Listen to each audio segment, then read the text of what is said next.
the bagel opens up in a rather surprising way. Hey guys, I'm sick. And because I'm sick, I think I'm a little angrier than I normally am. Everything I've eaten today has tasted awful. I slept like shit last night. Also, when I was brushing my tongue this morning, I put the toothbrush back too far, which I do sometimes, and I'll usually gag. But this was such a violent gag, my throat hurt for like 15 minutes. And even though that happened a few hours ago, I'm still pissed about it. God, even this Gatorade tastes like shit. But I wanted to channel all this anger into something productive, if you could call making an angry YouTube video productive. And I want to talk about a video that I tweeted about a few weeks ago, but I don't think the one tweet did enough to sum up what angers me about this video. It's a video that Business Insider made. This woman, what's her name? Eugenia Chang. The headline of the article that they have this video on is "A mathematician explains the best way to cut a bagel." And right off the bat, you're probably thinking, but Drew, why can't you just cut it in half? And that's a great point. You can just cut it in half. Usually, we cut a bagel open straight down the middle, and it has a left and a right. Yeah, you could say usually. You could also say always. Cut it along a Mobius strip. It's not going to be quite the same. I'm going to cut the bagel, starting with my knife in this direction. But as I cut, I'm going to turn the knife so that when I get back to the beginning, I'm facing the other way. So I start my cut here, around I go, start twisting, now facing sideways. Okay, I get the idea here. I get that if you go in a circle and you twist your knife, then you're not actually cutting the bagel in half, which I guess is the goal here. The whole goal of this is to not cut the bagel in half. And when I'm done, the bagel opens up in a rather surprising way because it hasn't been cut in half. Exactly. It hasn't been cut in half. And I guess that was the goal of this, to not cut it in half. But here's a question I think everyone in the world has right now. How the fuck are you gonna toast this bagel? They talk about how normally a bagel is cut in half. That's the way normal people do it, but as if that's a bad thing. Like, as if that's not getting the job done.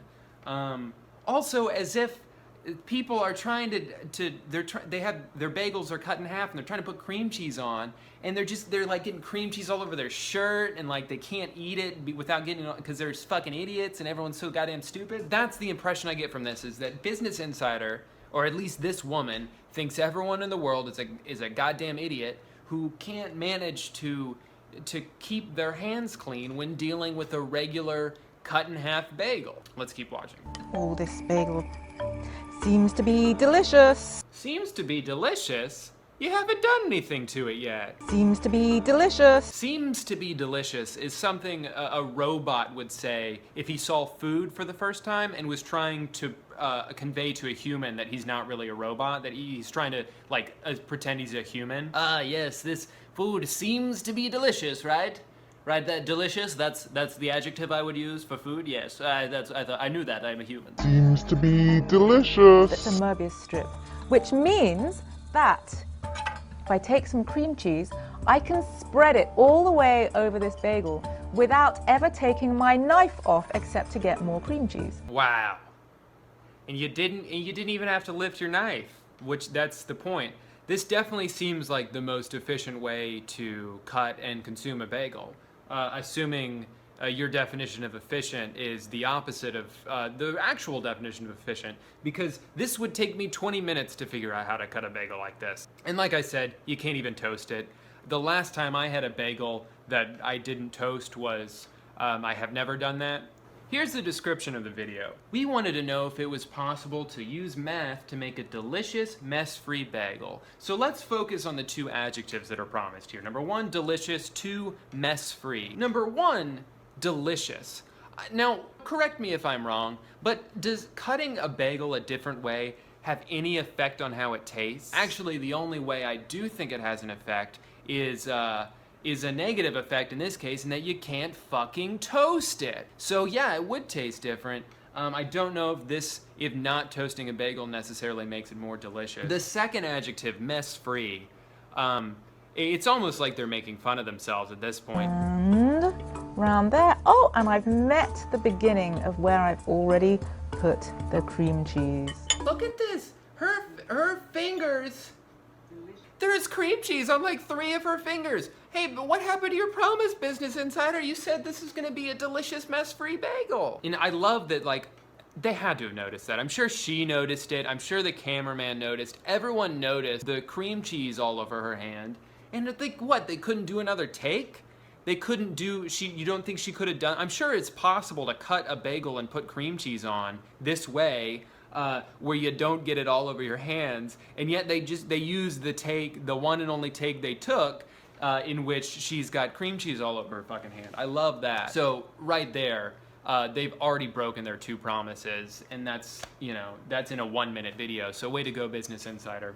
A delicious Mobius bagel.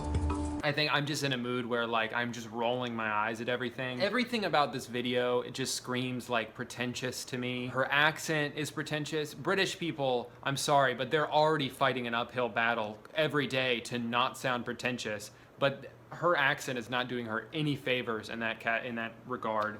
Also, Mobius strip. The Mobius strip. It's got the dots over the O. Like, come on, are we really doing this? We really doing this, guys? Come on. Like, what are we, we're fighting a nuclear war out there and we're worried about how to cut a bagel? We're lucky we even have bagels to cut however which way we want. I cut my bagel, I dice my bagels, and I eat them like little, like M&Ms. In conclusion, I think the real problem with this video, or maybe not the problem, but the reason that a video like this gets made is that there's just nothing left to do on Earth. There's nothing that humans haven't done or thought of or said or invented. And this woman who I'm railing into for no reason, it's just trying to do something original. I think the whole Mobius strip thing is pretty interesting. I think it's cool to look at. This is something you could show to your friend and be like, hey, I learned this way to look. You can open it up and you put cream cheese in, but it's not cut in half. You can't separate it. Like, it's cool, it looks interesting, but to say it's the best way to cut your bagel when you can't even fucking toast it when you're done, I call it controversial, but I think this is pretty stupid. That's where I stand on this. If you enjoyed this video, please thumbs up the hell out of it. Tell your friends if you like me, subscribe if you aren't already. As for me, I'm gonna go chug some NyQuil, even though it's only like 4 p.m. And then when I wake up, I'm gonna try to edit this video. Also, I'm gonna throw in the parody of this video that I made a couple weeks ago when I first saw it. But that one I made that in like 5 minutes. This video pretty much has all my thoughts about it. So you can stop watching now, or you can keep watching that if you want. Blah, blah, blah. I cursed a lot more in this video than I normally do. I don't know why. I think it's because I'm pissed off at the world for being so sick. You guys like this video? Maybe I'll get sick more often, so I can be an asshole about stuff and complain more. So anyway, that's it. Bye. Hey guys, so I was really inspired by Business Insider's new video, how to cut a bagel the right way, and I decided to recreate it on my own because it's a really great way to cut your bagel, very convenient, very fast, for the ideal consumption. Now, I've got cinnamon raisin bagels, but I think it works with any kind of bagel. I don't think it matters so much what kind of bagel it is. Now these, you'll see they're already cut in half, the dumb way, the Neanderthal way. We're not gonna worry about that. We're gonna just kind of cut around that. I'm gonna show you guys how to do this the correct way. I've got a few different knives here. I think I'm just gonna stick to the regular one. And you're gonna start, it's called a trapezoid? I forget what it's called. But you're gonna start with your knife in one end, in a straight direction, and you're gonna pull around. You're gonna pull the knife around. Whoops. You're gonna pull the knife around till you get to the other side, and you're gonna kind of just be very careful not to mess up the bagel too bad, but you're gonna wanna twist, whoops, you're gonna slowly twist until you get to the other side. So just set that down very carefully. I think maybe I'll use a different knife for the cream cheese.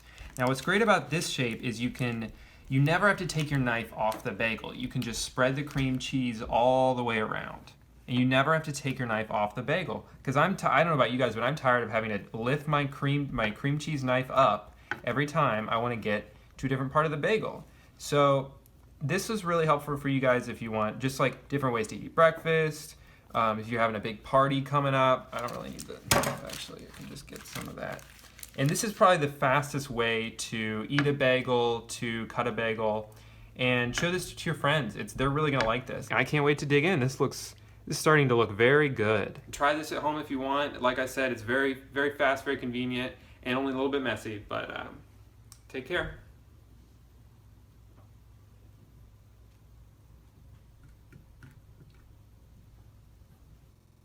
Seems to be delicious. Before we get into the rest of the video, I do want to go ahead and thank you guys. I should have done this in the last one, but I had already kind of finished it by the time I hit the milestone. But I just hit 500,000 subscribers. That's incredible. I've never had 500,000 of anything. When I first invented YouTube back in 2005, I never imagined that I'd have over 500,000 people on this website. It's truly insane, especially considering the fact that I waited almost 11 years before posting anything on it. But I figured to celebrate this milestone, I'd like to do something self-deprecating. Because even though I'm like this big shot, famous YouTuber now or whatever, I'm still an idiot. Almost everything I say at all times is stupid. Ask my wife. I say stupid shit to her all the time. The great thing about YouTube is I can just edit out all of the stupid shit and leave the good stuff in and kind of indirectly lie to the world about how smart and funny I am. So what I'd like to do today is take a look back, specifically at some of my old iPhone notes. Because ever since I was a child,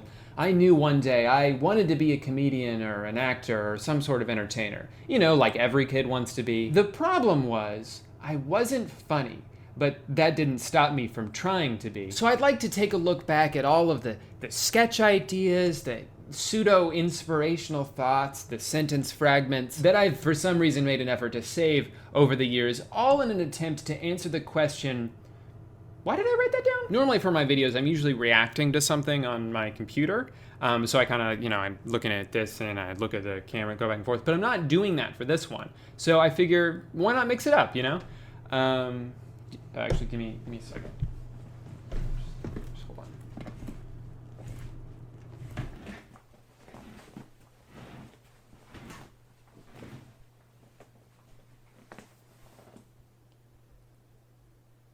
Hello. My doctor says it's a bad idea to get out of my chair. All right, let's look at some iPhone notes. But first, have I ever shown you guys my pop socket?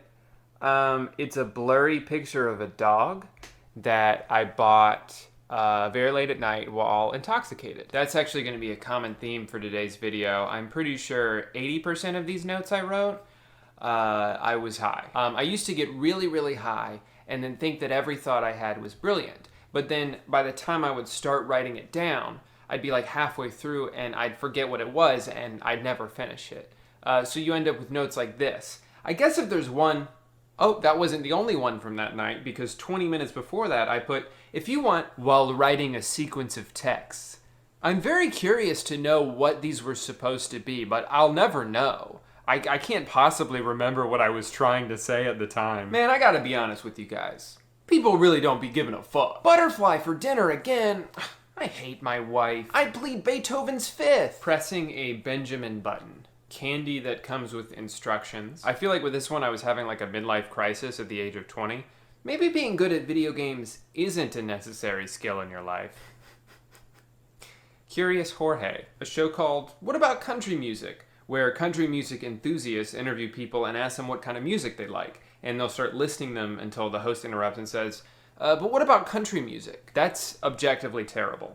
This was probably a little trick I was leaving for myself, for my girlfriend at the time. Surprise her with food. That's not a bad idea. I think I was still learning how to be in a relationship, even though that was like my 5th one. Honestly though, surprising your girlfriend with food is a pretty good idea. She'll almost always appreciate that. Surprise! Babe, look, I got you pizza. Surprise! It's like 3 a.m. But... Get out of here. I thought you liked pizza. I'm trying to sleep. Okay. I like the notes where it's clear I went back later and commented on the note. So this one is, oh hey, I cleaned that weird stain on your computer, and then it cuts to a perfectly clean computer and the stain was just like a sticker. So the joke is that I saw that there was a sticker on someone's computer. It's like, oh, let me clean that weird stain, and I just rubbed the sticker off. And then I came back later and said, this is comedy gold. So no one steal this idea, because I declared that this is comedy gold. Uh-oh, another midlife crisis here. If everything you do is ironic, then what's real? Weed is supposed to relax you, but it turns me into, that's like a joke in itself. The fact that I didn't finish it, the fact that it cuts off right there, that's pretty funny. Honestly, there's still some truth in this. On a good day, I feel like my personality is a mix of John Mulaney and Scott Aukerman.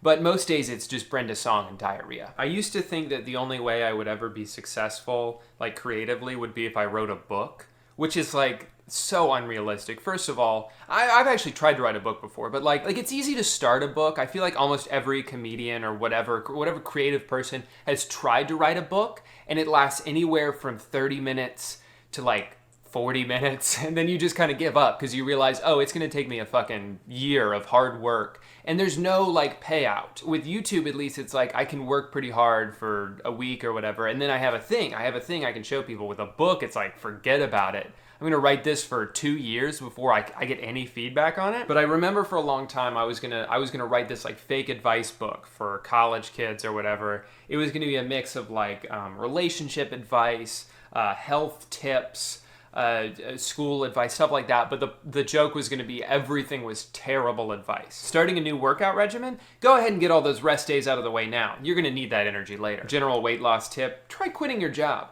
A great way to lose weight is to not be able to afford food. It's kind of all downhill from there. Hunger is caused by extra room in your stomach, which isn't there if nothing comes out. No pooping means no eating, which means looking good. These are terrible.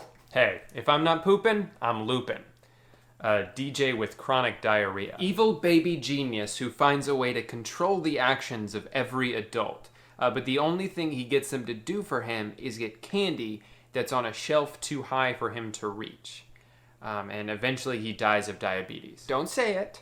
There's definitely some potential there. Getting second place in a small penis contest. Pedophile Phil. You see, the way my brain works is that it doesn't. Use another example of commenting on my own joke. Picture I'm at like a wedding or something. Guys, let's make some toast. It's very funny. Just ask me when I wrote it. I kind of feel bad for 20-year-old Drew, because I definitely I wasn't that happy with myself yet, and it shows in a lot of these. I don't feel like an adult, not for lack of responsibility or because of my petite wrists, but because the absence of any significant amount of self-worth. I enter conversations with other adults, but the playing field isn't even. I know my place in the relationship. They aren't my peers, they're my superiors, and whether that's the reality of it or just the thought I forced into my head, that's the feeling I have. I feel a little bummed out reading that. This one just says, unconventional wisdom teeth. I guess this is something that would have gone in my fake advice book. The key to success in life is relationships. Always introduce yourself to everybody, even if you already know them. It seems silly to use sleeping lessons as my alarm. I bet if someone were to really give you sleeping lessons, the first thing they teach you is not to set an alarm. That would be like rule number 1. It's kind of funny. Just to point out the irony there. It's not bad. That's not bad. Ugh, this one really grinds my gears. Texting during a conversation. I bet I had a lot of observations about that. I didn't write any in this note, but... Alright guys, are you ready for the cringiest, most convoluted attempt at clever wordplay you'll ever hear in your entire life? So try to follow along here. There's a rapper named MC Anarchy, but he goes by MCA. Don't guess where this is going. I feel like you might have a feeling, but don't. So he asks his friend, hey man, I've been feeling kinda down lately. Do you know anywhere where I could maybe play some basketball or do some indoor swimming? Just kind of sad. And the friend says, why, MCA? And MCA says, no, they don't let me in there anymore.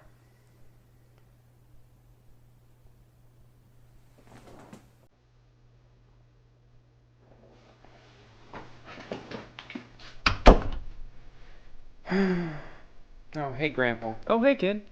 What's wrong? Oh, nothing. I'm fine. Nice try, Drew, but grandpas can always tell when something's wrong. Sit down. Come talk to me. Alright, well, it's just... I'm making this video, right, where I go back and look at all my old jokes, and they're just so bad. And it's just making me wonder, am I an idiot? Am I not funny at all? My whole life, all I've wanted was to be a comedian, and now I'm worried I might have been chasing a pipe dream this whole time. Mind if I let you in on a little secret? No, not at all. Please do. Drew, I don't give a shit about anything you just said. You are the whiniest little bitch, I swear to God. Oh, I'm not very funny. What if nobody liked me? Drew, I fought in every war. What have you done? What have you had to overcome? I have scoliosis. My scoliosis has arthritis. Shut up. Oh, and another thing. I've seen the way you're looking at your grandmother, all right? And you better back the fuck off, kid, because she's taken. I really liked wordplay more than I remember liking wordplay. This is a character called the Psychic. Psychic, as in like psych, you know. But anyway, this is the Psychic doing a premonition for someone. Things are looking up for you, Chad. Maybe love interest is blossoming. Psych! You're gonna lose your job. The Psychic. He'll tell it like it is, but not at first. This might have been something I wanted to tell to my girlfriend at the time, but was too nervous. I want to get fucked in your butt. A message to poop. You are what I eat. Guy does acid to loosen up so we can talk to girls. I remember writing this down, and I guess there was probably more to it. Like, because this isn't enough for a book. It says book idea. The Town by the Highway. Inspired by a town in Florida I had seen by the highway. And this is where it gets really good, because that's the entire note. That's just the whole book, is that these people live by a highway. Ooh, let's get a little political here for a second. Gun control is a very hot button issue. So let's hear what Drew Gooden from 2013 has to say about it. His idea was to not ban guns, but just make them really hard to use. They only work with shitty, outdated voice recognition software. So they'll ask you several times to repeat what you said. It'll sometimes mistakenly play your workout mix, but you can't get it to stop because it can't hear you over your workout mix. I may be an idiot, but that's not a bad idea. I'm not looking forward to the day I have to explain Easter to my kids, because I'm still not totally clear on that. Hey, Dad, how come a bunny comes and gives us eggs? Well, because Jesus came back to life. Why is it that the older I get, the harder it is to make friends? I know it's not my fault. It can't be. I can proudly say I've become considerably less shitty as the years have passed. Certainly I have more qualities to offer than I did in elementary school, when I presumably had a lot of friends. I have a much more refined sense of humor. I brush my teeth every single day, not an exaggeration. Now I walk into a classroom full of people I don't know, and I already have prejudices about them. She won't stop looking at her phone. He looks like that annoying guy I used to play baseball with. Is she crying? I don't want to talk to any of these people. I'll just sit in silence and inwardly scoff at them. Attribute this to some kind of moral inefficiency, but more likely it's what I use as a defense mechanism. What if they don't like me? Damn. Who the fuck stole my deodorant? I would say like half of my thoughts that I think are funny aren't funny, but I don't realize they're not funny until later. But I thought they were when my brain created them. That's what's weird. With comedy, I feel like I have two sides of my brain kind of butting heads at all times. Like, on one hand, I want everything I say to be funny. Like, I want to just pull something out of my ass and be like, it's funny, right? I found it in my brain. But as I'm finding it, the other side of my brain is like, well, hold on, Drew, let's be reasonable here. That's not even remotely funny when you stop to think about it. And the other side's like, I haven't yet. I'm gonna go ahead and start wrapping this video up with this note here. If I'm never gonna actually make the things in my notes, I need to find a way to make something out of them. If I'm not gonna make the idea of a thing become the thing it's supposed to be, then I'll try and turn the idea itself into a different thing. It took me 4 years, but that's what I did. I turned my notes that weren't content into content, sort of.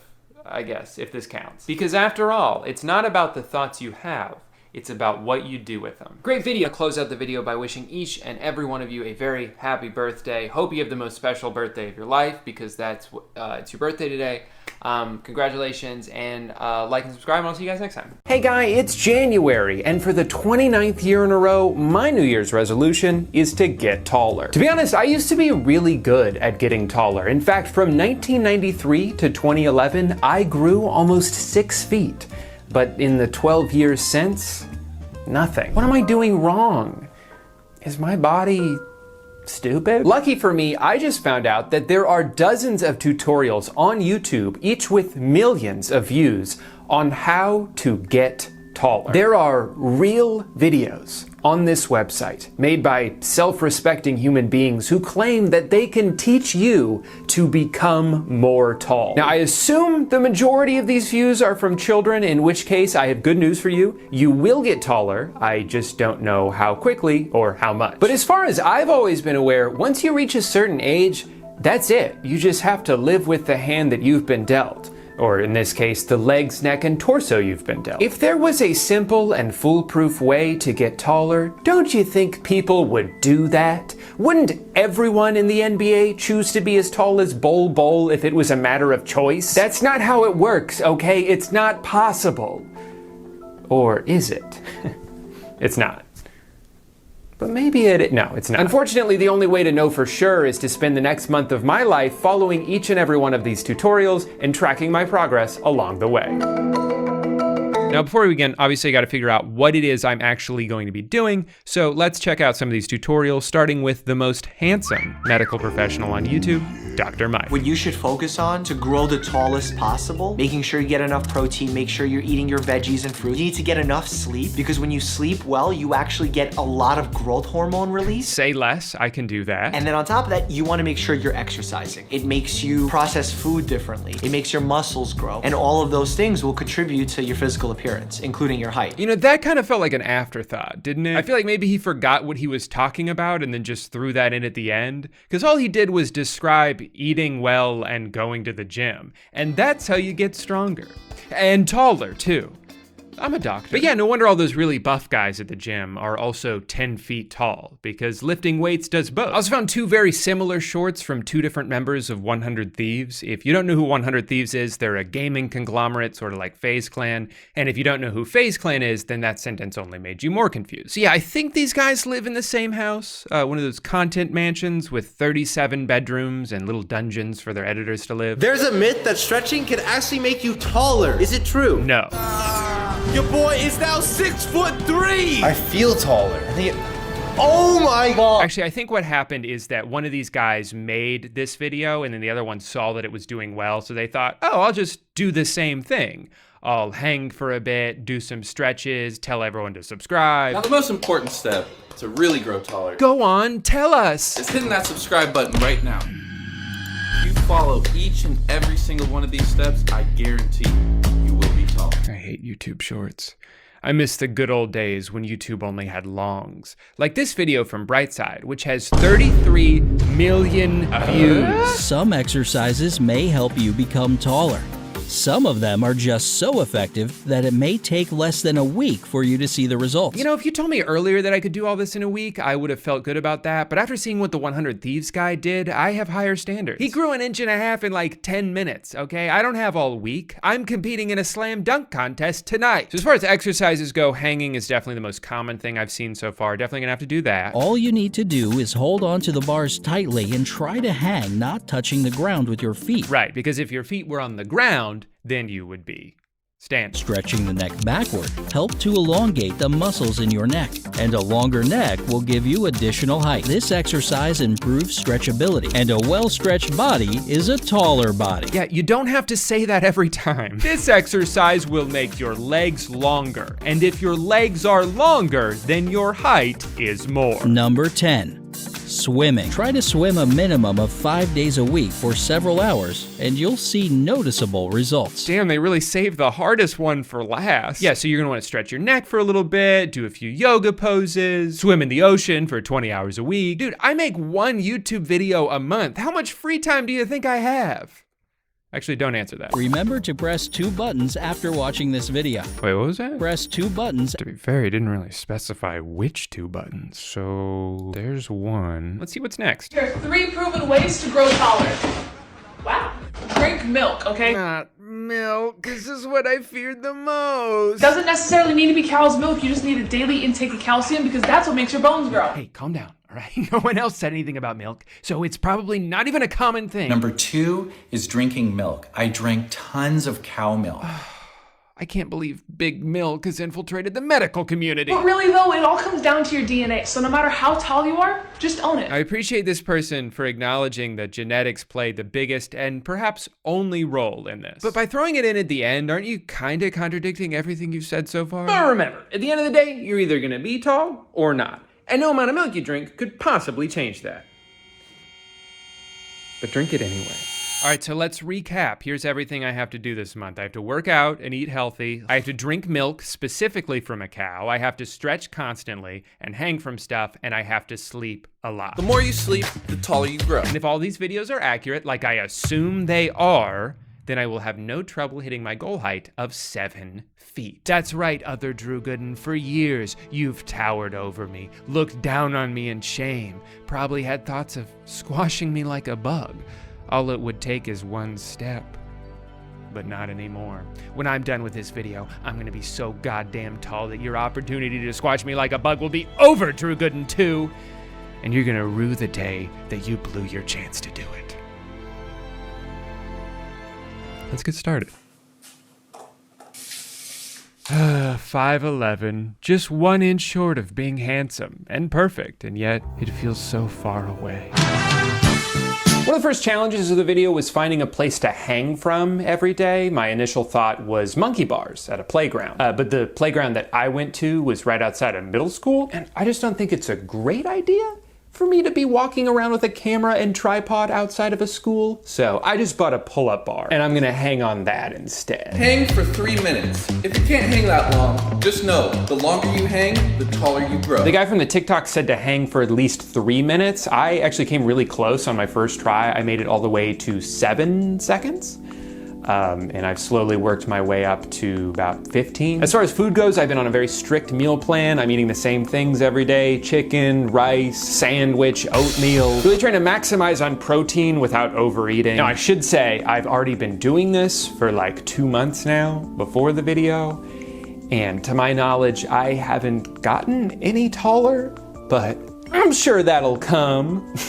I'm sure a growth spurt is just right around the corner. One more protein shake should do it. Or you know, it's probably the milk that I've been missing out on. That's what I needed, is to buy cow's milk for the first time in 7 years and drink that every day. Just went on a walk through my neighborhood, better drink some milk. My favorite football team just got eliminated from the playoffs, better drink some milk. Got a giant pimple on my face from drinking so much milk, better drink some milk. I don't really mind the taste of milk so much, it's just that when you drink it by itself, it really coats the inside of your mouth and overstays its welcome. But I can put up with it because multiple YouTubers who I watch and trust assured me that it will stretch my bones. And I know that if there's one group of people on this planet who wouldn't lie to me, it's YouTubers. And then of course there have been my daily stretches, and you know what? Please don't look at my scoliosis, okay? I know my back is all bent up like a pretzel. You don't have to comment on it. In fact, I would probably already be taller if my spine didn't make me do this all the time. Now I gotta say, I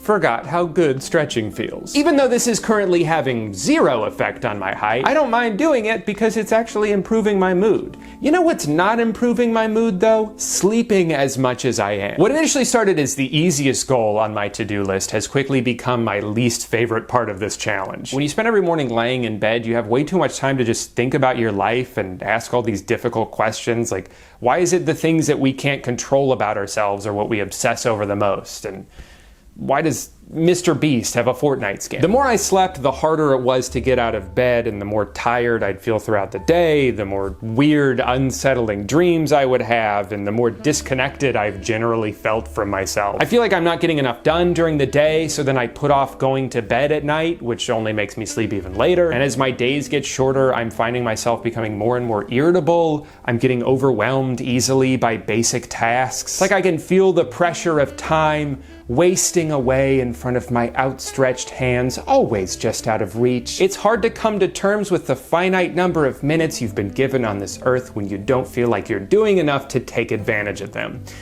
But maybe worst of all is that I'm still the same goddamn height. I don't understand. It's been almost 3 weeks. I've followed every step and I have not 1 extra centimeter to show for it. Maybe a little television will cheer me up. Oh hey, the new Scooby-Doo show is out. I like Scooby-Doo. This should be good. I spit truth without a filter, like every comedian before #MeToo. This is the worst show I've ever watched in my life. Well, at least I didn't get any shorter, right? Oh no, I did get shorter. All right, well, now that I have even more ground to make up, I think it's time we start thinking outside the box. Subliminals, possibly the single most gate-kept online community. Through a powerful mix of manifestation and listening to lo-fi beats with headphones on, it turns out you can change any physical feature about yourself that you don't like. Hair, eye color, face shape, even your height.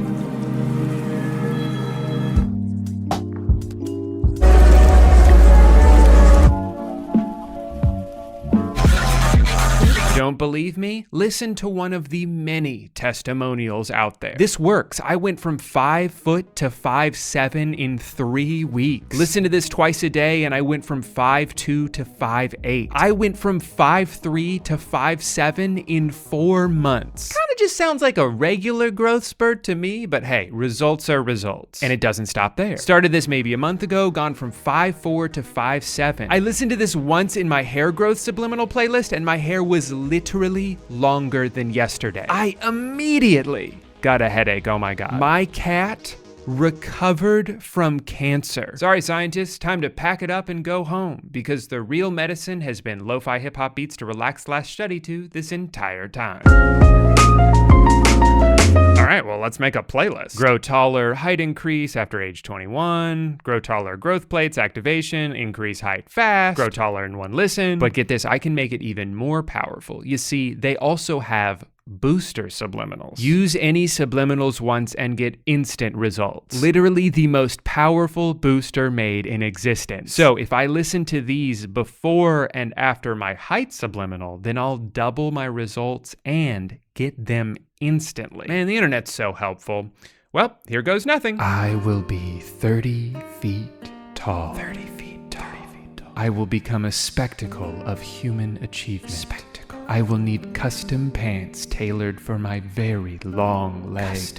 When I wake up tomorrow, my body will extend far past my bed frame, through the wall, and into the next room. And when I stand up, I will bang my head on the ceiling.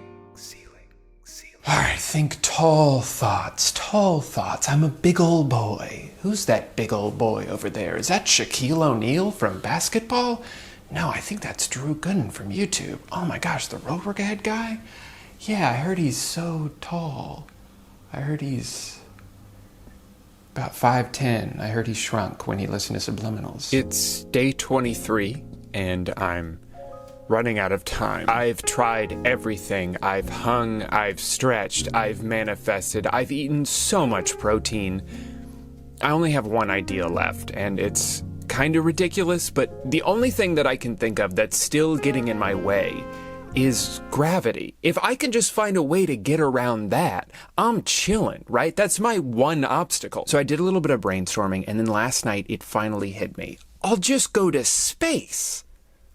Unfortunately, that did end up being a little bit outside of my budget, so I settled for the next best thing. I ordered an inversion table from Amazon. You see, my thinking is that if I can contort my body so that gravity is working with me rather than against me, then I can harness its power to achieve heights never before seen by man.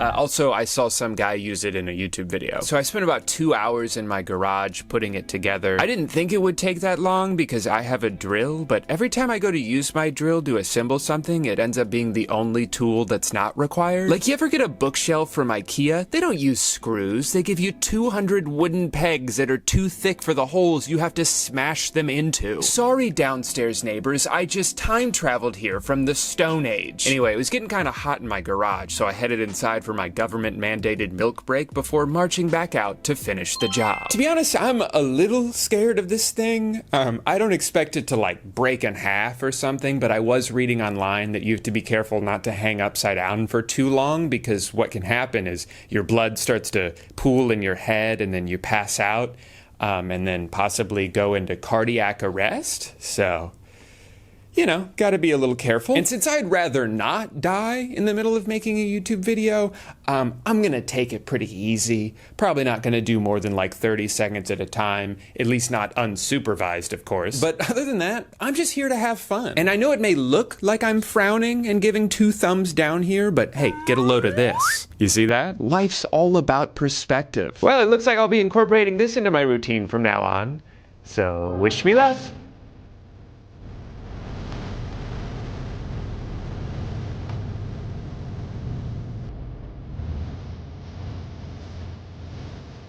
All right, everyone, it has been almost a week since I last measured myself, and I've really kicked it into high gear. I've done everything right. I'm feeling very tall, so I am so excited. Let's see where I'm at. Here we go. Holy shit. I'm 6'3"? It actually worked. This is incredible. This is life-changing. I forgot I was standing on a chair. False alarm. Let's try that again.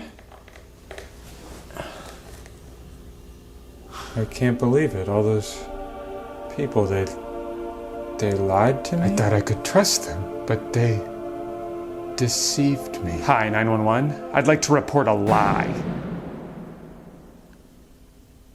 You guys don't do that?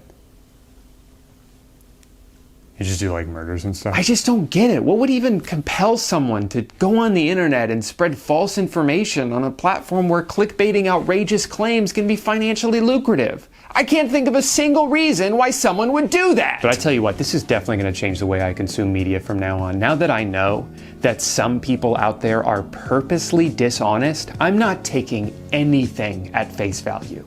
And as soon as the Nigerian prince who emailed me last night is done wiring me my inheritance of $1.6 million, I'm gonna use that money to change the world. I'm gonna take out ads in the newspaper. I'm gonna put up billboards warning everyone to be careful because some people don't have your best interest in mind. Some people do, like this guy who's about to trim my armor for me and give it back to me in the wilderness, but not everyone can be as kind-hearted as him. So yeah, maybe I started this video with a New Year's resolution of getting 13 inches taller, but after everything I've learned today, I think my New Year's resolution is to be 13 inches kinder.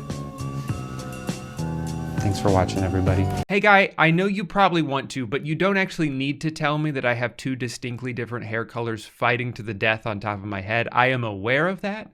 I am also aware of the fact that they are both losing. So a little over a year ago, I got an ad for something called The Cove, an almost $500 sleep headset that was touted to me as a hug for your mind. Not that there's literally any other information in this ad. It's just kind of floating there, and I guess you're supposed to be like, well, it emits vibrations, so it's got to do something, right? As expected, the website focused more on buzzwords than anything else. Enjoy life more by stressing less. Cove makes peace of mind effortless. Cove plus TV equals evening serenity. I feel like it's such a cop-out to be like, this thing will make your brain calmer. Just, you know, make sure to wear it while doing something you enjoy. Otherwise, it's not gonna work. Like, I wonder what's making me happier right now. Is it the show that I like? Or the piece of plastic I put on my head? The most notable scientific citation they have is something called interoception, the sixth sense that we've conveniently never heard of. Because how can I say that they're wrong if I don't even know what that is? Anyway, at a price point of $490, I didn't end up buying it at the time because it was so expensive and supposedly life-changing. I figured I would save it for its own video one day. But before long, I noticed that the Amazon link I had bookmarked changed it to say currently unavailable. So I thought maybe they're coming out with a newer version. I guess I'll just wait and see. Cut to about a month ago, I checked their website again and the Cove has been discontinued. No! Where am I gonna get my interoception from now? Here is their explanation. In an effort to scale Cove's proprietary technology to reach as many people as possible, we have made the strategic decision to discontinue the Cove product line as it exists today and will no longer be selling directly to consumers. Huh? In an effort to get the Cove to as many people as possible, we will no longer be making or selling them.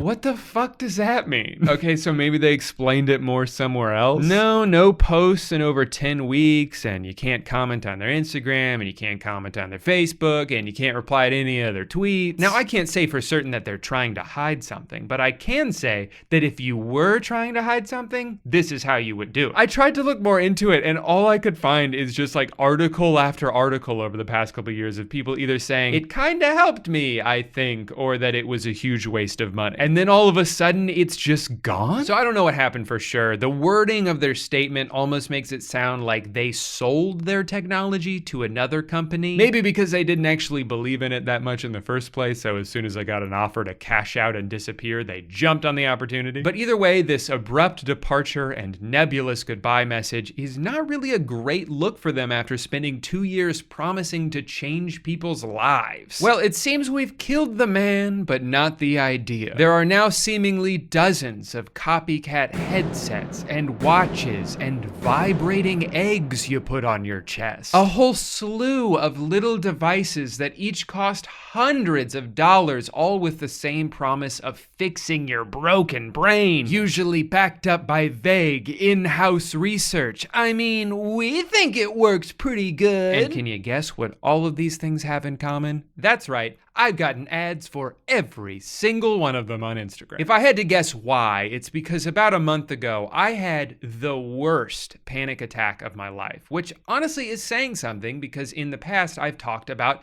having to go to the ER from panic attacks. But this one was terrifying. For a little over 2 hours, I thought I was going to throw up, pass out, suffocate, die, any or all of those things. And as panic attacks do, it eventually went away and I'm doing a lot better now. I mean, the next day I was feeling great. It was just, that's how anxiety is. It comes up out of nowhere sometimes and it feels like debilitating, like there's nothing you can do to stop it or that it will never go away. So even though I'm in a much better mental state now, words still got out that, you know, sometimes my brain forgets we're supposed to be on the same team, and Instagram has been having a field day with this. Mind Bloom, Brain Luxury Inc., Call Me Go, Mendy, Leaf, Apollo Neuro, Sensate, The Neo Rhythm by Omnipimp, a sleep insert that's implanted into your body? You think I'm gonna buy a surgery from Instagram? Right away with these ads, there was a pretty big red flag for me when this guy popped up. If you've watched some of my other videos, you may recognize him from a very different Instagram ad for the work oney. There's even a flap on the back, just in case. So it's like, okay, maybe this is not a connoisseur of internet gadgets. This is a paid actor. And that doesn't mean that this product can't work, but it does sort of break the illusion that this is just a candid testimonial. Working several jobs, I tend to have high stress and anxiety buildup. I decided to try this product right here to help with that. This product is clinically proven to decrease stress and anxiety in 8 weeks or less. 8 weeks is a long time to have something taped to my chest, not even knowing if it's gonna work or not. Also, a lot can change in the span of 8 weeks. Like, there's so many factors that go into mental health that it's almost hard to like even point to this as the sole reason why your stress or anxiety would go down. The Leaf is a wearable device that utilizes vibration feedback to assist in regulated breathing and increase your heart rate variability. But all right, product number 1 uses vibration feedback. Product number 2 is the Mendy. I had been using it probably about 3 times a week for a couple of months, and then went to a conference with my husband. I was sitting there listening and thought, okay, pay attention and focus. And as I did that, I realized I was focusing. All right, that's very anecdotal. The Mendy is working. At least the other one, they said vibration feedback. This one, she's just like, I put it on my head 3 times and then I was able to listen better at a conference. The headset is used to measure your brain activity. It automatically connects to Mendy's app. Okay, but what does it do? Follow your progress and get lifestyle recommendations that help you boost your training and brain health further. Okay, but what does it do? Controlling mood, increasing focus, improving sleep. But how? How does it do those things? The training game shows what's happening in your brain. Simply focus to make the ball rise. Okay, so it doesn't like do anything to my brain, but it can measure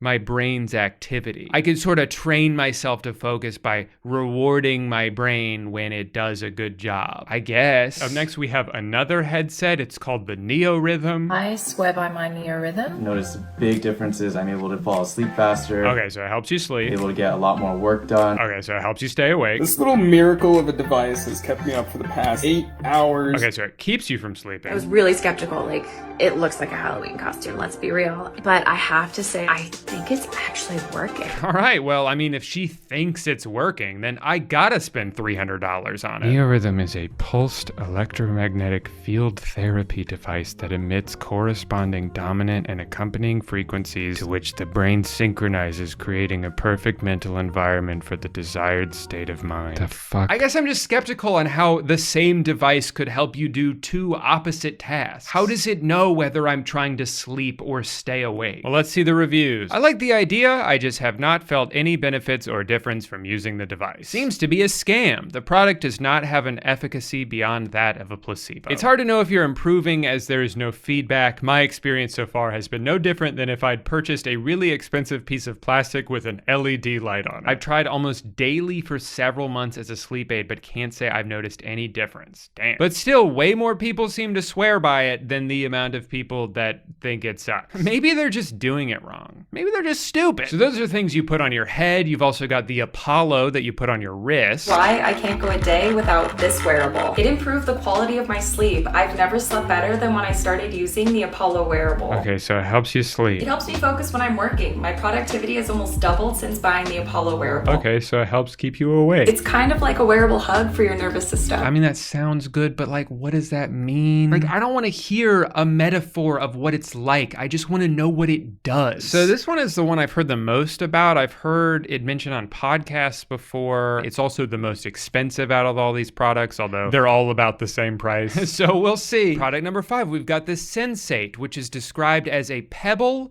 that emits infrasonic vibrations to tone the vagus nerve and improve overall well-being. From what I can tell, you put it on your chest while meditating, and then it like makes you calmer over time. Now, if this is a product you have to use while meditating, it's hard to really know if it's actually doing anything, right? Because meditation in itself is something you can do to calm yourself down. It doesn't always work, but sometimes it does. So if you meditate with this egg on your chest and then you feel better, was it the egg or was it the meditation? Who's to say, you know? Guess there's no way to prove it. And then the last product is called the Calmigo. It's pretty different from all the others, but kind of has the same goal.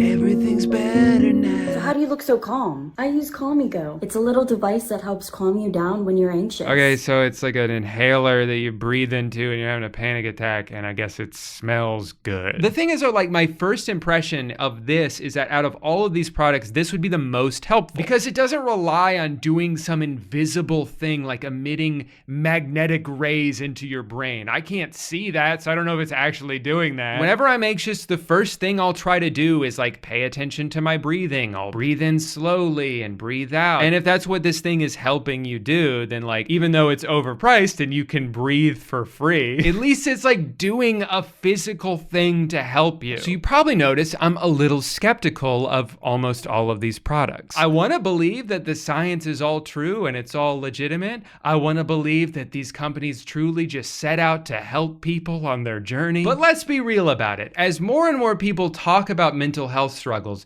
there are other people who look at that as a new market to target. It is an ever-growing demographic of people who are probably seen as easily exploitable. So that's why I'm a little hesitant to just be like, oh boy, all this stuff is gonna fix my brain. Because you wanna know how much money I spent on 6 devices? $1,462.96. $1,462. Hi, welcome to the unboxing couch. This is where I will take things out of a box and put them on my head. Now, any mathematicians watching may have noticed that I bought 6 products and yet I only have 4 boxes. What's up with that? Looks like DHL had an issue delivering the Neorhythm and it's currently stuck in Slovenia. And the Sensate egg ball is on back order. You'd think maybe they could have told me that before I paid for it, but then, you know, I might not have bought it and then they wouldn't get any money. So why would we tell you that? Usually I would try to be a little bit more understanding about this. I know that there's supply chain issues. I know that things get delayed all the time. But I do feel like if you're gonna market yourself as like the we made this product because we care about people company, then, you know, maybe you should have slightly higher standards. At the very least, once you're aware of the fact that you don't have any of a product left, maybe stop taking orders. Even though I have no idea when my Sensate will show up, I can still go on the website and buy another one. Why is that? You see what I'm saying? It doesn't really seem like you care that much about people's mental health when you're willing to just hoard their money for an indefinite amount of time. So I don't think I'm gonna get this one in time to include it in the video, which is unfortunate because I think it might help alleviate some of the stress that it is causing me. But honestly, I don't know if I had super high hopes anyway for a product whose worst reviews are all like, it's broken, it broke, and the best reviews are like, it was great until it broke. Hey, it can't stop working if you never get it in the first place. Mindy was one that you put on your head, right? I'll start with that. What is the point of this? It's in a box, wrapped in bubble wrap, inside another box. And then for extra protection, they put in 1 sheet of paper. This is how it arrived in one piece. Oh, it's beautiful. Finally, I can pay attention at the conference. Welcome to Mindy. Inside this box, you have one of the very first Mindy devices to ever see the light of day. Guess they haven't sold that many. Important product and legal information. This product is illegal to use. Good to know. Now here's the goods right here. Hell. I don't think I'm supposed to put it on my head yet, but obviously I'm gonna put it on my head. So this one has no information on it. I just have to download an app. Ooh, the app has a 3.6, not great. And from all I know about this, like the whole thing is the app. So if the app sucks, then the product is useless. So that's not a great sign. Mindy doesn't have enough variety. It is currently only the ball game and 1 music piece. For something you are encouraged to do at least 3 times a week, 5 minutes a session, I wish there was more. For the price, I feel like this hurts the experience and desire to use it. That's a good point. Welcome to Mindy. Let your brain health journey begin. Great news. There's an update available. Is that great news? It's a headset right above your eyebrows. Tighten as much as possible. Fuck. It's already pretty tight. It's not super comfortable, but I'm here for results. All right, not comfort. No pain, no gain, even with your brain. Avoid bright light. Oh, not sure that's really an option. All right, the movement of the ball represents your brain activity. Ball rises a few seconds after you increase your brain activity. Win stars by sustaining your brain activity. I want to win some stars. Do they work on the Jeremy Renner app?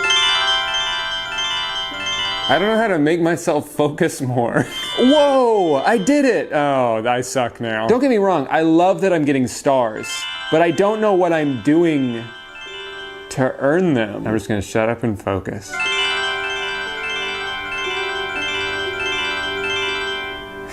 It worked. Oh no, oh no. I'm plummeting right now. 58? I failed? I guess the thing is, like, I don't know how to be good at it. Like, I understand that if it goes up, I'm doing well, and if it goes down, I'm sucking ass, but I don't know what I'm doing to cause either of those things. The only thing I do know is that it's on so tight I can feel my pulse in my forehead, and I don't love that. Okay, at least though, it gave me a metric, it gave me a starting point. I can do this every day for a couple weeks and see if I get better at it. Set a weekly goal. 7 days. I'm doing it every day this week. Add the weekly goal to my home screen? Aw, no. So you're supposed to do this like every day when you first wake up and then go straight to work and have like a giant like bruise on your forehead. So I've got something for my head. Now I need something for my wrist. I gotta stop trying to figure out how stuff works before just reading the instructions. We recommend having the Apollo wearable gently vibrating on your body for at least 3 hours a day. I have 2 watches? I look like such a dork. I look like I'm under house arrest. No, officer, it's not like that. I just have anxiety. Apollo's modes deliver a novel touch therapy that signals safety to your brain through your sense of touch, restoring balance to the nervous system and helping you bounce back faster. Does this have an app too? 3.5? That's even worse. You know the worst thing about making these videos is, every time I sign up for something, every time I buy something, I start getting spam emails from them. I'm gonna get so many emails. I don't want any emails. Ever. Okay, I can feel it vibrating when I touch it, but I don't feel it vibrating on my wrist. I guess I kind of feel it. It's like really light. Adjust intensity until vibrations are noticeable but not distracting. It's a little distracting, I'll say. Do I want energy and wake up, social and open, clear and focused? Let's do clear and focused, all right? So it's just gonna vibrate on my wrist, but like really gently. Hi, me from the future. All my hair fell off. Don't ask any questions. So I wanted to look a little bit more into some of the research that these companies are citing. Like for the Apollo, they've got a pretty small study here, only 38 participants, but they're touting a 25% increase in focus. Interesting. I didn't think that's something you could measure with a number, but you know what they say. Science is whatever we want it to be. All right, let's check out the abstract. And it is behind a paywall. It's gonna cost me $31 to actually see the study that they are bragging about. Awesome. Here's some more preliminary studies. These seem to be promising results. Now let's go to the study itself, where you can see that the results have not been published. So where are they getting these numbers from, huh? It's not over yet. Now, to be fair, these numbers are positive, I'll give them that. At the very least, it doesn't seem to be making things worse for people. But wait a minute, what the hell is an Aura Ring? Another $400 device? Do I have to have both in order for this thing to work? I'm running out of money. Speaking of which, how the fuck does this wristband cost $400? All it does is kind of vibrate. And I guess it has Bluetooth in it too, so it can connect to your phone. You know what else has Bluetooth and the ability to vibrate? A $35 Xbox controller. There's no way it costs even $100 to make one of these things. It's not like it's an all-in-one device either. It doesn't track any of the data that it is supposed to be having an effect on. You need to buy another device to go with it in order to be able to tell if it is working. Now, I'm not saying these companies shouldn't be able to profit. There's a lot of work that goes into production and marketing and coordinating these studies that get hidden behind a paywall. But at a certain point, it's like, what are we doing here? Do you even want this thing to be accessible to the people you're trying to help? I don't want to just dismiss this device altogether, because I know that there are promising studies about it. There are a lot of positive testimonials from people. I just think this company could find a way to still be very profitable without pricing it like it's some miracle device filled with state-of-the-art technology. It's a piece of plastic with a Velcro strap on it. All right, well, I got to do this for 30 minutes, so let's keep opening boxes. Call me go. What does the 3 minutes at the top mean? It only takes 3 minutes to do what? To use it? It only takes 3 minutes to set it up? I'm so excited for how calm I'm gonna be. I got my wrist shaking up a storm. I got this inhaler that smells like lavender. And it only takes 3 minutes. Oh, hell yeah.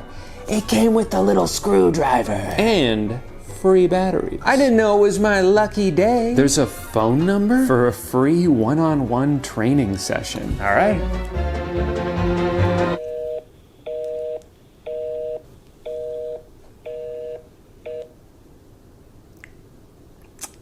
Not a great sign. Can't be that hard. I'll figure it out myself.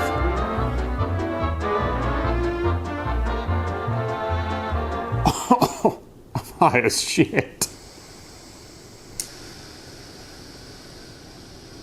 I don't know what I'm doing. When I blow into it, I can feel a little ball inside, and it goes up to the top, and then the light turns blue, and then when I stop breathing, the light turns off, indicating that I'm not breathing, and the ball falls back down because I'm not blowing into it anymore. But what does it actually do? Well, guess that's going off for now. Last but most certainly not least, Leaf Therapeutics with a hole in the back, just in case. Aw, how nice of them. They already gave me a return envelope. They know I'm gonna return it. This was the cheapest product technically, because I think it was only like $99, but that's $99 a month. If I really love this product and I really felt like it was helping me and I wanted to use it for an entire year, That's $1,200. But we just want to help people. We want to make it easier for people to give us money so we can buy stuff. Oh no. Oh no, there's a lot of 1-star reviews. From years ago. Wow, these are from 3 years ago. Super disappointed in this company. There are no instructions and the data is so hard to see and or understand. When I tried to get help, the company tried to sell me coaching. I needed customer service to explain the product. Super disappointed in this company. I think I'm gonna hold off on this until tomorrow, actually,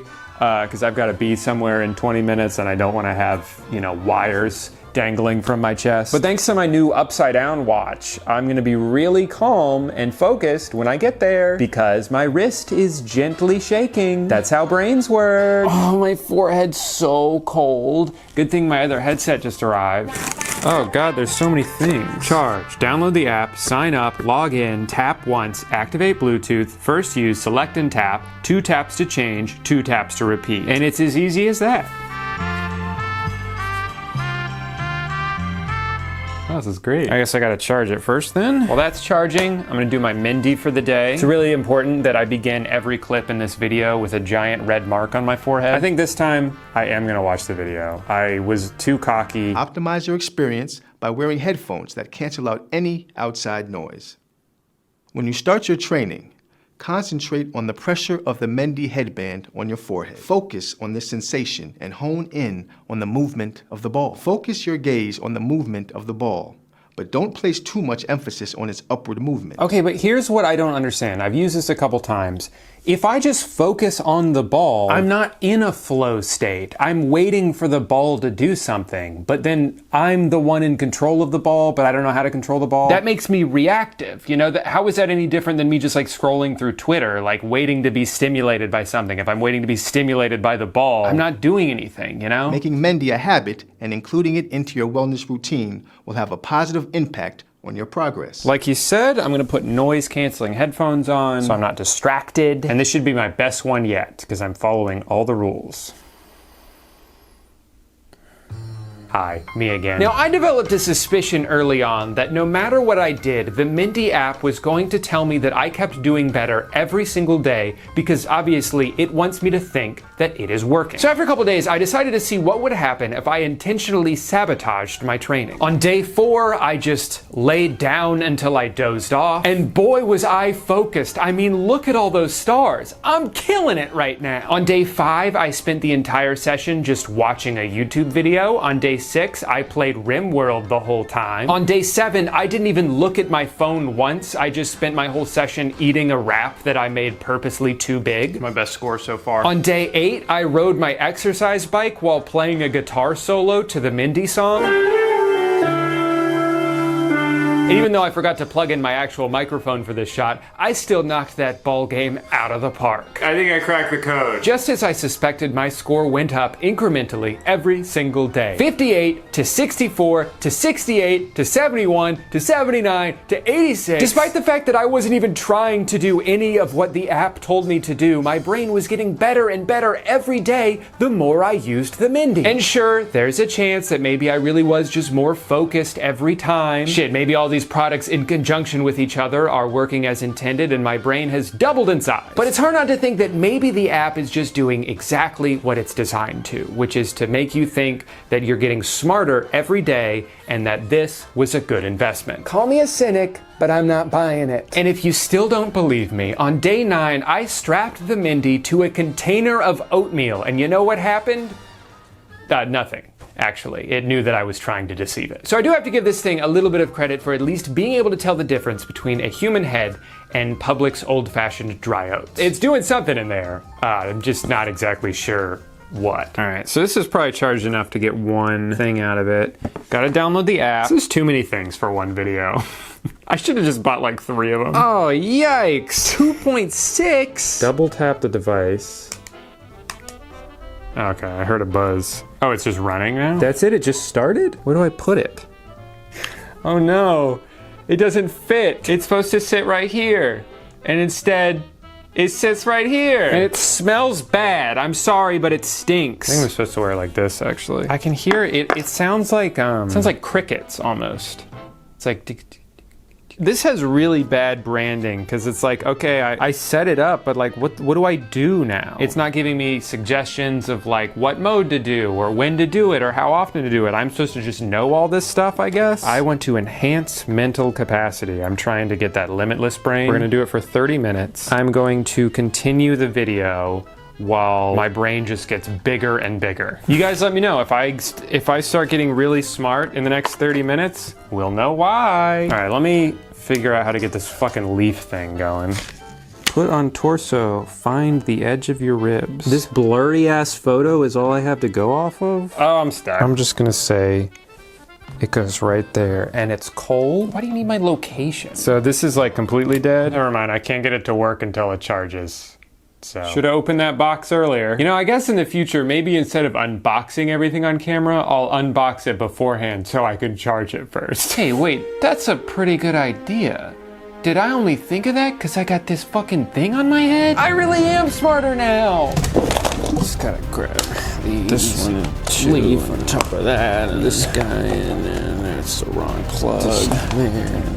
Don't forget one. There. And now I can relax. All right, let's talk about the leaf. I'm not gonna wait 8 weeks to see if this starts making a difference. I'm gonna return it now. I think it's awfully convenient a company that charges you a monthly fee wants you to be extremely patient with their product. Please pay us at least 3 times before sending it back. And it's not because I think this is a piece of junk. Honestly, it does exactly what it's advertised to do. It tracks your HRV, your heart rate variability, a metric that I had never heard of until it told me about it. And it guides you through these like timed breathing sessions in order to increase the number, because the higher the better, I guess. At least if you Google HRV, it'll tell you it's a big predictor for future health. If the number's high, you'll live forever. If it's low, you might as well dig your own grave now. But upon further research, it seems like there is some debate about what the number actually means. Some people believe everyone just kind of has their own baseline level, and the value in tracking it is simply that when the number starts to trend downward, that can be a sign of a lot of added stress in your life, or even that you might be a couple days away from getting sick before showing symptoms, which is actually really interesting. But anyway, while I'm not 100% sure what to do with the number it gives me, I do know that having an app that I can open up at any time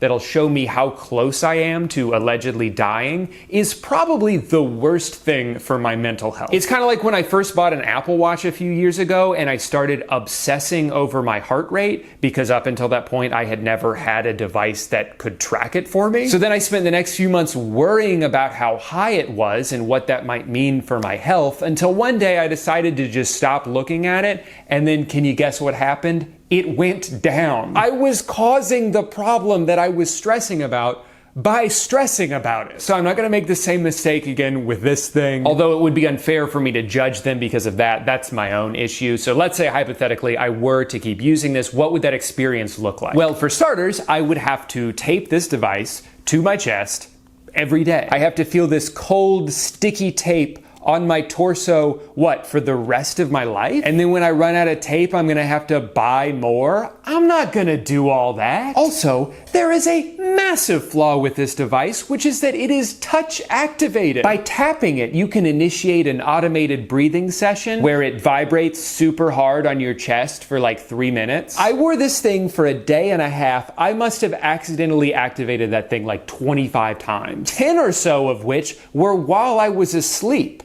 And it kept waking me up. And maybe you're thinking, Drew, surely that is a setting that can be turned off.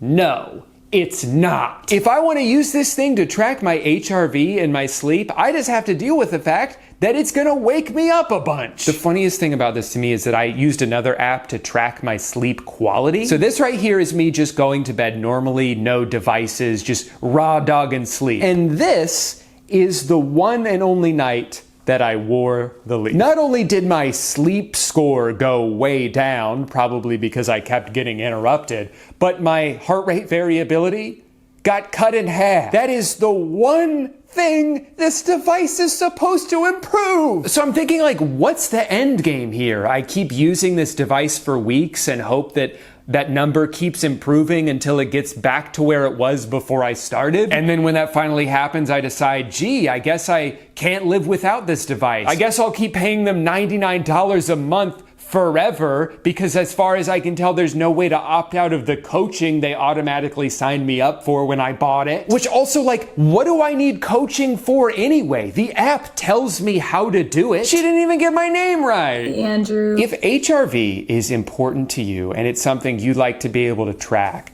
then I would recommend getting one of the many devices out there that will track it for you and that you don't have to tape to your chest. And even though all of these devices are more expensive than $99, after a couple months, it will be the same price. And then every month after that, it will be another $99 cheaper, and so on and so forth forever. Who thought of this business model? And why are they not in jail? Now, if you'll excuse me, I have to go put that in a prepaid envelope. All right, this is gonna be the most positive segment of the whole video. I think the Call Me Go is a pretty okay product. I will not say it's worth $200, but that still makes it the cheapest out of all the products in this video when you consider the fact that you don't have to subscribe to it. I finally figured out how to use it, even though they never answered my phone call. Basically, you just breathe into it until it vibrates, and that means you've exhaled long enough, so then you breathe in, exhale again, so on and so forth for a couple of minutes. Thankfully, I haven't had a panic attack since I got this thing, but the next time I do, I will definitely try to use it and see if it helps at all. Well, the rest of these products have the promise of this sort of silent long-term effect that you're supposed to just trust is happening and hope that in like 2 months that maybe you might feel some slight difference. They don't do anything to help you if you have a sudden onset of anxiety. This is something that at least has the potential to give you some immediate relief. Again, there are plenty of free ways to accomplish the same exact thing. There are YouTube videos with breathing exercises. You could even just like time how long this tells you to breathe in and out, and then next time count out loud yourself. So I'm not gonna say $198 is some great value for this, but does it do what it's supposed to do? Yes. I can see the practicality in owning one of these. Well, I hope you guys enjoyed that, because I have nothing else nice to say for the rest of the video. Boom, you meowed at the door to come in, and I let you in and I closed the door, and now you want to get out? Too bad, you're trapped. My favorite thing about the Apollo is how cumbersome it is to wear on your wrist, because it has to go on the bottom, so it gets in the way of everything. Luckily, the solution is to wear it, that's right, on your ankle. So now every time I walk outside my house, my neighbors do a double take and then sprint in the opposite direction. I didn't commit a crime, Beatrice. I just have trouble focusing. So I've been sleeping with the Apollo and the Neo Rhythm. I've done different combinations. Some nights I'll only wear one. Some nights I haven't worn either of them. Actually, the very first night I had this on my head, which I thought was super uncomfortable. And then I found out you're supposed to put it under the pillow. So that's probably the dumbest I've ever felt. Though it's not like they said that in the app. I had to find that out from a random YouTube video. And if I hadn't found that, I would have just kept putting it on my head every night. But then hold on, and I know this may be a stupid question, but can the electromagnetic pulses even make it that far? Like, I still don't really know how this thing works, but how far do they actually go? Not to brag or anything, but my pillow's pretty thick. Can the pulses go all the way through it? They give you this little magnetic tester that beeps when it's on, which I think it's funny that they feel like they probably have to prove that this thing actually does something, and that's why they give it to us, but that's besides the point. But how it works is that you can only hear it beeping if it's right up next to it. Even if I'm like an inch away, it stops beeping. So you're telling me it has to go all the way through my pillow and pillowcase and skull just to make it into my brain? Shit, what's to stop it from going over to my neighbor's house and getting into their heads? Guess the whole neighborhood's sleeping good tonight. Anyway, for me at least, it seems like it has no effect. As you can see, I am physically incapable of having medium quality sleep. I either sleep amazing or terrible. Just for the sake of being thorough, I'm gonna keep experimenting with these things for the next couple of months, and I'll let you know in a future video if anything drastic changes, but for the time being,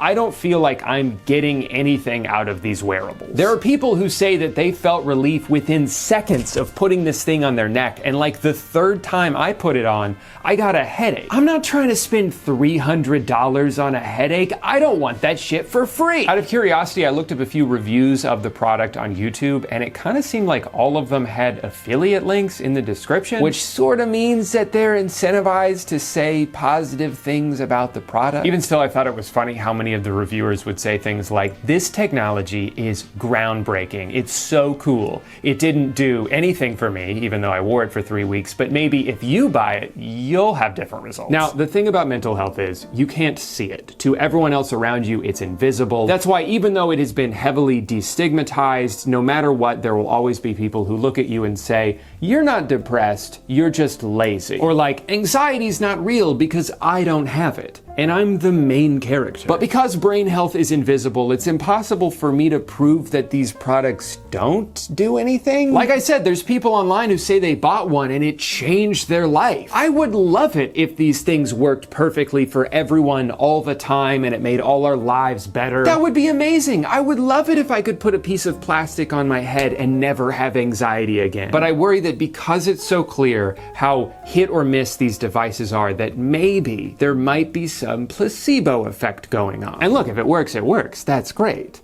for those people, right? Because if it is a placebo effect, that means for everyone who bought it and didn't get anything out of it, all it's done is made their lives worse because they still have anxiety, but now with $400 fewer dollars. What I will say is that I think there is legitimacy in just having something to focus on when working towards a goal. A lot of the time with mental health, it kind of feels like the only thing you can do is just wait for it to get better, or you end up in a depression loop where you don't have the motivation to do any of the things that may make you feel less depressed. That was a story of my life for like 2 years. So there probably is something beneficial just in scheduling a task every day. Maybe part of it is the task itself, and part of it is the sense that you're actively working towards something. Like, these things don't do anything unless you tell them to. So when you sit down to work and you're like, I need to be more focused, I could try putting this thing on my wrist and activating focused and energized mode, and then, maybe I'll get more work done. And maybe on the other end of the spectrum, because I went into this so resistant and so skeptical, it's kind of my own fault that this didn't work for me because I wasn't allowing my brain to take on any change. It's sort of the whole I can't help you if you're not willing to help yourself thing. Although that's me really trying to give them the benefit of the doubt. Anyway, to recap my experience, I think the Mindy would be a bad investment for most people. I think the Leaf would be a bad investment for anyone. I think the NeoRhythm is a little too risky to try out yourself because it seems like a lot of people have no sensitivity to these kind of devices, and even if you want to return it for a refund, you have to spend upwards of $60 to ship it all the way back to Slovenia. I think the Call Me Go has a very niche use, but a use nonetheless, and the Apollo is probably the most overpriced product I've reviewed on this channel since the Moon Pod. I doubt even the biggest believers in this wristband can honestly say that they think this is worth what it costs. It feels so light and cheap in your hand. Just yesterday, I got an ad for almost the same exact type of product. And I don't know anything about this one, but they were charging $90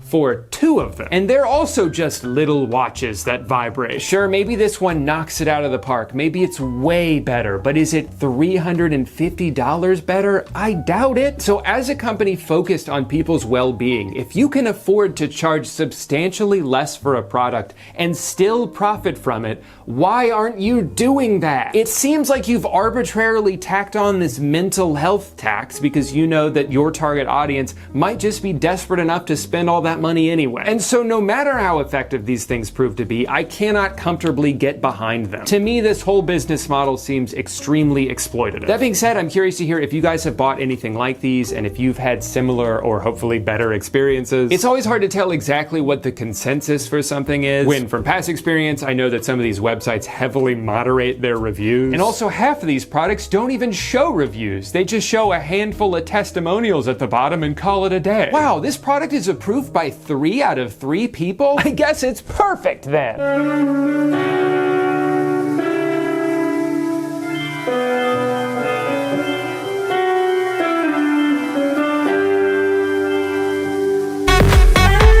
Thomas Edward Patrick Brady Jr., the greatest quarterback of all time. He's won 7 Super Bowls, set almost every imaginable passing record, and has made probably over $1 million or something like that. But what I find truly interesting about Tom's story is that he isn't that special of an athlete. It's not like he can throw the ball further than anyone else, and he's probably the slowest player on every team he's ever been on. Giannis Antetokounmpo is superhuman. JJ Watt looks like if a muscle came to life and started talking. But on the surface, Tom just kind of looks like a guy. In fact, he's so unassuming as an athlete that almost 200 people were picked ahead of him the year he was drafted. And he played longer than every single one of them. In many ways, he got better as he got older. His face changed shape like 6 times. Everything he's doing defies all logic. So what the hell is his secret? Is he a cyborg?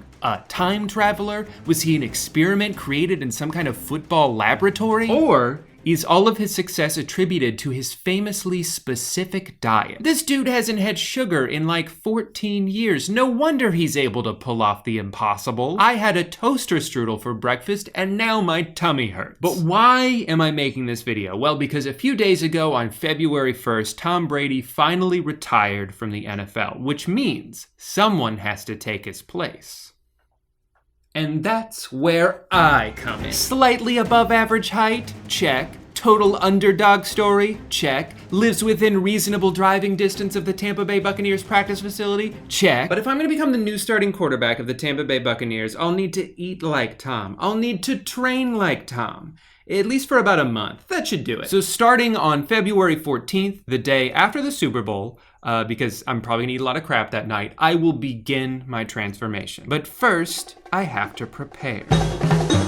Like a lot of mega popular athletes do, Sweet Thomas has very much turned his identity into a brand. It's called the TB12 method. He has 2 books about it, he has his own recipes, his own workout gear, and supplements, and hats, and podcasts, and training centers, and Vital Fit tart cherry. Congrats, Tom! While this chapter is closing, the best is yet to come. You know, I hate to say it, but I don't think that's true. Some people just peak early in life. There's nothing wrong with that. You think anyone's gonna give a shit about me in 20 years? Hell no. I gotta savor this while I can. So this says get started, but then there's so much shit here that I don't even know where to begin. Oh wait. Yeah, I do. I'm getting the Big Tom. Tom Brady drinks 200 to 300 ounces of water on active days. Jesus Christ. I feel like I'm gonna have to get a second bladder surgically inserted into my body if I drink this much water. Oh, here we go. They have starter packs. Here's what people are saying. But it's not customer testimony, it's just their employees. No biases here. Guys, people have been raving about my YouTube videos. Don't believe me? Just ask my mom. You know, I am actually wondering what Brian thinks. Hey everyone, Brian Hart here,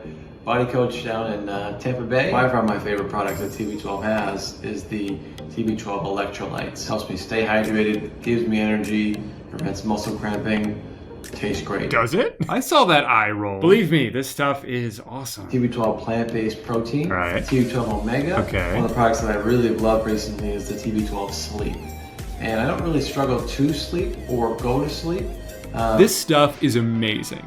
I don't need it, and I've never actually taken it before, but Tom said I had to throw in a 4th thing, and so I just picked one randomly. I wake up every morning feeling awesome after I take that TB12 Sleep. Yeah, I can tell. You're like a ball of energy. Feel free to go to tb12sports.com. What a coincidence. That's a website I was already on. Oh, I guess I should probably just get the Tom pack. Sorry, Brian. In his honor, I will at least get his favorite flavor of electrolytes, and I will think about you every time I drink them. Okay.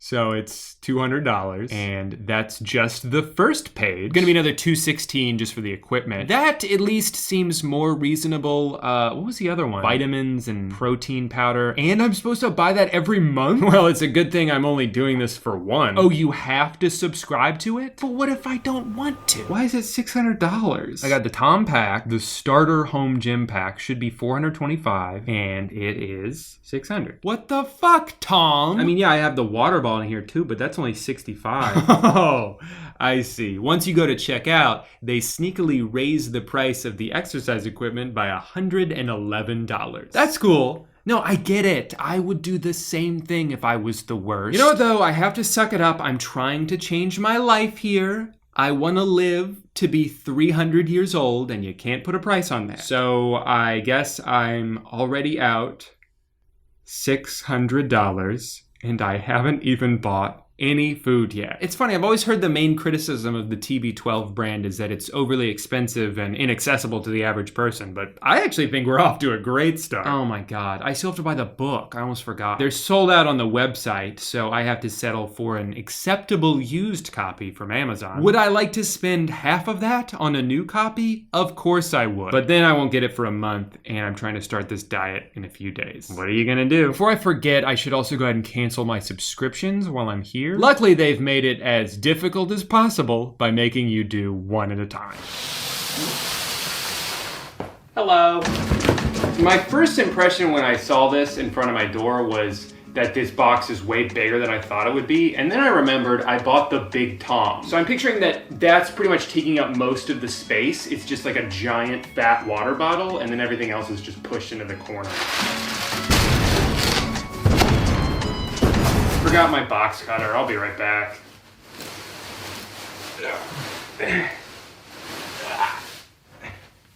Best thing about the moon pod is how easy it is to get up.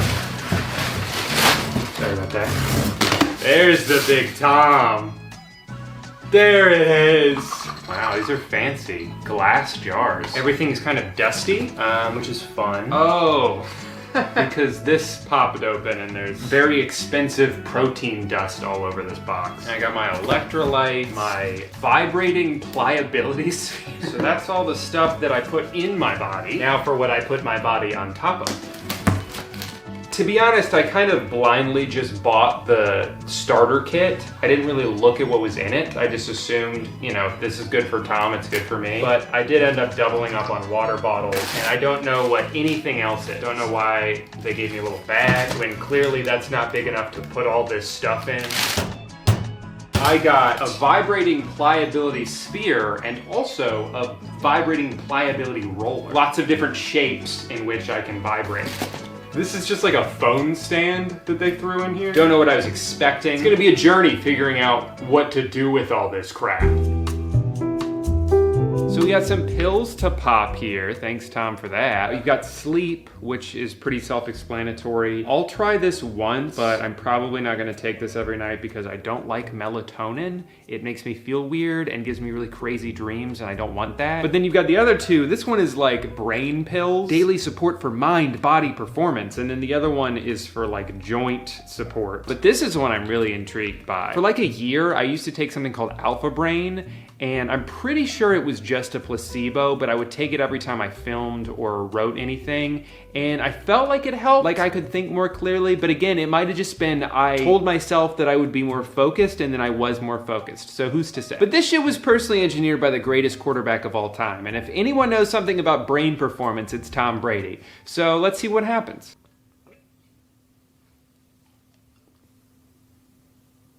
I don't know, I didn't really, whoa! What's going on? I have so many thoughts. I think I'm finally using 100% of my brain, just like Bradley Cooper in that Limitless movie. Oh my God, the ideas. I can't stop them. Hey, sorry to bother you. I know you're at work right now, but I had to call you. I just thought of a new invention. Silent ice. It's just like regular ice, but it doesn't make any noise. I did it. I finally finished my book. Wow, what a productive day. I even managed to move my couch into the middle of the room like I've been meaning to. Well, I guess I'll go ahead and hit the hay.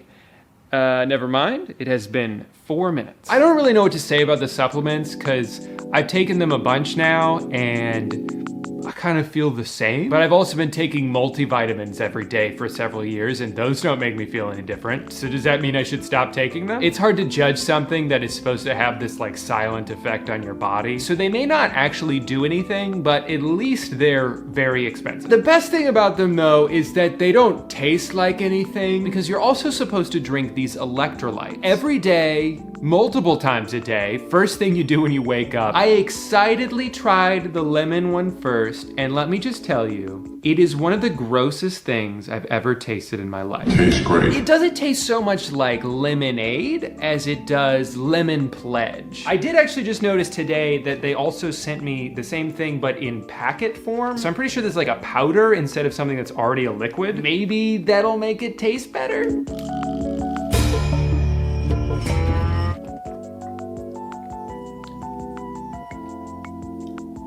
Oh, thank God. Okay, this is way better. This is a huge relief because drinking electrolytes is very much part of Tom's daily routine, and I physically was not able to drink the other one. It was so gross. And it's not like, oh, it doesn't taste like Gatorade. This isn't very good. I don't need it to taste like Gatorade. I don't need it to taste sweet. Honestly, I don't need it to taste like anything. Good thing they also have one called unflavored. This has no flavor. It's just gonna go in my water. I'm not even gonna notice it's there. It's just gonna taste like nothing, right? No, this shit just tastes like salt. I'm just relieved that a lot of the reviews say the same thing and I'm not the only one going crazy here. This person said it tasted like watered down cough syrup. That's a good description. I love Tom, but I threw away the electrolytes. Terrible taste. The electrolytes did not agree with me, and I agree with you. I think when I run out of these packets, I'll just buy a different brand of electrolytes and hope they don't also taste like shit. As previously discussed, Tom Brady loves water. You think this is a lot? This jug that weighs almost 5 pounds when full? Well, he drinks 5 of these every day. My goal for this has been to at least drink 3 of these a day, because that's still on the low end of the spectrum. And 3 a day is doable, but it's also a lot. There are a few things that I don't love about the water bottle. For one, it takes about 90 seconds for me to fill it up all the way because it's so goddamn big. It's also so heavy and bulky that you need to use 2 hands to drink out of it, and it makes you look like a baby drinking out of a sippy cup. It's too wide to fit in a cup holder, so it kind of just jostles around in my car as I drive. And unless it's more than halfway full, I can't drink out of it while I drive without it hitting the ceiling. But do you think I'm gonna ever drive somewhere without having a little beverage in my car? Hell no. But all of that pales in comparison to the worst thing about drinking this much water, which is that I now pee roughly 600 times per day. Sometimes I'll just drink and pee at the same time because I know I'm gonna have to do it in 5 minutes anyway. It really makes me mad that Amanda and I thought it would be funny to have the Pledge of Allegiance in our guest bathroom, but now the joke's on me because I have to recite it every time I go in there. I did the math and I don't think I've gone an entire 2-hour period without having to go to the bathroom.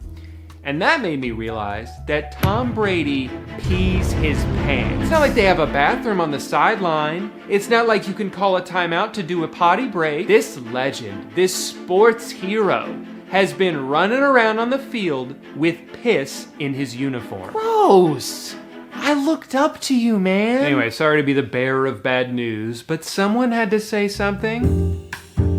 This book's not too crazy. A lot of the stuff I had heard before, like how he was born on a spaceship and came out the womb holding a football. But the thing that's weird about this is, like, this is supposed to be the Tom Brady Bible. But there are things I've read online about him that contradict some of the stuff I've read in here. Like, apparently he doesn't eat nightshades, peppers, tomatoes, but then there's recipes in here that include those things. He's famously on a plant-based diet, but almost all of the recipes have meat in them. So maybe this book is not as all-encompassing as I hope. It might be because they didn't want to include every restriction here so as to not scare people off. Or maybe it's that some of the things Tom Brady believes in aren't actually backed up by science, so they're like, hey, just because Tom does that doesn't mean you have to too. You know, I've read a bunch of books like this before. A bunch. I've read like 2 books like this before. And the funny thing is, I feel like I always agree with almost everything they say.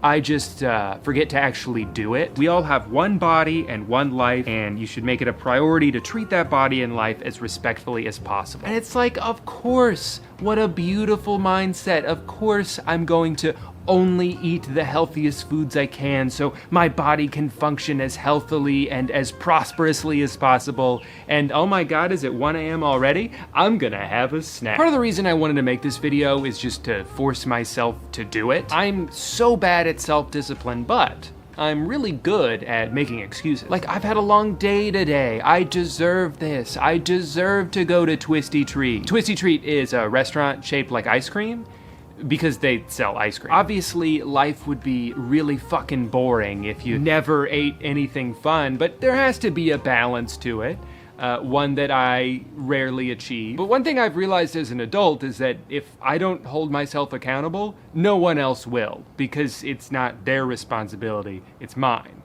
I have to do it, so I will do it. So let's start off with what you're not allowed to eat. You're not allowed to have dairy, or bread, or fast food, or soda, or things with added sugar, or overly processed foods that have a bunch of preservatives. Let me tell you the betrayal I felt when I found out these snap peas aren't actually healthy at all. They're not even real peas. They're just cleverly engineered to look like them. Everything is always too good to be true. Whatever, I'm not mad. You can have alcohol, but in extreme moderation. And I just went ahead and didn't have any because beer makes me me want pizza. You can only have a little bit of caffeine, which thankfully wasn't much of a change for me. Something happened a couple years ago, and ever since then, I've had an extremely low tolerance to caffeine, even though I drink coffee every single day. But I usually don't even finish 1 cup because I know if I drink it all, I'm gonna get all jittery and probably end up with a headache. You know what my Starbucks order is? I get a venti cold brew and then slowly drink it over the course of 4 days. That's not a joke, that's just my life. As far as what you are supposed to eat, it's pretty much a lot of vegetables all the time.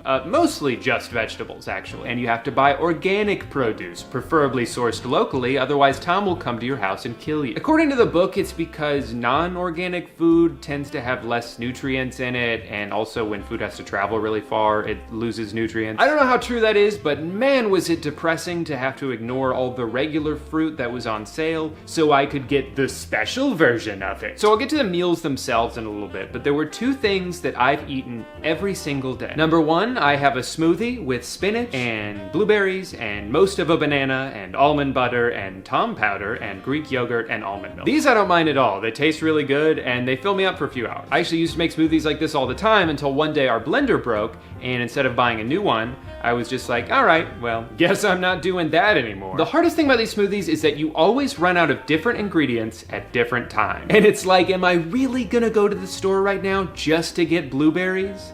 For the sake of this video, yes. Yes, I am. The other thing I get to eat every single day is homemade guacamole. This is, for some reason, an absolute staple of the TB12 diet. Well, it's a good thing finding perfectly ripe avocados every single day isn't like hard to do or anything.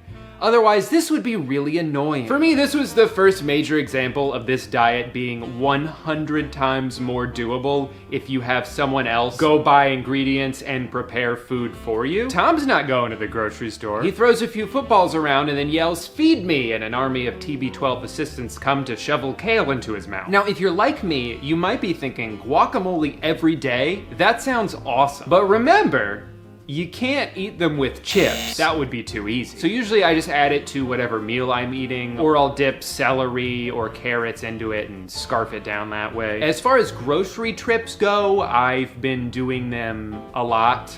Basically every 2 to 4 days. I probably could have consolidated some of these trips, but I get overwhelmed when my grocery list is way too long, so I would split it up into smaller trips and only get like 1 or 2 meals at a time. And I will say, the meals in this book are all pretty good. This salad is stupidly easy to make, so that's been a go-to for me. The cauliflower you make with this salmon is fucking great, so I don't even mind the fact that you have to eat like 12 pounds of it every time. And the chicken and lentils recipe is really good too, although the Dijon mustard flavor can be a little bit much when you're having leftovers, and at that point, it has soaked into every single ingredient. I even got to make my own hummus. That was pretty fun. So really, I have almost nothing but good things to say about all of these recipes, except there is the one. I tried making one of Tom's famous fish taco bowls and everything went wrong. The cod completely fell apart as I was trying to cook it, so it was basically ground fish. The sauce was way too runny and just tasted like sesame seeds. The beans were all wet. The worst part is that it's been about 14 hours and the whole house smells like fish.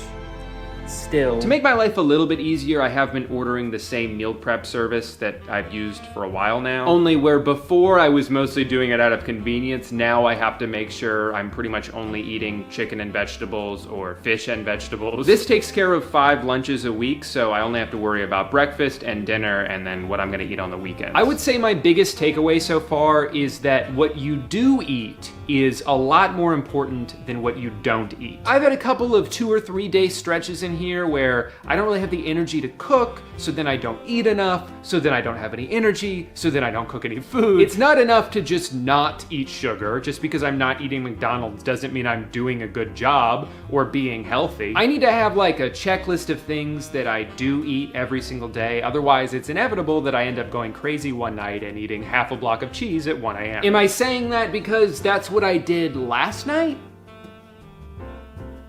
Yes. But I'm not gonna beat myself up over it. I'm just gonna go outside and spike some footballs and get right back on track. So I'm about 2 weeks into eating like Tom Brady, and I can't say a lot has changed. I did notice that I've started floating. I don't really know how I'm doing it. I just know that whenever I go to walk somewhere, I am now levitating off the ground. If I had to guess, I would assume that my body has simply transcended past the need for gravity, which is cool. I don't think I used to be able to do that. At least not that I remember.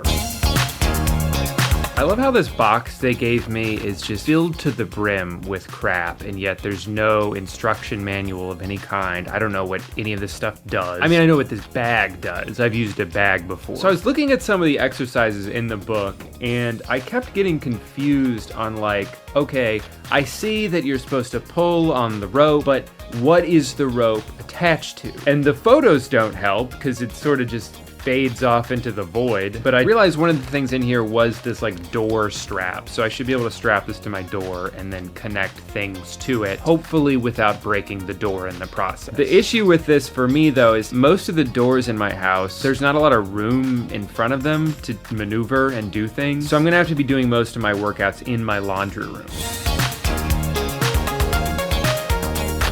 I'm realizing maybe I didn't put the camera in the right spot for this because I did the whole thing and I don't think you could see any of it. All right, looks pretty good, I think. Still worried this is somehow gonna break my door? If it does, I'll just ask Tom to buy me a new one. I now have something else I'm deathly afraid of, which is that while I'm doing one of these exercises, the back will snap, propel forward into the back of my head, and I will immediately die. The good news is if that does happen, I will at least get it on camera.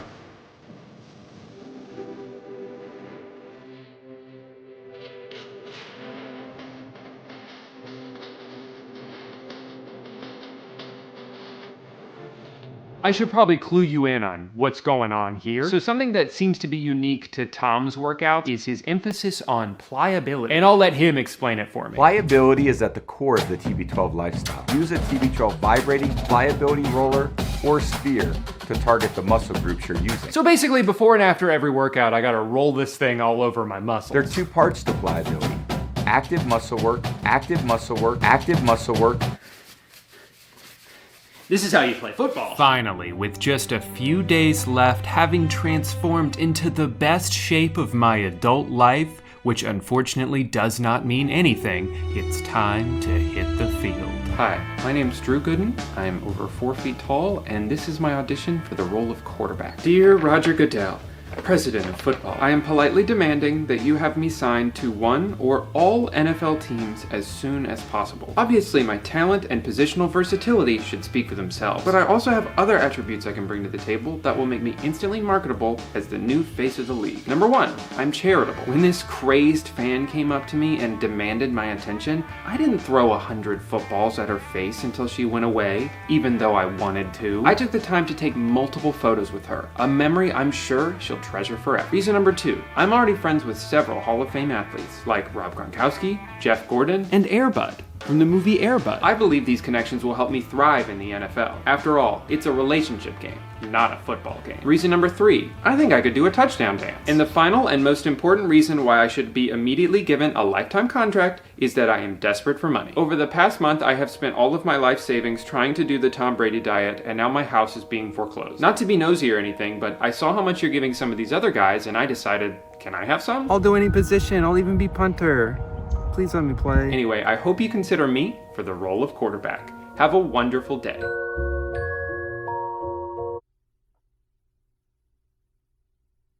What the fuck? You're telling me I lost 5 pounds and felt great for a month and I have nothing to show for it because I can't even play professional football? I'll get you, Tom. Ooh, I just know for a fact that I am the person most negatively affected by this.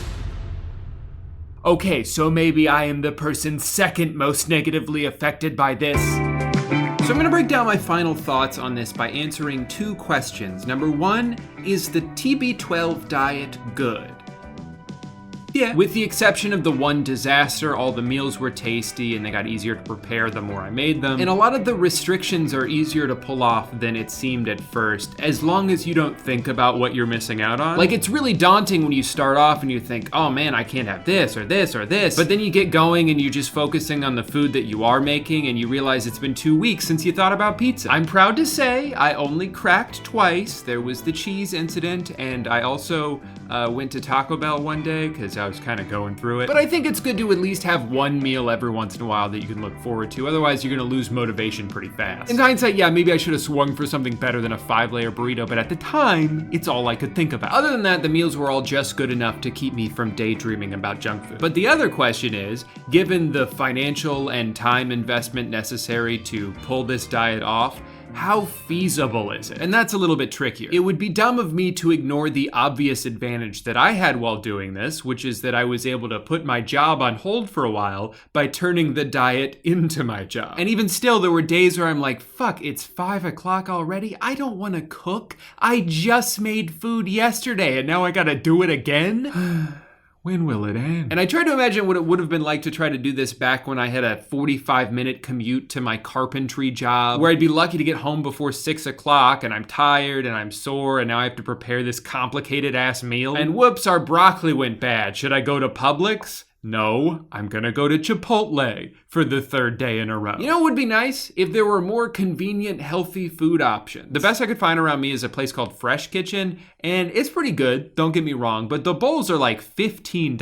Also, I don't even know if that place is healthy. Did you know that restaurants aren't required to provide nutritional information unless they have over 20 locations? I didn't know that till I tried to look it up. And yeah, you can always drive through somewhere to get a fast food salad, but not only do I not want to eat salad every day, but a lot of the time, the salads have more calories than the regular food that they sell. Without a doubt, the best way to follow the TB12 diet is to have multiple fresh cooked meals every single day. And the easiest way to do that is to pay someone to cook them for you. But I'm not gonna do that, and you're not gonna do that, so who the fuck is gonna do that? Following this diet is possible, but it's expensive and it's time consuming, and you have to sacrifice a lot of convenience in order to make it work. And just like with all diets, you have to be patient. If you're hoping to lose weight, it could take 2 weeks before you even move the needle at all. So really, in the short term, there are almost no noticeable differences. Like I remember my dad asking me after a couple weeks how I felt, and I thought about it, and I was like, just kind of normal, I think. For some reason, I guess I thought, I'm eating all these superfoods. I'm gonna feel amazing. These omega-3s are gonna be coursing through my veins. But I realized it's more so just an absence of feeling bad. It's been a week or so since I officially finished doing the diet for a month, and I've tried not to stray too far from it since then, but I've loosened up the restrictions. Like the other day, I had a milkshake, and it was fucking delicious. It was so good. I don't regret it at all. But I felt like garbage afterward. I was in a bad mood. I was groggy and irritable, and I went to bed really early for some reason. Same thing happened when we had pizza a few days later. It was the best pizza I've ever had in my life.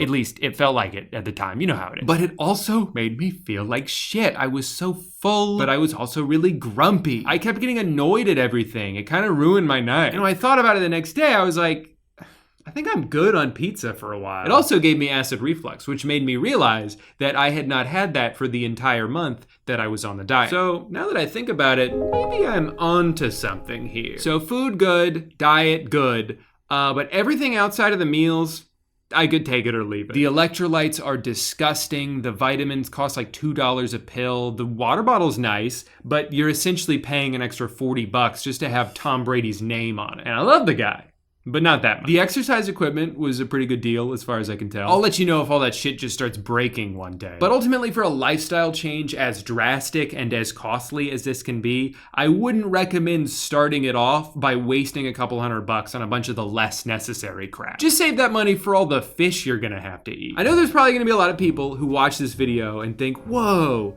you went on a diet for a month? That's crazy. What are you, like a regular person? And that's fine, but I'm proud of myself for doing this. It's not that I don't normally pay attention to what I eat and try to eat as healthy as possible, but I'm certainly not very consistent about it. So every day that I would get through the entirety of without making any bad dietary choices, it felt good laying in bed that night knowing I did a good job. And the more I stacked those days on top of each other, the better I felt overall. And I also realized when I'm only having one truly bad meal every week or two, it makes it taste so much better, because I've earned this. I'm gonna savor this shit. Again, I know these are very basic human principles that a lot of people are gonna hear and be like, yeah, Drew, it is hard. Everyone struggles with cravings and making good choices. It's not like extremely healthy people were just born with a different brain and they never think about how good ice cream would taste right now. They just have better self-discipline than I do. Anyway, this is a diet that I've wanted to try for several years, and maybe it's a good thing that Tom pretended to retire for just long enough to make me actually do it, because if he didn't,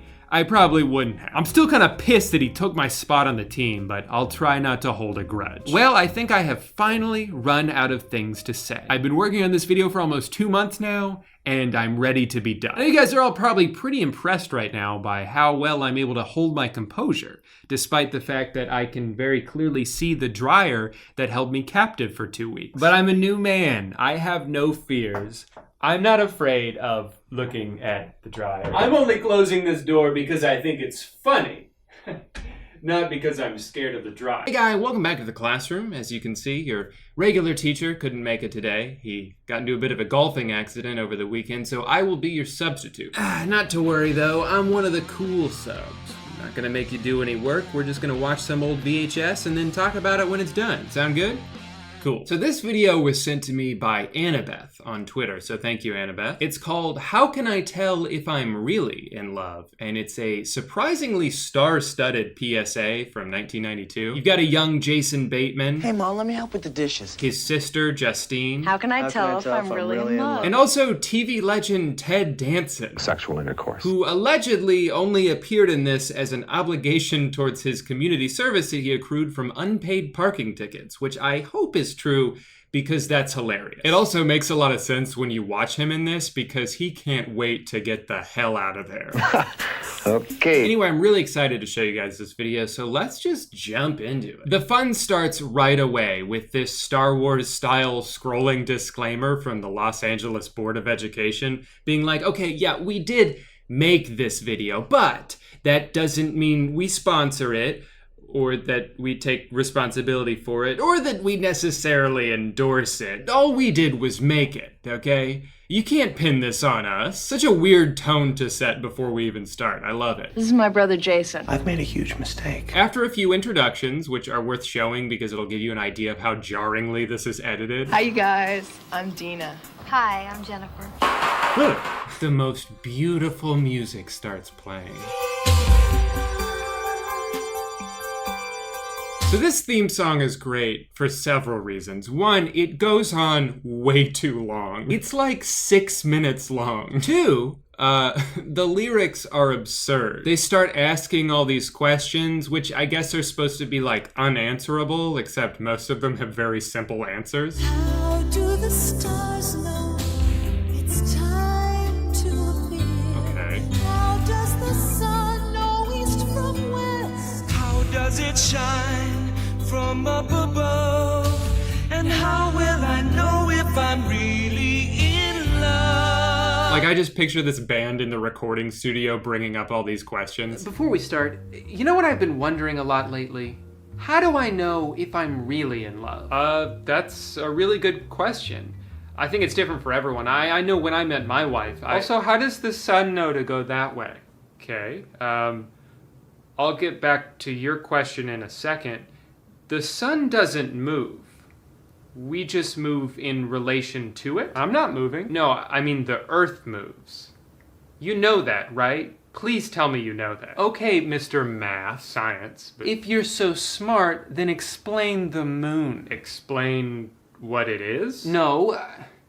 How does it know what time it is? And what about the stars? How do they know? Yeah, does someone turn them on? What if they forgot one night? That would be so embarrassing. No, stars are giant balls of fire. We just can't see them during the day because it's too bright. Oh, from the sun. Yes. But how does the sun know what time it is? How old are you guys? 30. 37. Jesus Christ. All right, let's just finish the song. How will I know if I'm really? So after several more minutes of this. Trust. I didn't know love could be Honesty. I love the way that I'm feeling. Fun sex. And this. Only want to hold. The song finally fades out and you think, okay, the video's gonna start now.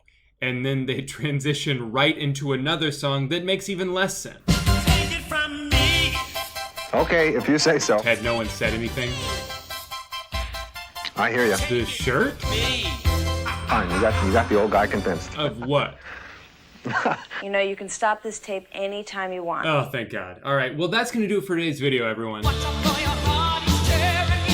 Just kidding. As much as I already want to throw this tape into an active volcano, we gotta power through this because there's actually a lot of really valuable information in here about relationships, about sex, and I love that. Because every time they say something of value, the director immediately cuts to some kind of acid trip. I think guys have a lot of trouble talking about love with their friends because they have this macho attitude that they have to put on all the time. Okay, so I was thinking, when this teenager starts opening up about his feelings, can you animate a giant cartoon face that's giving him a dirty look? Sure. Feel really, really good, like he can do anything. We need to show that we're listening to him. What do we draw? What about an ear? Genius! I knew I hired you for a reason. Well, that's a good place to start.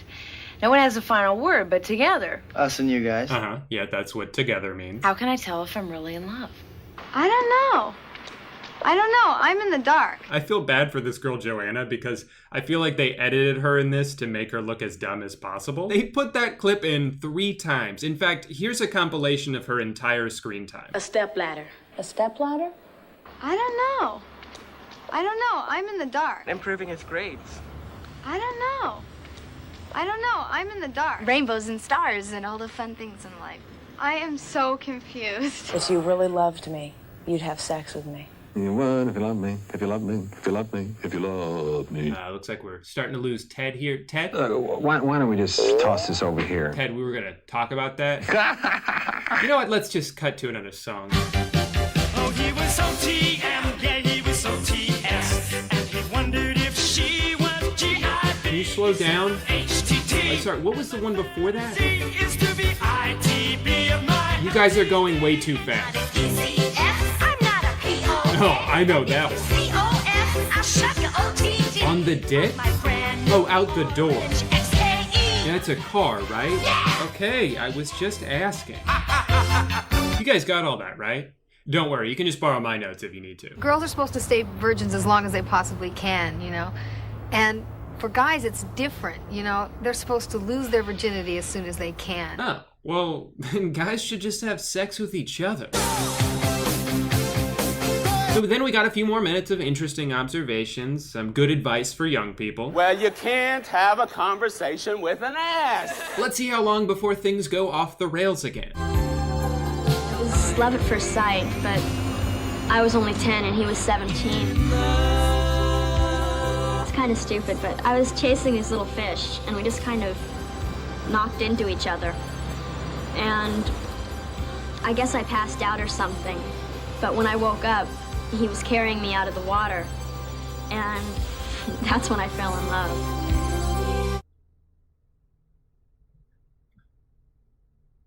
What the fuck? If you love me. Okay, can someone please reel in Ted? If you love me, if you love me. He won't stop singing the song. We only asked him to do it once. You would. If you love me. You would if you love me. You would. And then right on schedule, once again, we have another very insightful segment, this time about the difference between good and bad relationships. Mature love is energizing. Immature love is exhausting. And this is probably my favorite part of the video, because I think this is a big thing that everyone needs to hear, which is that sometimes continuing to be in a bad relationship is worse than just having no relationship at all. You can't stand to be with the person you're supposed to be in love with, and you can't stand to be without them. But you're so used to the relationship that the thought of breaking up seems too difficult, so you continue to stay with them way longer than you should. I've done this before. Most people I know have done this before, so I think this is a really valuable segment to put in here. It's almost like they managed to lock the director out of the room for just long enough to cram this sensible advice in. Hey, huh? You guys aren't messing with my movie, are you? No. Then what are you doing? Nothing? Good. And now Jason's gonna talk to a picture of a heart, right? You got it, boss. Oh, yeah, sure, fine. Mm-hmm. No, I understand. Sure, great. She doesn't like my hair. She didn't like my hair. And we're still gonna leave that really long, awkward pause in, right? Yep. You know, someone loves me. I think the editing here is just relentlessly nonsensical. For 2 years, I went out with this guy He was the football player, I was the cheerleader. Okay. We were cute together. We took good pictures together. I'm sorry, who is this? If there is a special love with this certain girl, she could be looking like a toad, she can be a princess, and you could still love her, and that is love. To put it simply, love is when she be looking like a toad. On the good side of love is the ultimate fulfillment, and when you're totally fulfilled, it's as if you're on the planet Z of funness. I love how casually he said that. You know, planet Z of funness, a thing we all say here in the 90s. I used to be on planet F of badness, but not anymore. Planet Z, yeah. Let's see, been a while since we heard anything from you, Jason. Got anything to add? Interest, intrigue, infatuation, love. What? Staircase. Oh. Oh, what? Glad they kept that in. So then buried at the end of this video is a solid 10 minutes of information about teen pregnancy, which no teenager will ever see because they turned this off 30 minutes ago. Yes!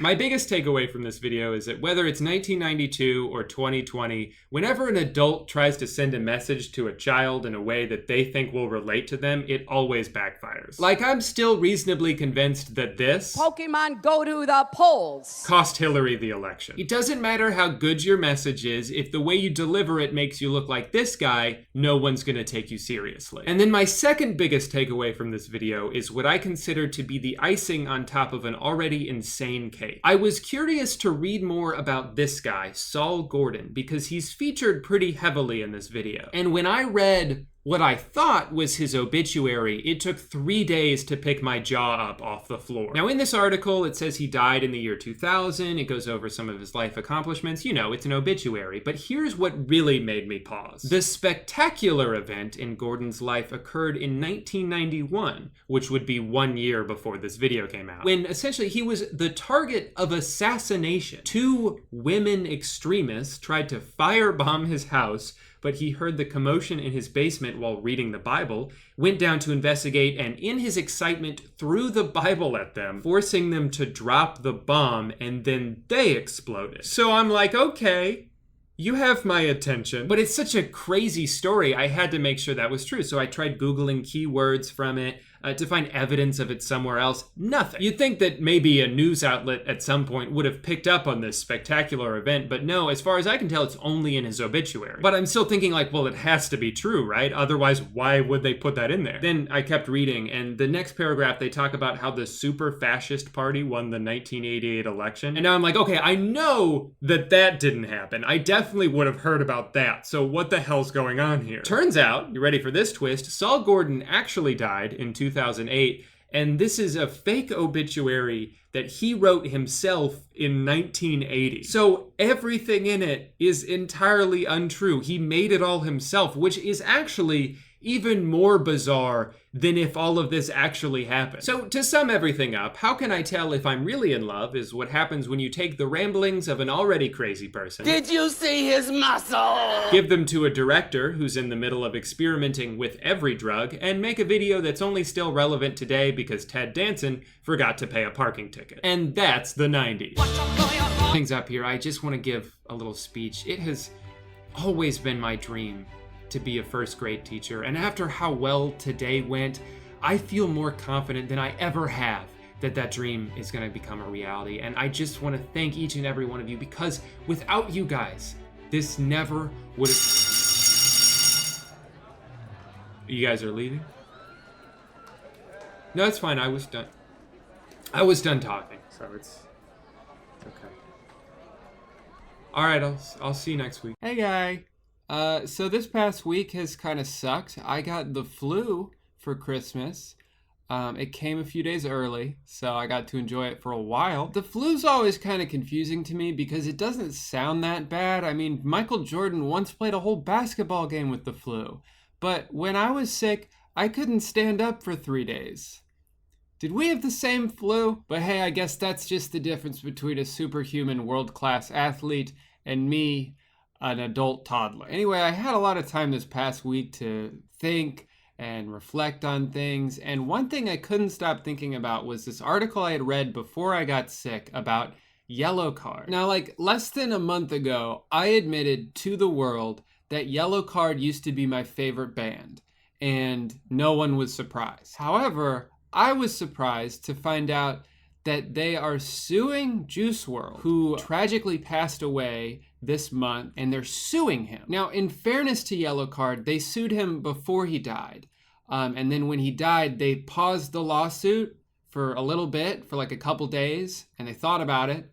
And then they were like, let's keep suing him. And so they did. Basically, Yellowcard alleges that in Juice WRLD's very famous song, Lucid Dreams, he uses a melody of theirs from a song that they released in 2006. Now, here's the thing. I am a self-admitted fan of Yellowcard. I spent a lot of my life listening to their music, especially their first couple albums. That was back in the early 2000s when I didn't have like an MP3 player, I had a CD player. So I only had like 3 or 4 CDs I would listen to over and over again. So their original music, their first 2 albums especially, I listen to all the time. I know these songs very well. They're very deeply ingrained into my brain.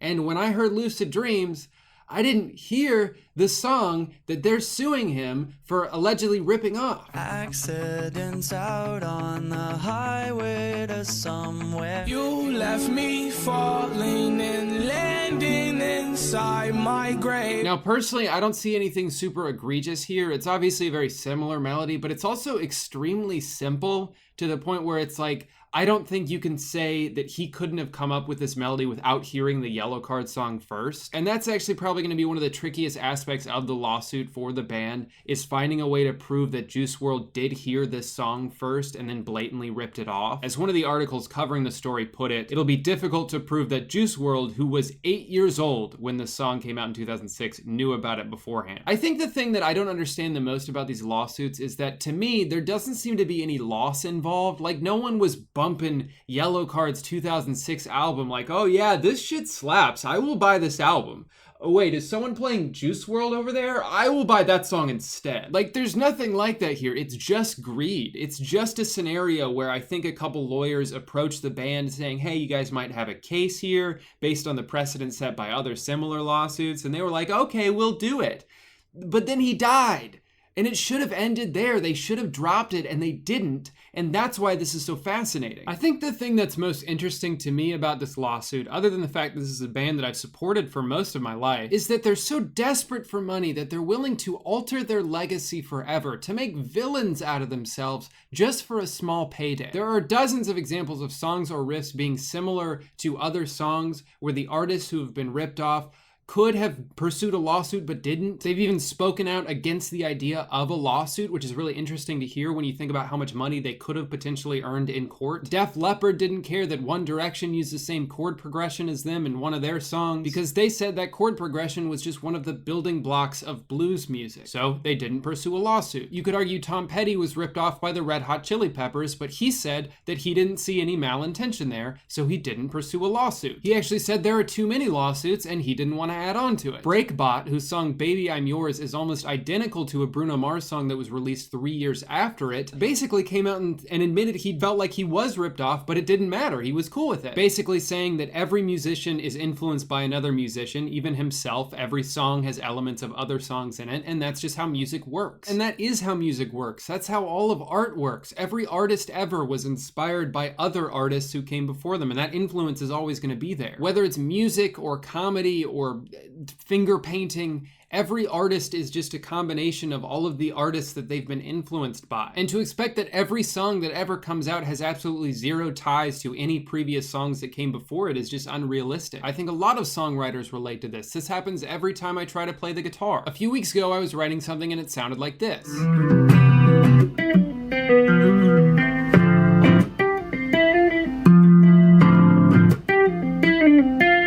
And I was like, cool, awesome, I like the way that sound. And then a few days later, I was listening to Hail the Sun, and I realized that the riff I wrote is extremely similar to a riff in one of their songs.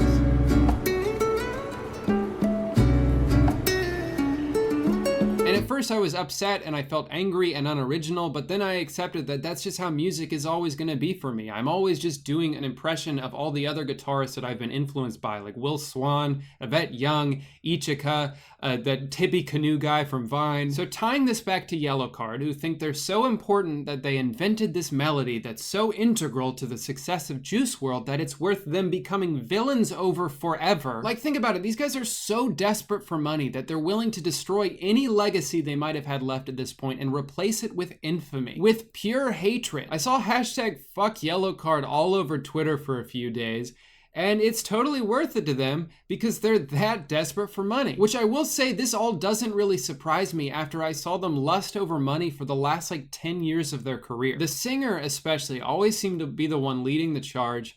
Despite the fact that they had a loyal following, still listening to their music and going to their shows and buying their albums, he was like, nah, we gotta get on the radio. He was so certain that he could turn Yellowcard into Coldplay that they started putting these stupid radio songs onto their album, these like dog shit transparent attempts at pop music, and it didn't work. They still didn't get on the radio. So then in 2013, they kicked out their drummer, who was like the only thing setting them apart from just being another average punk band, and they signed with Razor and Tie Records. You know who Razor and Tie is? They make Kids Bop. I'm not even joking. These guys were so tired of being a mildly successful niche rock band that they were like, let's sign with the fucking Kids Bop record label and make shitty pop music, and then we'll be famous again.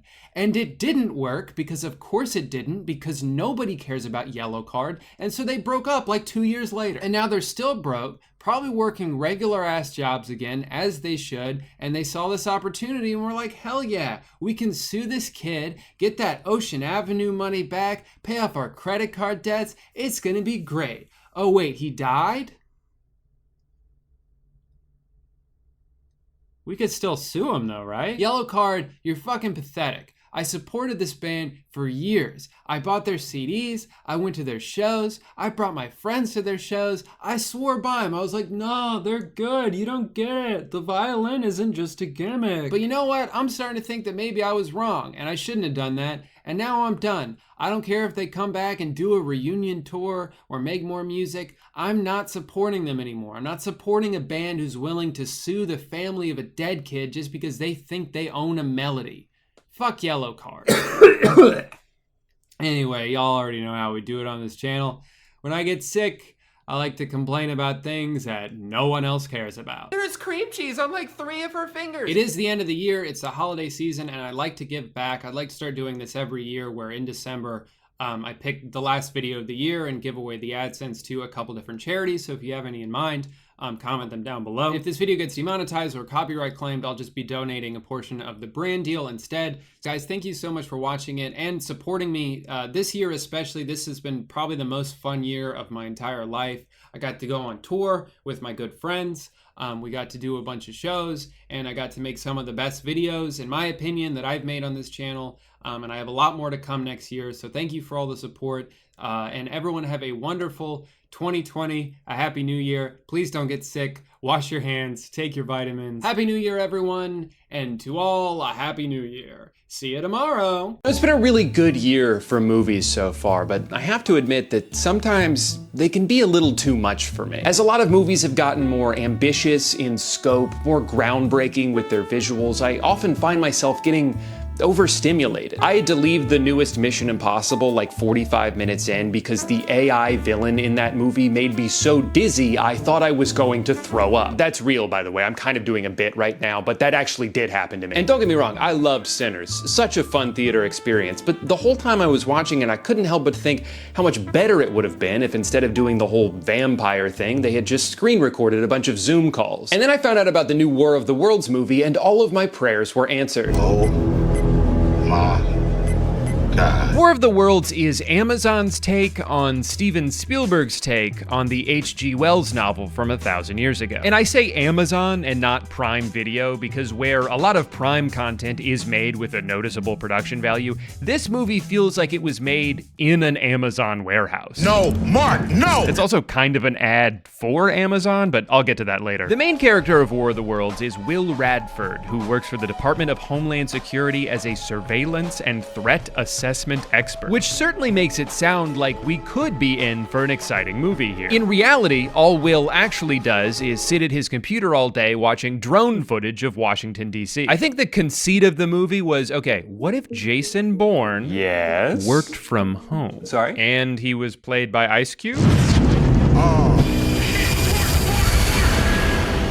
Oh no, that's not gonna work. From the opening montage, it's not entirely clear what Will's role here even is. It kind of seems like the computer is already marking everything for him, and all he needs to do is see if the text is green or red. If it's green, he can move on to the next batch of footage, but if it's red, he can also just move on to the next batch of footage. Nothing he's doing matters at all. This car is driving suspiciously close to the Pentagon. Let's go ahead and give that a threat level of medium, provide no further information, and then get back to looking at buildings. You realize pretty quickly that Will seems to be a lot less interested in securing the homeland than he is using his access to government equipment to spy on his adult children. He spends the majority of his time just looking at them, watching them. He has cameras at their jobs, at their homes, inside their fridge. Okay, so we got 4 avocados, 1 mayonnaise, 4 avocados, and 8 unknowns. I'm sorry, it can tell just from the outside of this container that there's cake in there, but it doesn't recognize a cup of pudding. You haven't had any protein this week. How do you know?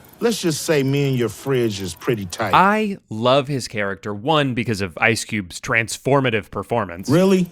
A muffin. What are you thinking? Jesus, Dad, how many times have we been One through hard this? boiled egg. But also, I like that he doesn't seem to know why his family doesn't fuck with him. Hey, Pops. I'm not your daddy, man. Sorry. He finds out his daughter didn't invite him to her baby shower. What shower? Oh, shit. So he hacks into her MacBook and is like, I don't get it. Why doesn't she trust me? Damn. Why would she say something like that? And you can see their last text exchange was her asking him for a ride to the hospital and him being like, not sure about that. I'm gonna be absolutely swamped that day watching a live feed of you going to the hospital. One of the other main characters in this movie is his friend, who works at NASA. And if it wasn't made obvious by the logo behind her and her multiple mentions of the NASA satellites that she has access to, her name in the movie is Sandra NASA. Just want to make sure nobody's confused about where she works. And look, I'm guilty of sometimes saving someone in my phone as first name, their name, last name, the thing I know them for. But even in the government database that he uses throughout the movie, he types in her name as Sandra NASA. So I think that is her legal name. Anyway, this is a great scene because in the span of about 15 seconds, you can see Ice Cube go from crazy weather, not my problem. Whoa, that weather's crazy. But it's not my problem. Take a look at this. I watch people, not weather. All right, that's crazy right there. Well, I got bigger fish to fry than watching clouds. Now, I know what you're thinking, this movie is great so far, but how come nobody's gone on Facebook yet? Don't worry, he does, for several consecutive minutes. Remember to take out the trash today and be nice to the kids. That's how she died. He forgot to take out the trash and she got hit by a garbage truck. Here's another example of very efficient writing in this scene. From this, we don't just learn that wife is dead. We learn that in this universe, the deliverability of a Facebook message is what indicates whether or not someone is alive. This is a crucial detail to remember, as later on when shit hits the fan and the aliens start attacking, spoiler alert, sorry, there's a very tense moment where Will's message to his daughter Faith does not go through. The implication being that she died so hard her Facebook doesn't even work anymore. Look, I know Facebook certainly has some weird policies, but I don't think they deactivate your account the moment you die. Now, thankfully she survived, and her dad is able to confirm this because he, again, has access to 24/7 live feeds of every building she might be inside of. Aw, he really does care. That'll teach her not to be so cagey about her privacy. Also, I see these are all Ring cameras they've placed around their house, but what is this one for? The one that's eye level with the couch? Is that to make sure nobody breaks in and starts watching TV? Now, I think this is a good time to remind you that Ice Cube spends 99% of this movie sitting in one spot. This is a sci-fi action adventure about aliens attempting to destroy Earth, and it is filmed entirely from the point of view of a guy looking at his computer.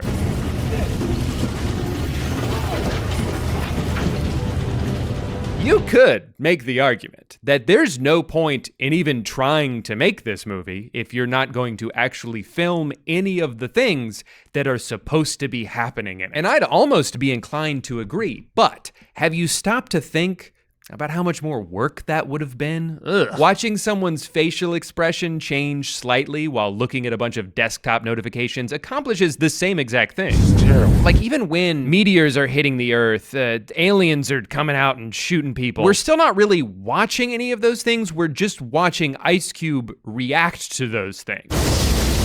Sheila!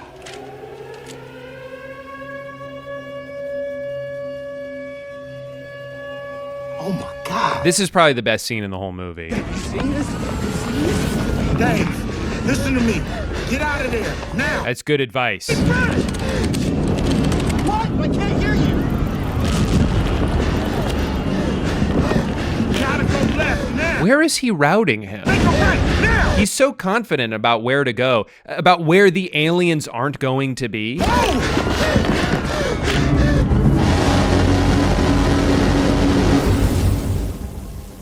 Oh no. My son died from explosion. When is this week gonna end? Thank God. Don't worry, Dave is okay. But now Faith is in trouble. I've never showed his dad. What are you doing outside? At least put a jacket on. It's cold out there. Get away from that. Okay? Stay clear of that stuff. Get out of there. Go. Yeah, she's working on it.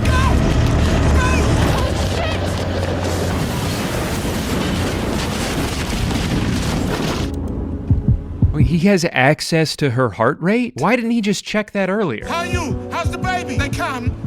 Your heart rate is way too high. 105? That's not that high, especially considering the situation they're in. She just sprinted away from an alien laser beam. If anything, it's kind of low. She's freaking calm right now. Oh, cool. We're moving from the computer to the phone.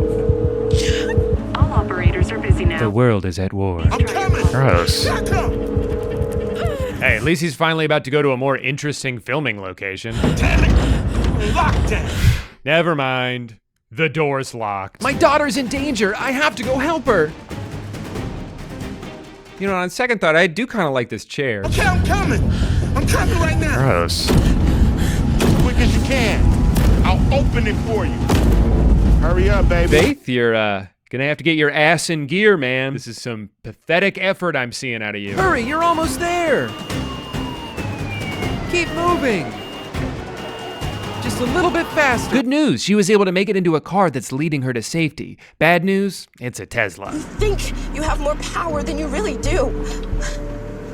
You think you have the power to have saved Mom? Classic infuriating movie trope here, where one character has vital information that would help everybody, but the person they're trying to communicate it to won't listen. And I need to talk to you about something I don't have time for that right now. Dad, okay? This is important. I have information I think you might want to know. Not now, Dave. The government... No. I don't want to hear nothing you have to say. Dad, listen! I gotta go. There are so many jump cuts in this movie, it's actually insane. Like, I think they just filmed every line individually and forgot they needed to account for conversational timing. So then they had to fix it by putting all these cuts in that you can't do in a movie. YouTube video? Sure, do all the jump cuts you want. But you gotta raise your standards a little bit if you're Universal Pictures. Now, to be clear, I don't blame any of the individual editors for this. In fact, I don't know if I could imagine a more difficult editing task than to have to make something comprehensible with the source material that they were given. Essentially, Amazon gave these two people a photo of a green screen and a handful of Ice Cube reaction shots and said, make a movie. And technically, they did, because we're watching it. Sometimes I wonder, though, if they even knew what was going to be on the computer when they filmed, or if the plan was just get a shot of Ice Cube looking concerned, and then we'll figure out the rest later. Because not only do they reuse shots like crazy, but there's times where something so inconsequential happens that it feels like it was just shoved in after the fact. All right, time to fly this drone. Oh, wait, I can't. I could earlier, but now I can't. I need a level 5 password. So I'm gonna DM someone else in the government and ask for a level 5 password. And now I can see the drone. What a fun obstacle to just throw in for no reason at all. Did it make the movie better, or did it just make it longer? Our forces are positioned and ready to engage right now. What do you think, Mr. President? I see no other option to initiate this war of the worlds. He said it. He said it. There are too many of them. What are we going to do? We're going to initiate a Star War. China and the U.S. have joined forces in what is an unprecedented collaboration. On the Song of the Summer. The world's governments have finally put aside their differences in an effort to protect the home planet. Who is saying this? Who is talking right now? Such a heartwarming sequence here, a real glimpse into what life might be like if we all just got along. And the best part is, we get to watch Ice Cube watch it happen. Got him. Got him. Took your ass out, huh? Take your intergalactic asses back home. Meanwhile, Faith isn't doing so hot. She's pregnant. I thought that I could stop the bleeding if I took it out. I thought I could stop the bleeding by pulling out the one object that was stopping me from bleeding. Why didn't that work? Gotta put some pressure on that wound, man. No, Mark, no! But I work for Amazon. Packing supplies are all I know. Oh no, please don't die. Hold on, Faith. I love... Oh, wait, my girlfriend's calling? Keep me posted. Hey, you talking to the cube, baby girl? What do you want? Big discovery here about the aliens and their intentions. Why are they going after the chip? These little guys are drawn to data. These things eat data. Exactly. Wait a minute. This whole attack is just a big diversion to get those tripods to the data center. And those tripods are just Trojan horses to get those little bugs into the server. I feel like I have to point out that that's not how Trojan horses work. A Trojan horse is when you sneak something nefarious inside of something that appears harmless, so the people you're trying to attack let their guard down. I don't think that quite counts when you're talking about a 50-foot walking laser beam. Guys, a giant robot's destroying the city. How fun is that? I just hope there aren't a bunch of smaller robots inside of it who try to steal my Facebook memories. Oh no, my Facebook memories! I never should have trusted you. No, no, no, no, no, no! Remember to take out the trash today and be Nice to the It's so sad. It's like she's dying all over again. And how is he going to remember to take out the trash now? Kind of seems like he already forgot the part about being nice to the kids. Jesus, Dave! Dad! I love how often in this movie, Ice Cube exasperatedly takes off his glasses, only to just have them back on immediately in the next scene. Also, in case you didn't pick up on the insane plot twist here, turns out the aliens aren't here to take over the world. They're here to eat our data. We are in utter chaos without our most precious resource, our data. And because of the internet, we have a whole bunch of it. Collecting data? Oh, man. The clues were there all along. Look how hungry that robot is. Shit. Briggs is behind the whole thing. Traitor. Yeah, I think you're gonna want to take those glasses off, man. And go ahead and put them back on. NASA warned you if you activated Goliath, it could spark an invasion. Those dinosaur bureaucrats don't keep us safe. I do. So basically, this evil government surveillance program knew that the aliens were going to come eat all this data, but they still wanted to collect it anyway. And it's like, okay, I guess there's almost an interesting idea here. There are a ton of billionaires and people in power who are mostly aware that their choices are actively harming the earth and the future of humanity, but they continue to do it anyway because the things they're doing benefit them personally. But I do think there's maybe a tad bit of irony in Amazon being the platform through which this message is conveyed. A platform that is currently using my own data to advertise groceries to me every time I pause this movie. Our most precious resource on Earth is data. Also, if you've ever been on the Fast and Furious ride at Universal Studios, all of these webcam conversations have the same exact cadence as the conversations that take place on that ride. Shaw, that cockroach we beat down in Spain? What's he got to do with this? Nothing. VP, justices, chiefs of staff, all secure. Okay. You insane. I didn't sign up for this shit. Thank you for your service, Radford. You're dismissed. Stop this thing. Wait! No. Oh no, he's being dismissed. I'm not sure I understand though. I might need to see 5 different examples of him being locked out of his computer. What?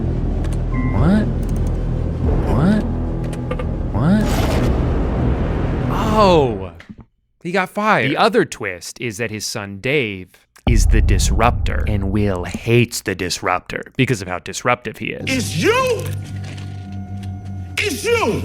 Yeah. In fact, he's #1 on the domestic terror suspect watch list. But now that he's stuck on the outside too, they'll have to work together to save the day. He's gonna have to go from hacking for the government to hacking to the government. And let's pop those glasses off for a sec. Thank you, Q. Then Mark and Faith send an update photo letting Will know that everything's okay. But it's such a bad picture that Will doesn't even seem that happy about it. Good. Dad, meet my disruptors. What the hell? This was supposed to be our safe space. Guys, enough. It's truly fascinating to watch a movie try to raise its stakes without any ability to do so, because everything has to take place at his desk. It's not like we can just go out to some big set piece and watch a cool fight. The best Ice Cube can do is send some emails, upload a YouTube video, use Photoshop to put his face into the YouTube video. Damn, Mr. Radford, that was badass. It's riveting stuff, honestly. This is what movies are all about. Thelma Louise, break encryption. Code Crusher, bypass firewalls. And Burnout, just stay out of trouble. Yeah, if there's one thing we know about Burnout, I'd say he's kind of a loose cannon. What the hell? A few minutes later, that whole crew of people we were just introduced to dies. I'm being hacked. They're hacking us. They're eating our data. Now the aliens have turned their attention to Dave. No! Oh no, he's gone for real this time. Ice, aren't you forgetting something? Thank you. Now put him back on. You know you can't see without him. And then he sits down and then stands up and then he goes to pick up his chair that he threw earlier. So like, wait, where the fuck was he just sitting a second ago? And I guess firefighters are there already? How did they get there so fast? It's been 12 seconds and the world is at war. Gonna need to take my glasses off for this one. Oh, never mind, guys. His son is alive. He was just using a green screen. You had me worried to death, man. You should have seen it. I threw my chair on the ground. Son, I'm just so glad you're alive. For the second time today, I thought I lost you. I was devastated. Oh, wait, my girlfriend's calling me again? Girl, you gotta stop blowing up the cube, okay? I got shit to do today. We must destroy DHS to make sure anything that gets through can't get to the Goliath. No! Guys, that's the building I'm in. Hell no. Dad, you're gonna have to get the code into the servers manually. They will kill you, Will. It's a damn suicide mission. I said I'll be fine. I just needed to put my glasses back on. Okay, so the plan is Will is going to leave the room. I just hope his legs haven't atrophied in all the time he's been sitting there. He's got to go take this virus and put it in that delicious data that the aliens will eat and then melt or whatever. I don't actually really know. There's just one problem with this plan, though. The only way to transport this virus is with a thumb drive, and Mr. Cube doesn't have one. Put it on a thumb drive. I don't have a thumb drive. What do you mean you don't have a thumb drive? What? Dude, everybody has a thumb drive. Shit, I bet even Mark has one. Even I have a thumb drive. I knew it. Faith can load it here and I can get it to you. How? Primaire. So this is where the movie goes from good to great. I mean, rarely do we get to see the streaming service a movie is on become so integral to the plot of the movie. Right. Yeah. Oh, it's the future of delivery. In hindsight, it actually feels kind of insane that I even needed to have a Prime subscription in order to watch this movie that is about to climax with Amazon saving the world. I need you to place an official order on Amazon to activate the drone. I like when this guy's flying the Amazon drone, but then the aliens sent out their drones to try to blow it up. So then the other guy starts piloting a third drone that he uses to blow up these drones before they can blow up the Amazon drone. Touchdown! Good job, team. Oh no, the drone fell down. There's no way to get it back up from here. Okay, so what do you think that they're going to do to get out of this situation? I'll give you a couple seconds to think about it. Got your answer? Great. So if you said that they would use facial recognition software to identify this homeless person on the street so that they could text him on the phone and ask him to flip over the drone, you're correct. But also a little psychotic for even thinking of that. Jesus Christ, man. But of course, he doesn't just trust this unknown number at face value. He has to be bribed a little bit first. So they give him a $1,000 Amazon gift card. And without hesitation, he sprints into the face of danger to flip that thing over. Oh my God, what a choice. I'm pretty sure that guy exploded, by the way, but that doesn't matter to us because the camera never turns around to look. In his first taste of real action in the entire movie, Will gets grabbed by an alien tentacle that penetrated the building, and then he says this. These things are everywhere! Nope, there was just one, and all he had to do to kill it was tell it to move. Move, bitch! Get out the way! Just like the song. Where's that drum? Coming! And now for the scene that this entire movie has led up to. No! I love you guys! In hindsight, it actually makes sense why he spent his entire life in that room, because about 5 minutes after he left it for the first time, he died. So maybe he was onto something. Anyway, now it's everybody else's turn to be alone in a room pretending to react to someone's death. Huh, not so easy, is it? Maybe we shouldn't have been so hard on him, you know? Especially now that he's gone. I miss him so much. His quips, his glasses. Oh, never mind, he's okay. Aw, happy ending. I guess nobody died in the movie. Except for the millions of people who definitely died in the movie, but we don't have to think about that. I just got off with the president. He wants you to pioneer a new data collecting protocol that doesn't invade people's personal privacy. Sorry, sir, but not for me. If I can't invade people's personal privacy, then I'm just not interested. This War of the Worlds. And that's the movie.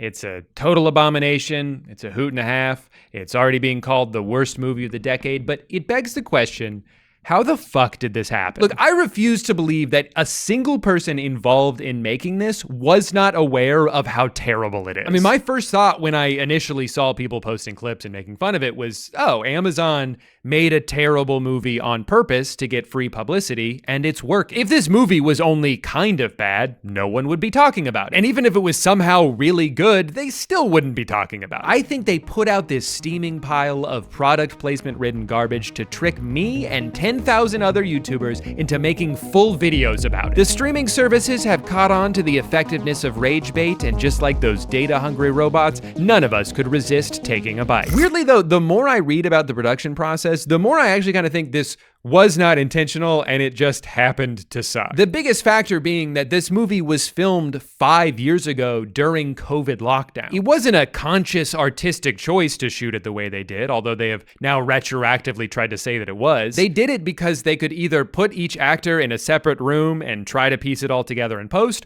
or they just couldn't make a movie at all. And that makes sense. You know, everything was pretty janky in 2020. We were all just trying to adjust to that new reality. But then they sat on this movie for 5 years. We are well past the era of late night shows being filmed on a webcam and sports being played in front of empty stadiums. Movies have been normal again for a while now. Nothing else looks like this. It's so out of place in the year 2025 that you can't help but stare at it. So I don't think they necessarily set out to make a terrible movie. I think they just ended up with one and didn't know what to do with it. But by waiting until audiences' expectations had long since returned to their pre-COVID standards and would be infinitely more critical of something that was shot exclusively on Microsoft Teams, it created the perfect storm of negative attention. It is the best advertisement for Prime Air that Amazon could have possibly hoped for. We're all voluntarily talking about it for free. So you know what? We gotta stop, guys, okay? No more fueling the fire. No more tweets, no more reactions, no more YouTube videos. From this point forward,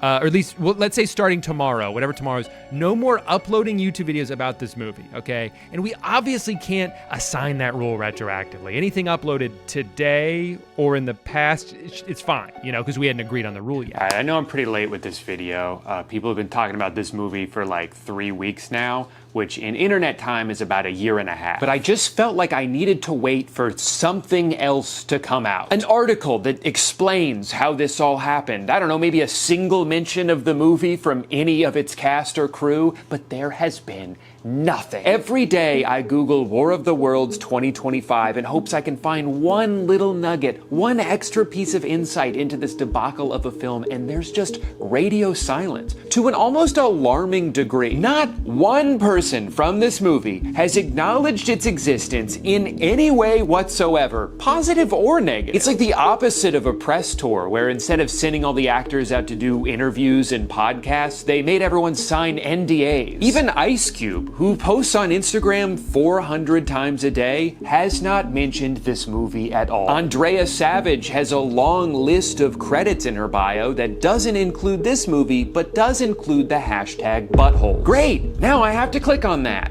There goes my afternoon. There's such a collective lack of acknowledgement here that I'm actually concerned that maybe none of the actors even know that they were in this movie. Like, they have no memory of it, and that's terrifying. Someone needs to tell them. limb. It's someone besides me, of course, because I've already tried it. It doesn't seem to be working. I guess whatever happened behind the scenes of this movie is just gonna remain a mystery, is what I thought. And then something incredible happened. Huge shout out to a YouTube channel called Tony's Film Club for interviewing the producer and main editor of this movie. This is exactly the kind of thing I was hoping would come out to provide some clarity, you know, and after watching this interview, I am somehow more confused about this movie than I was before. But a lot of the critiques of the movie are dealing with personal, very subjective things that people dislike. Yeah. It did confirm a couple of things we all just kind of assumed. One, that the actors did film almost all their parts individually. Those were remote. Those were done with the director only. Which explains the total lack of chemistry in every single scene. And number two, that editing this monstrosity was an absolute nightmare. There's some scenes where you end up with about 10 video layers, 10 performance layers, and you have to keep track of all this, make it work, you know, make sure that everybody is able to track and follow what matters on the screen. It's a mountain to keep track of. I genuinely feel bad for this guy for having had to put in hundreds, if not thousands of hours in order to make this movie come to life. Was I scared of entering this project? Yes, I was terrified, frankly. Another thing is that the producer seems to genuinely believe that people just aren't understanding their vision. But Q being a dad, saving his kids and family, that was the movie's intent. They seem to think that they've made this really heartfelt movie about a loving family and are annoyed that other people aren't seeing it that way. Instead, the movie was received as an enormous disappointment, as if it was to be this gigantic $200 million tentpole. It was never intended for that. Got it. Okay, so then it doesn't matter that it was bad because it wasn't supposed to not be? From the critics' standpoint, they went into expecting something much grander in scope, probably by way of the title being misleading. You know, War of the Worlds implies something gigantic. Yeah, and I think that's fair. Also, you knew that this was going to be the title the entire time you were making the movie. It's not like they dropped that on you last minute. War of the Worlds. But the real shock from this video is that apparently Amazon was not involved in the production of this movie at all. Was this one giant advertisement for Amazon? No, it wasn't. Amazon didn't see it until the movie was all the way done. The creation of Mark was simply because during COVID, who was bringing us all these products to keep us going? Amazon drivers. These individuals are heroes. And that's why we portrayed him as a bumbling idiot. Because he's so stupid. I mean, important. We wanted it to be recognizable that this is a part of society. Okay, I guess that explains Mark's character, but then what about the drone? The drone? We had to figure out, how do you get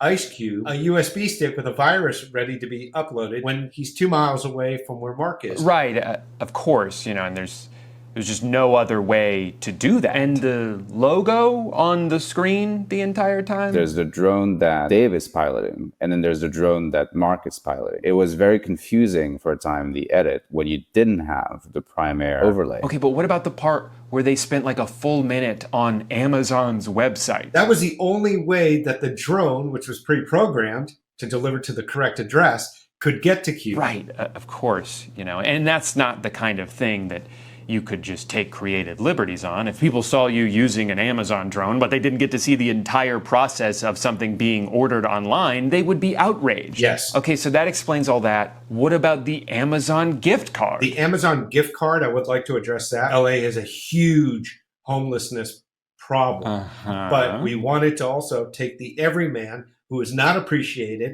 and give that person the opportunity to help save the world, which he does. Yeah, he does.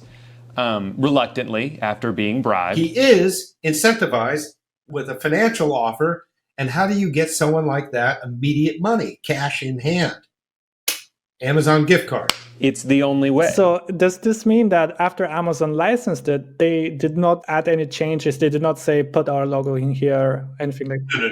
No. Nothing. Well, there you have it. They made this entire movie about Amazon saving the world, and it wasn't even because Amazon told them to.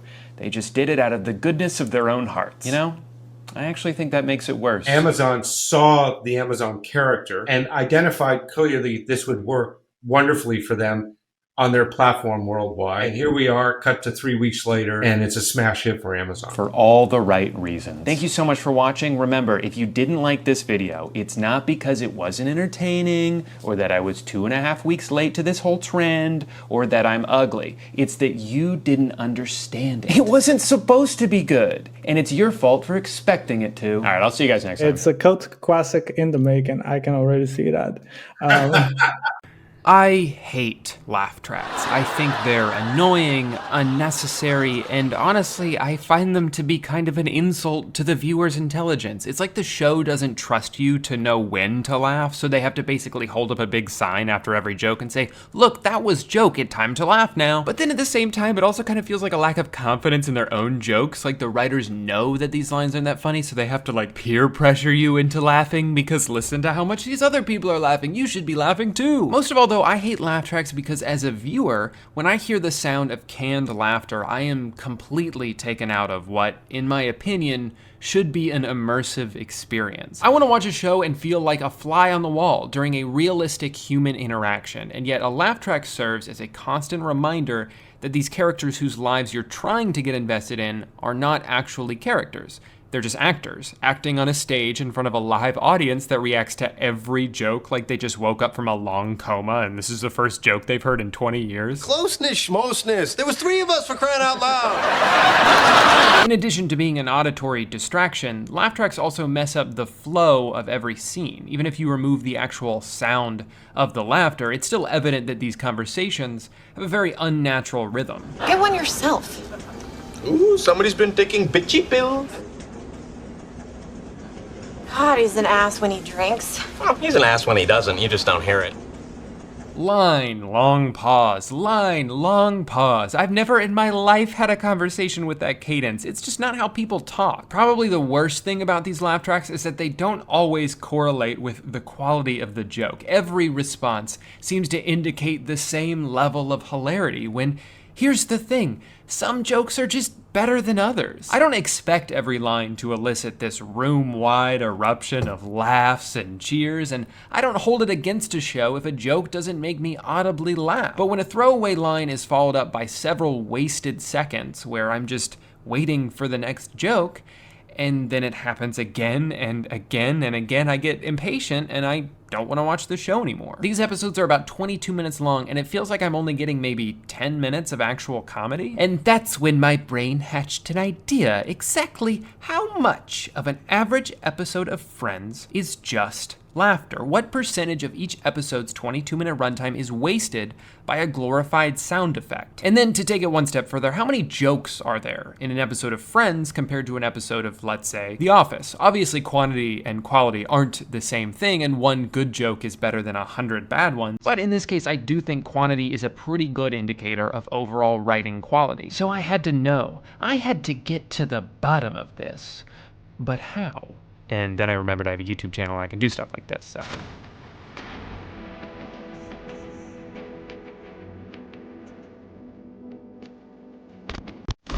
Now keep in mind about 90% of this video is simply going to be opinion based. I may present a lot of what I'm saying as if it were fact, but what most of it comes down to is simply personal preference. So let's start with The Office. The Office is my favorite show of all time. I'm a bit of a basic bitch, so no, I'm not talking about the British version nor the Japanese version for that matter. I'm talking about the American Office. Because here in the USA, we may not be the first at doing stuff, but I'll be damned if we aren't the best. The characters develop deep, meaningful relationships that have ebbs and flows and give each episode more of a purpose, particularly in the first 3 seasons with the back and forth between Jim and Pam. More than anything though, I love the way The Office is directed, which is something that may seem small, but I think the movement and position of the camera can contribute so much to the tone of a scene, as well as even serving as a joke in its own right. For example, in the season 2 episode entitled The Carpet, after it's been established that someone took a dump in Michael's office and no one can go in there because it smells so bad, Michael has a talking head bit where he kind of rambles about how this is like his Fear Factor audition. Eventually, he can't stand it anymore and starts to rush out of the room,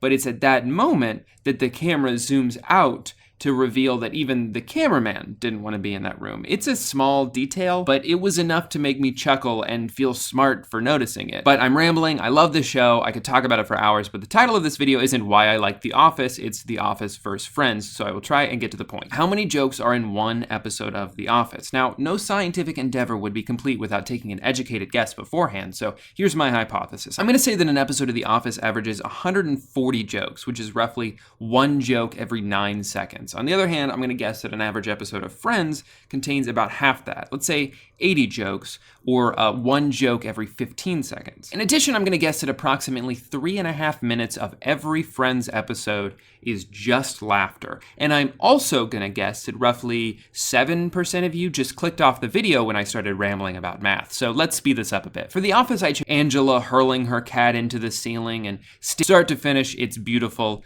And there are 41 jokes in it. Halfway through the scene, Michael casually gets up and sort of waltzes over to the other side of the table, trying to subtly switch his role. 3 during their car ride back to the office, and 28 jokes in the scene, and the episode is over. In total, I counted 166 jokes in 21 minutes, which is only slightly higher than my hypothesis. If you guys want to double check my math, go for it. I also tried to be as unbiased with this as possible. I included punchlines that didn't make me laugh, but I recognized as having meant to be a joke. This is science. So now let's transition over to Friends. Controversial opinion alert.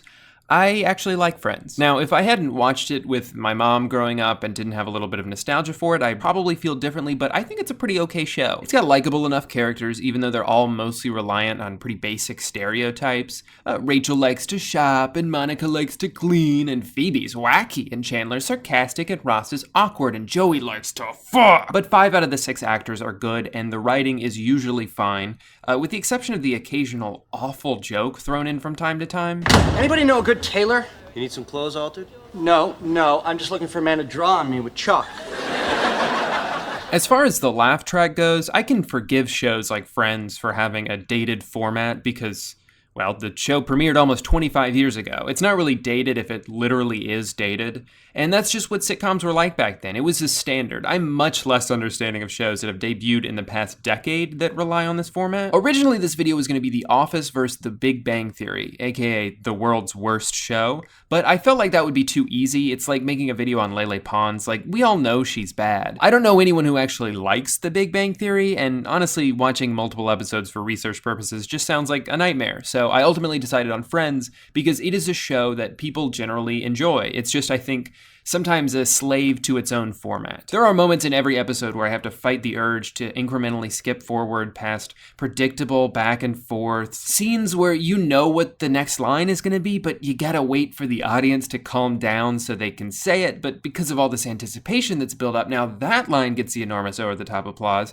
It's very formulaic, and that is the exact phenomenon that led me to want to make this video in the first place. So let's get into it. How much of a typical episode of Friends is just laughter? Funny story, I wasn't sure which episode to choose here, so I went on IMDb to see the highest rated. The second highest is the one where everyone finds out, and I was like, oh, I remember that one. That's a good episode. I'll do that. And then I realized, holy shit, this just happens to be season 5, episode 14, which is the same as so this is a perfect comparison, and I will not listen to anybody who tries to dispute that. Yes, it's all coming back to me now. This is definitely one of the best episodes. The basic synopsis is, spoiler alert, Chandler and Monica have been secretly dating for the past 15 episodes, and only Joey knows. Rachel and Phoebe find out because they see Chandler and Monica having sex, but rather than confront them, they try to mess with them by having Phoebe flirt with Chandler. It goes back and forth until it all climaxes at the end of the episode. They kiss, Chandler freaks out, tells Monica he's in love with her, the crowd goes, woo! End of episode. Yes, that was a significantly shorter synopsis than the one I did for The Office, but I realized I didn't want this video to be 90 minutes long, so gotta cut corners somewhere. In this episode, I counted 121 laughs, which is surprisingly high, actually. I definitely way underestimated the Friends writers, but I also way underestimated the amount of time the audience reactions would take up. My guess was 3.5 minutes, not even close. Now, I will say I included scene transitions in this, not the theme song, but the silly little stings they play in between scenes, because I felt like these are as much of a waste of time as the laugh tracks. But anyway, after isolating these two things, I was left with 5 minutes and 20 seconds. Over 25% of the episode has no dialogue in it, no substance at all. It's just audible filler to pad the episode in between jokes. Side note, if you guys want to double check this number and see what an entire episode of Friends looks like without any dialogue, I will be posting that video on my Twitter at @DrewIsGooden. It's kind of hilarious actually, and I feel like even if you've never seen this episode of Friends and just have a basic understanding of the characters, you can completely understand what's going on without hearing a single line of dialogue. Now, for the sake of being somewhat thorough, I went ahead and did the same thing for one more episode of each show, the first episode of season 2, and got pretty similar results. I counted 119 jokes in The Office and 96 in Friends. I'm gonna guess that these numbers are a little more typical of what an average episode of each show is like, whereas the season 5 episode 14s of each show are more an outlier, like the best of each show, but still the results are comparatively pretty similar. All right, so we've counted the number of jokes, we've isolated the laugh track, and used science to determine that The Office is a much more comedically efficient show than Friends. So the only question to answer at this point is, does it really matter? And that's entirely up to you. If comedy is completely subjective, and I'm not here to tell you that you should like one show more than another because there's more jokes in it, but at the end of the day, just watch whatever makes you happy. If you like Kevin Can Wait, then watch it. If you only like Disney Channel original movies, then watch them. Even Camp Rock 2, which was an objectively disappointing sequel. But what the fuck do I know about comedy?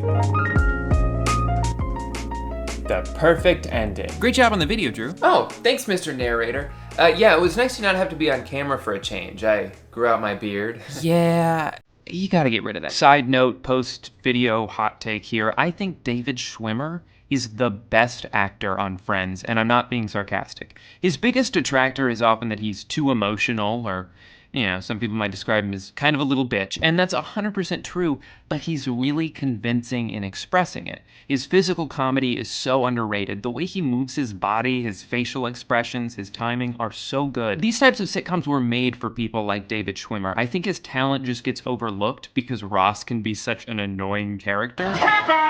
But next time you're watching the show, and I know this is asking for a lot, but take your eyes off Rachel's exposed nipples for a few moments and you might gain an appreciation for someone you thought you could never appreciate.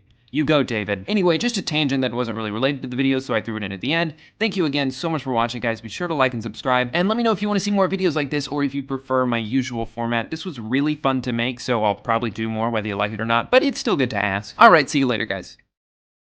Hey guys, welcome back to my $400 million 2-bedroom apartment. So my new obsession lately, that I'll inevitably get bored of in about a week, has been watching videos from Architectural Digest, where they do these in-depth house tours of the most colossal mansions your brain is capable of imagining. These 17-bedroom, 30-bathroom houses where like 2 80-year-olds live. And my biggest takeaway from watching these videos is that after a certain point, the more expensive a house is, the uglier it is to look at. Anywhere from $1 to $10 million, and you've got this beautiful, modern, technological marvel of a house. But then when you get up to like $50 million, $100 million, they don't even feel like homes anymore. This is where pretend rich people live. I don't feel like I'm in someone's house right now. I feel like I'm walking through the set of Bridgerton. And I feel like these videos serve as proof that there is such a thing as having too much money. Do I need a bat cave in my house? Or a ski lift that'll take me to my second house? Or an old-timey barber chair in my billiards room? Or a rug that's made out of a bear that's still alive? I'll say it. Rich people have bad taste. He said it. He said the title of the video. Shh. I'm trying to watch something. I feel like there's probably a psychological explanation for this. My theory is that in order to be the kind of person who even strives to make the money necessary to afford a $100 million house, you would probably also tend to value things based solely on how much they cost. So this $2,000 couch may be pretty comfortable and look good in just about any living room, but this absurdist art piece pretending to be a couch costs $14,000. And that makes it better. I have no idea how I would even sit on this, but I'll hire someone to figure it out. Also, chandeliers. Nobody needs one. They have one of the worst cost to utility ratios of any household object, and yet if you're rich, you have 30 of them. But I'm not making this video to psychoanalyze rich people. I'm making it because there's a ton of funny moments in these Architectural Digest videos, and I want to show them to you. You get to sit down here, watch your friends jump in the pool. Hopefully they're clothed. Hello! Is it like that at your house?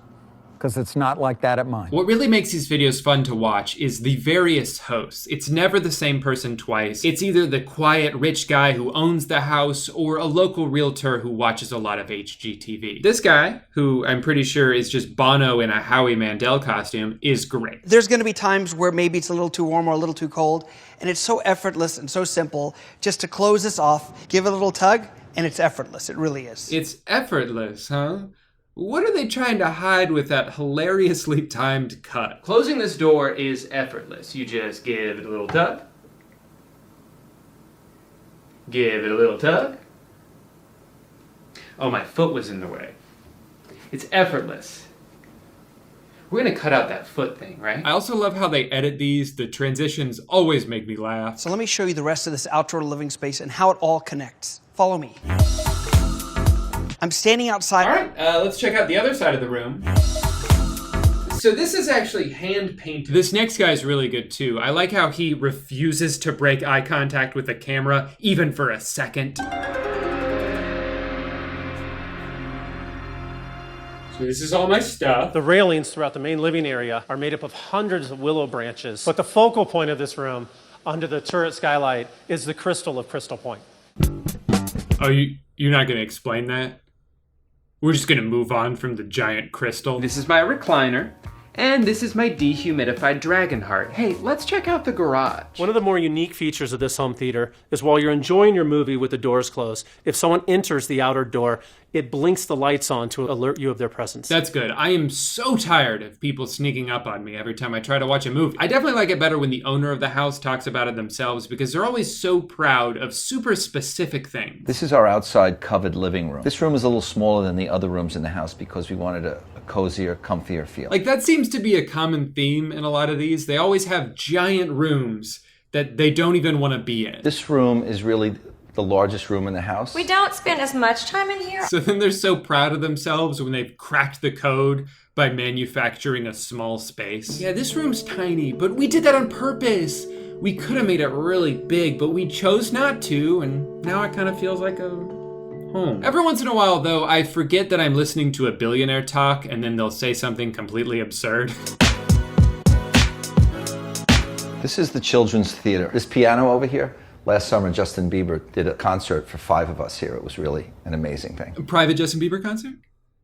Yeah, no, I do that too. Actually, he's performing here tonight. Isn't that right, Justin? Do you want to say something to the camera? He's shy. This is the flower cutting room. This room really is for cutting fresh flowers. We have beautiful flower gardens here. I have never, ever in my life heard of a house having a flower cutting room before. Yeah, no, neither have I. Because that's not a thing. No need to hire a florist. That's actually how we can afford this house, because of how much money we save on florists. And all we had to do was create a room that is dedicated solely to this specific task. This is my shoe shining room. This is where I shine all my shoes. You know, when we first moved here, my kids begged me to turn this into their bedroom, and I said, no. Daddy gotta shine those shoes. Plus, their bunk bed looks really good out in the backyard. In addition to this kitchen, we have a chef's kitchen, which we use most of the time, that cooks for the family, so the cook doesn't have to be in the kitchen, in the living space with the family. I like how he tries to phrase that so that it's for the chef's benefit. We have our other kitchen downstairs, so our private chef can cook down there, and he doesn't have to come up in the big kitchen. Ugh, gross. He would hate that. Plus, it would be so hard for him to focus on cooking because we have so many private concerts up here. Actually, the ghost of Prince performed here the other night. Would have been very distracting, so that's why we keep him down in the dungeon. Basement. I said basement. This is really a party room. It has race car machines, pinball machines, ATM machines. They got an ATM down there? Now that's a party. I'm gonna go bowling. I'm gonna play pinball. Hey, Brian, you coming? You guys go have fun without me. I'm gonna withdraw some 5s. Classic Brian. $3 service fee. So this is the movie theater, and what's unique about this movie theater is that it's on the first floor of the home. I've built many, many movie theaters before, and they're all in the basement, which I find people tend not to use because they have to walk down the stairs in the basement. You wanna watch a movie tonight? You know, I'd love to, I really would, but The theater's all the way downstairs. Oh, thank God. I'm so glad you said something. I did not want to walk down there. Let's just keep hanging out on the floor. Good idea. And then there's this ludicrous Bel Air house that's actually 4 houses. It's so big, the realtor showing it to us has to be driven around in a golf cart. And that guy is having a great time. And listen to those rolling streams. And over there, that's where we keep the pianist. Be careful. Please don't let him out. He always tries to run. music to my ears. Oh! And this can all be yours for $195 million. Sometimes architectural design will go into celebrities' homes, which is fun for me because I love to judge famous people. Here's one where they go into Pierce Brosnan's $100 million beach mansion, or at least I think it's Pierce Brosnan. Can we confirm that? Pierce Brosnan. Pierce's closet. Let me show you Pierce's bathroom. Lucky Pierce. Okay, yeah, I thought I heard correctly. I've noticed that the biggest difference between a celebrity's house and a regular rich person's house is that celebs always have a really dumb chair. Kerry Washington has this beautiful living room with 2 concrete toilets. In Alex Rodriguez's outside bathroom, I guess, he has this little wooden hammock that is so thin, it would probably give me a wedgie. Of course, it's not all fun and games. There was the incident. I love limes. I love them. They're great. I love them so much, and I like to present them like this in my house. Oh, that's awesome, Dakota. I love limes too. And I know I can trust you because you've been in movies. Well, apparently not, because then she went on Jimmy Fallon, Funniest Talk Show, and revealed the truth. What do you do with all of those limes? I actually didn't even know that they were in there. I was giving the tour and went into the kitchen, and it was set dressing. It was hard to just ignore them. So I just lied. Just lied.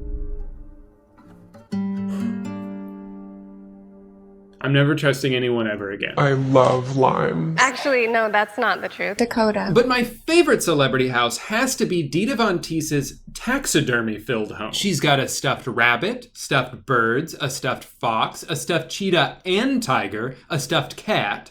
Wait, hold on. Oh. Okay, I think that's just a regular cat. All of a sudden, I have a new dream home. I want to build a 2-story house, kitchen on the bottom, my future child's bedroom right above that, hole in the ceiling. A full-size stuffed giraffe that starts in the kitchen, neck pops up through the hole, head looks at the child, making sure he goes to bed on time, and then every morning I'll shout through the hole, "Oh, Drew Jr., I made egg!" And he excitedly jumps out of bed, makes that sound that Anakin made in The Phantom Menace. Yippee! He then hops onto the giraffe, slides down his neck, lands perfectly in the chair, fork and knife in hand, bib already on, and says, "Good morning, Dad?" Turns out I'm already gone. You see, I was concerned he wasn't going to get out of bed in time. So I had started marching up the stairs, ready to discipline my sweet boy. I open up his door, go, huh? Look down the hole. He's already scarfed down his whole breakfast, threw the bib off, backpack on, looks up to me, says, "See you later, Dad," and then scurries out the door just in time to make the bus. And then the giraffe comes back to life, and we play video games all day till my son comes home. And that's my dream. Thank you so much for watching today's video, guy, and I'm sorry if I made you jealous with my sweet pad. Before I get out of here, I do want to give a quick shout out to my homies. Y'all already know who you are. You're my day ones, my ride or dies, and that's on God. Be sure to smash that subscribe button so you can be notified when I upload tomorrow. I'm gonna be making a video about the stock market because I have a lot to say about it, and I know what's going on with that, and so I'm gonna talk about that tomorrow. So be on the lookout for that. See you then. Hey guy, welcome back to the spring break no one asked for that's probably gonna last all summer. So I'm sure at this point most of you are familiar with my wife Amanda, who appears on this channel from time to time. I'm an adult. Every time she shows up, I get comments like, "Please put Amanda in more videos. Give your channel to Amanda. Wait, I thought she died in Afghanistan." And let me just say, I hear you. Everybody out there who wants more Amanda in their life, I totally understand, and today is your lucky day because Amanda and I are in quarantine. So normally I work from home, obviously. I sit on this chair all day long. I've never left this chair, but 5 days a week, Amanda goes somewhere, I assume to a job. She's never told me, she just leaves for 8 hours a day. But now, because of things beyond our control, she is not going to work. And she is here in a chair just like me. And now that I have a lot of free time, I can do my favorite thing, play Neopets. And there's a lot to do on Neopets. So I've heard. You may think that there's not a lot to do. I do think that. But there is. Okay.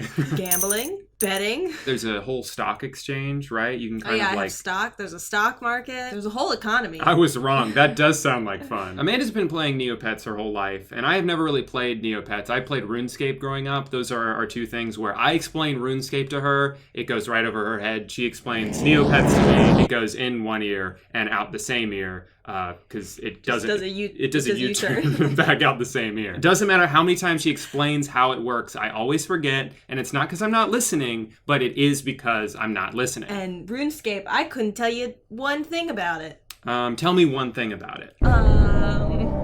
Oh, she's really trying. So for today's video, here's the game plan. First, I want her to explain to me and to you guys what Neopets is, how it works, why she still plays it, why it's a great thing to do to get your mind off things. But we also are going to try some other quarantine activities. We're going to revisit some of the life hacks that we tried in our last video together. And who knows, maybe we'll get our dumbass cat involved because she seems to want to be in this video. So first thing you got to do is type in Neopets. I've had my account since December 30th, 2003. So you were 9 when you started. And how old are you now?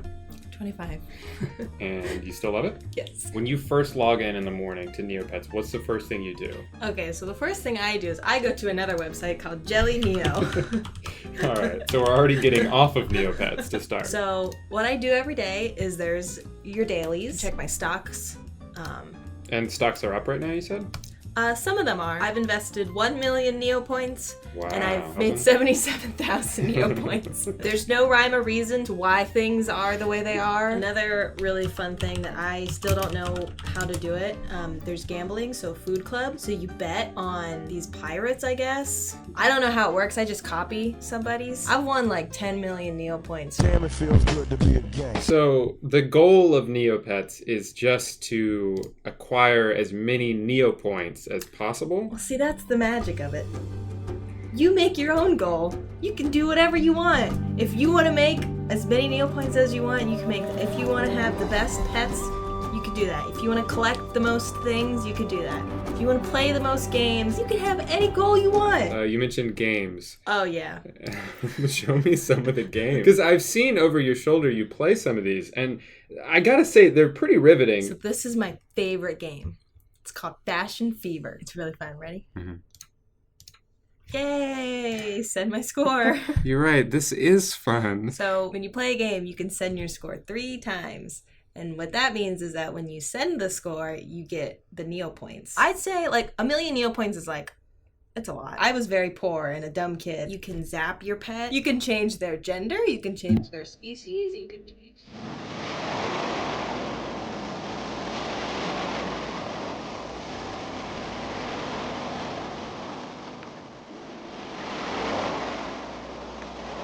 show called Avatar and then the movie called Avatar.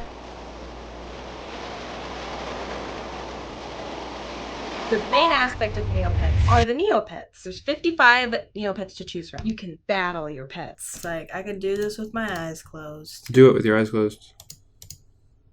Oh wow, you weren't kidding. Victory. They opened up the NC Mall, which is the Neocash Mall. So this is real money. I have spent real money on Neopets before. I mean, there's contests you can do. You can send a Neo greeting. That's pretty cool, right? Croc Island, Mystery Island, Maraqua, Meridel, Bright Vale, Fairyland. Your pets can also have pets, and your pets can have pets. And then there's the Neo boards where you can talk to people. There's news every week. A slorg wriggles by. They got slot machines. You can just kind of sit here and play some slots. So, I mean, this has just everything you could want in a game. Yeah, there's so much to do. That's awesome. Do you have any questions? No, I think I'm ready to take my pop quiz. Okay, so from what I understand, Neopets is a game. For kids. For kids, okay. See that? Now I understand. Okay, so maybe we changed our clothes and waited 2 days to film this part. So last time we were sitting in this table, in this spot, we were reacting to some of the internet's most helpful relationship life hacks. But there was one really important one that I actually saw and was the reason I wanted to make that video. And then when we went to record it, I totally forgot about it. You forgot about it.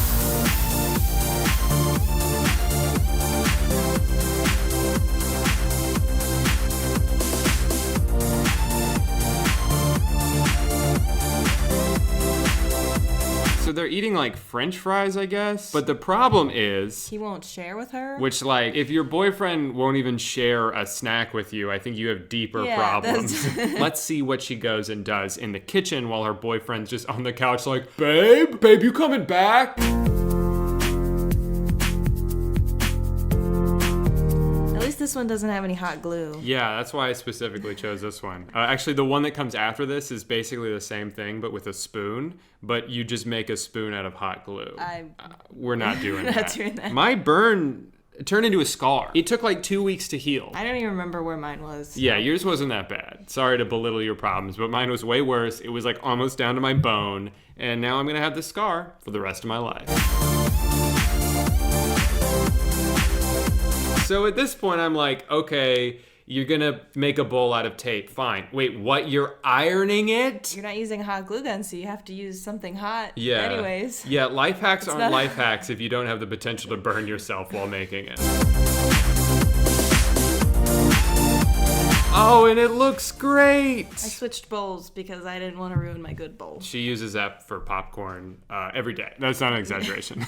All right, so the ingredients for this one are bowl, tape, cling wrap, which has been just collecting dust in our pantry. We don't really use this.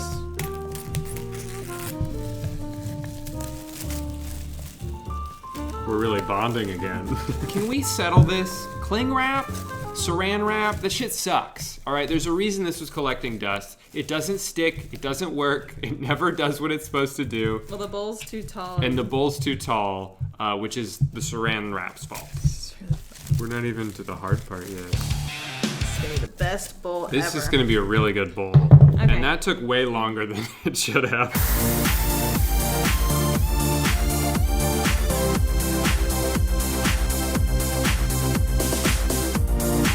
Well, I wouldn't say it looks good, but I will say that it does look like we put saran wrap on a bowl. So that's where we're supposed to be at. Hey, honey. How does iron work? You can plug it in. Oh, okay. Is this ASMR? Is this ASMR, guys? Is this ASMR? Oh. Ah, it's on. Oh, it's working now. It wasn't like burning hot, it just scared me. Me too. When I thought you were in trouble, I almost jumped in front of the table to protect you. What am I supposed to do? It doesn't say how long or how hot or why. Or why? Wait, why am I doing this? Why are we heating it up? Yeah. Yeah, I don't know. I'm not sure I Shouldn't understand. it already be? It's tape. It's tape. You don't need to activate tape by heating it up. Unless they know something I don't know. This looks good. It seems like it will work good, but the ultimate test is going to be the popcorn test. So now the ultimate test, first pour some in a regular boring bowl. Boo. No one likes you. So do we do like a taste comparison test? Yeah. Wait, I'm gonna close my eyes and I'm gonna guess which bowl I'm pulling it from. Okay. The correct answer is tape bowl. Oh yeah. Regular bowl.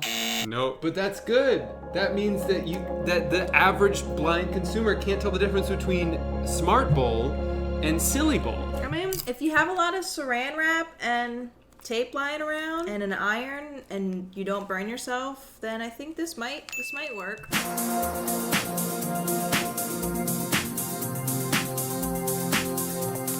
This will make movie night a little bit easier. Ow, the hell? Well, I'm stuffed. What do you say we head back upstairs? Oh man, that was fun. So fun. That was awesome. So now that you've told me all about Neopets, and I was listening, of course, and I remember everything you said, I'm going to do the same for you. I'm going to tell you a little bit about RuneScape, and I'm also going to tell the people at home all about my favorite childhood game. Are you going to say something? Is RuneScape RuneScape is RuneScape. So there's two versions of RuneScape. There's RuneScape 3, which is the new one that looks great but no one plays, and then there's old school RuneScape, which people still play even though it doesn't.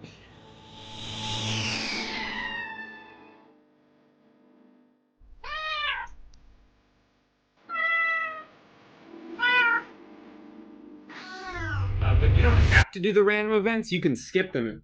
Wait, Amanda? Babe? Oh, there you are. Babe, did you change your clothes? Yeah, I want to get comfy. So Bim Bim and I have a lot in common, actually. We both sleep like 20 hours a day. We both get extremely self-conscious when anybody is looking at us. And we both get random bouts of energy late at night. Like we could both be tired all day, but then 10 p.m. rolls around and we're running around like crazy. More so her than me. I'm not literally running around, scratching up the carpet. That's her thing. So I think the dilemma for cat owners is you want to play with your cat, but sometimes it's not as straightforward as it is like with a dog. Like a dog, you throw anything and they're gonna go put it in their mouth and bring it back to you. But with a cat, especially one like Bim Bim, we can tell she wants to play, but it took us a really long time to figure out how. So it took us a couple years, but we finally figured out how to play with her in a way that she seems to enjoy. And I think it's really leveled up our relationship. I feel so much closer to her now that I can bond with her in this way. Plus, who knows, if shit really hits the fan, then you're probably gonna want your cat to be trained to hunt food for you. So that's ultimately the goal. I think the general rule with cats is if you buy a toy for them, they're not gonna play with it. You buy a scratching post, they're not gonna scratch it. But if you give them something that isn't meant for them, they will love it. We bought this for her to sit on, and she sits under it. She sleeps under it.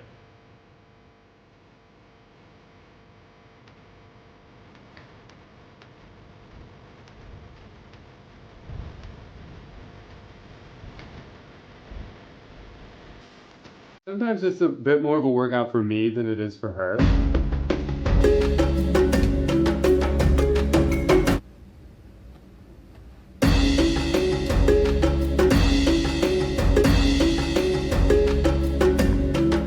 Really let me down. Now, I think because it's her normal dinner time right now, she sees this as a sort of standoff, like we're negotiating. She already put forth her limit of how much effort she would put into getting dinner, and ultimately she's going to win the negotiation because I am going to feed her now. Oh, now you want to play?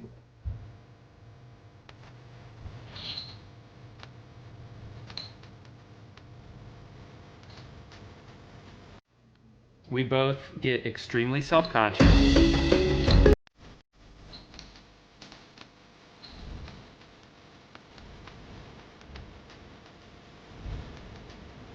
Extremely self-conscious. So this pretty much completes the triangle. When you're trying to get her to play, all she wants to do is sleep.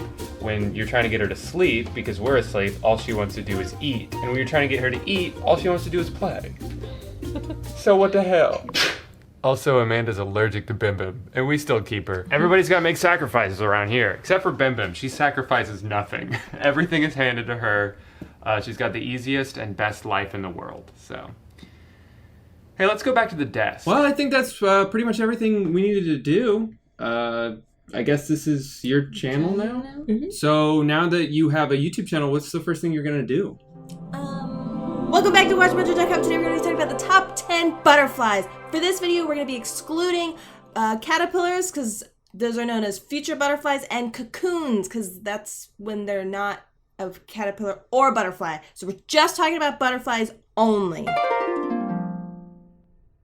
You're gonna do top 10 lists? Yeah, that's what I always wanted. Well, you can't do like a Watch Mojo thing because Watch Mojo already does that. Well, then I don't want to do it then. So this is still my channel? Yeah, I guess. Nice. Well, sorry for taking you guys on a little bit of an emotional roller coaster there. I thought that this was going to be her big break, but can't do Watch Mojo. Thanks so much for being here today, and we'll see you again tomorrow with the same video. Bye! 4 years ago, I did the unthinkable. I watched a bunch of episodes of Saturday Night Live and then made a video about it. SNL is about to wrap up its 50th season, which is pretty crazy to think about when you consider how much pop culture has evolved in the past few decades. I think it's a testament to how many talented people have worked in that building that they're still finding ways to stay relevant today. I mean, even in 2025, at a time when nobody watches anything live anymore, they managed to pull almost 15 million viewers for their anniversary episode. Adjusted for inflation, that's over 2 billion people. Because this is such an important milestone for the show, and because I only ever have like 4 different video ideas, I wanted to do another retrospective. The problem is I already watched every single season of the show for that last video, so like, what else is there to talk about? And then I remembered, oh yeah, they made 11 movies. Some that I haven't seen since I was a kid, some that I've never heard of, and some that live in infamy for the harm they caused to anyone who had the misfortune of going to see them. I have a lot of reviews to get to, so we should probably start as soon as possible.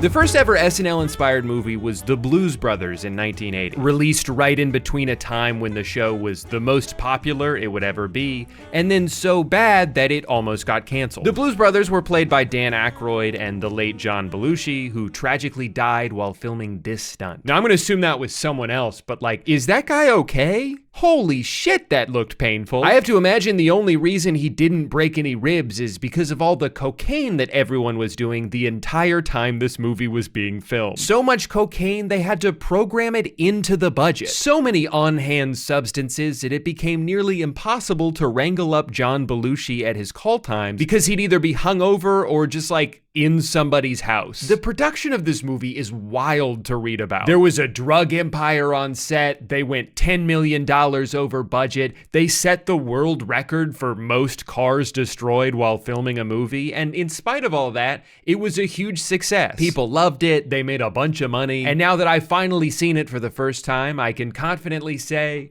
yeah, it's pretty good. I think it's fitting that the story of this movie cannot be told without mentioning its heavy cocaine use, because the movie itself feels like a product of it. Every gag is so over the top. They spared no expense when it came to pulling off a joke, and honestly, I don't think the movie would have worked if they did. If they half-assed any of the production on here, a lot of the bits wouldn't have been that memorable. But they worked because of the lengths they went to sell it. Like this chase scene that ends with a car flying off a bridge isn't that funny on its own, but when they send that car a mile into the air and show it falling so far down from 10 different angles, now it's hilarious. Apparently they had to get military clearance so they could drop this from a helicopter. Was everybody on drugs back then? Earlier in that scene, the entire Chicago police force is chasing after them because of minor tax fraud, and there's a part where a comical amount of cop cars start piling on top of each other, just one after the other. It's ridiculous. And then there's this dance scene with random cuts to guys flipping like 20 feet in the air. The highlight of the movie for me though was this car chase through a mall and how casual they're being while causing such a ridiculous amount of damage. This place has got everything. Lots of space in this mall. How hell-bent these cops are on absolutely destroying this mall just to try and catch up to 2 people who ran a red light. They broke my watch. I would actually describe a lot of the humor in this movie as people acting nonchalant while something insane happens. And you know what? It's pretty funny every time. There's got to be at least $7 worth of change here. I think the movie has a good mix of absurdity, but also this patience to let scenes breathe. There's a dryness to the movie I didn't expect going into it, because the only thing I knew about the Blues Brothers as a bit was that they kind of dance in a funny way. So whether it's fair or not, I didn't expect this movie to be filled with so many well-written, deadpan one-liners. How often does a train go by? So often you won't even notice it. Are you the police? No, ma'am. We're musicians. Use of unnecessary violence in the apprehension of the Blues Brothers has been approved. There's also so many cameos in this movie that make it an incredible time capsule to witness. Aretha Franklin, Ray Charles, James Brown, they even got guitarist Matt Murphy to play Matt Guitar Murphy. But the movie isn't making fun of any of this music, it's celebrating it in a very earnest way. You can tell this entire bit just comes from their appreciation for blues music, and that's pretty cool. Also, some of the music is nostalgic for me because they used it in SpongeBob. The movie's fatal flaw, in my opinion, is just that it's way too long. There were definitely some scenes that didn't really go anywhere. Might have been one too many antagonists. Can't say I fully understood the whole Illinois Nazi subplot, but that might have just been because every time this guy came on screen, I couldn't stop thinking, is that the leprechaun grandpa from The Luck of the Irish? What an interesting career he had. From everything I've read, I don't think it would be possible for me to overstate the cultural impact that the Blues Brothers had at this time. Not just on SNL, not just in this movie, but also just as a band. They recorded an album that sold almost 4 million copies. That's insane. It's one of the best-selling blues records of all time, and at its core, it's just a couple of guys goofing off. Hey, speaking of a couple of guys goofing off, the next SNL movie was Wayne's World, one of many early 90s entries into the two dumb guys go on a little adventure genre. It's crazy to me that this was Mike Myers' first ever appearance in a movie. His very first at-bat, and he's already hitting a home run. In a movie he wrote about a character he created. It was by far the most financially successful SNL spinoff ever made. I wouldn't argue with you if you said it was the best SNL spinoff ever made, and it was definitely a vital first step for him to go on to having the career that he did. All of that said, I don't think this movie would be nearly what it was without Dana Carvey's performance. He adds so much to the film by constantly just doing his own thing while other stuff is happening. I don't know exactly what Garth's deal is, but I'm into it. The energy he brings does such a great job of complementing the rest of the cast, especially Wayne. It just works so much better as a duo. My name is Wayne, and this is Garth. And it was so interesting for me to find out that their dynamic, which is so crucial to the success of the film, almost never happened. Mike never wanted Dana to be in the movie because he was threatened by his star power, which I know in hindsight is kind of funny because of the opposite directions each of their careers went in. But at the time, Dana was the most popular cast member on SNL, and Mike was worried about being overshadowed. He tried everything he could to diminish that character so he could be the focal point, and it almost caused Dana to quit the movie. And there was this animosity between them that continued for years. One of the biggest points of contention being the way Dr. Evil, who Mike wrote into the Austin Powers movies, was kind of a blatant ripoff of an impression of Lorne Michaels that Dana used to do privately at SNL, even down to the pinky. So I kind of understand from Dana's point of view the sense of resentment he might feel to see someone else take his impression and use it to make $1 billion while his own career crashes and burns. Sorry, I know that's a bit of a tangent. I just thought it was interesting, especially because you wouldn't pick up on any of that just by watching this movie. Wayne's World easily made the smoothest transition from sketch to movie. It doesn't just feel like a skit that's been stretched out to 90 minutes, but an expansion into the universe that the sketches take place inside of. Great casting choices, so many memorable lines and moments, and even though it's just this fun, dumb movie, I think where it really shines is where it subverts that. I love when one of the characters that spent its entire on-screen existence being an idiot suddenly whips out this surprisingly articulate monologue. Crimes and misdemeanors. I thought it wasn't so much a movie as it was an essay of man in society. Although the topic of free will versus determinism is fascinating, I would hardly call it entertainment. Garth? Suck! There's just something about this that makes me laugh every time. It's why my favorite scene in the whole movie is when they go backstage to meet Alice Cooper, and this is how the conversation goes. Come to Milwaukee often? Well, I'm a regular visitor here, but Milwaukee has certainly had its share of visitors. The French missionaries and explorers were coming here as early as the late 1600s to trade with the Native Americans. In fact, isn't Milwaukee an Indian name?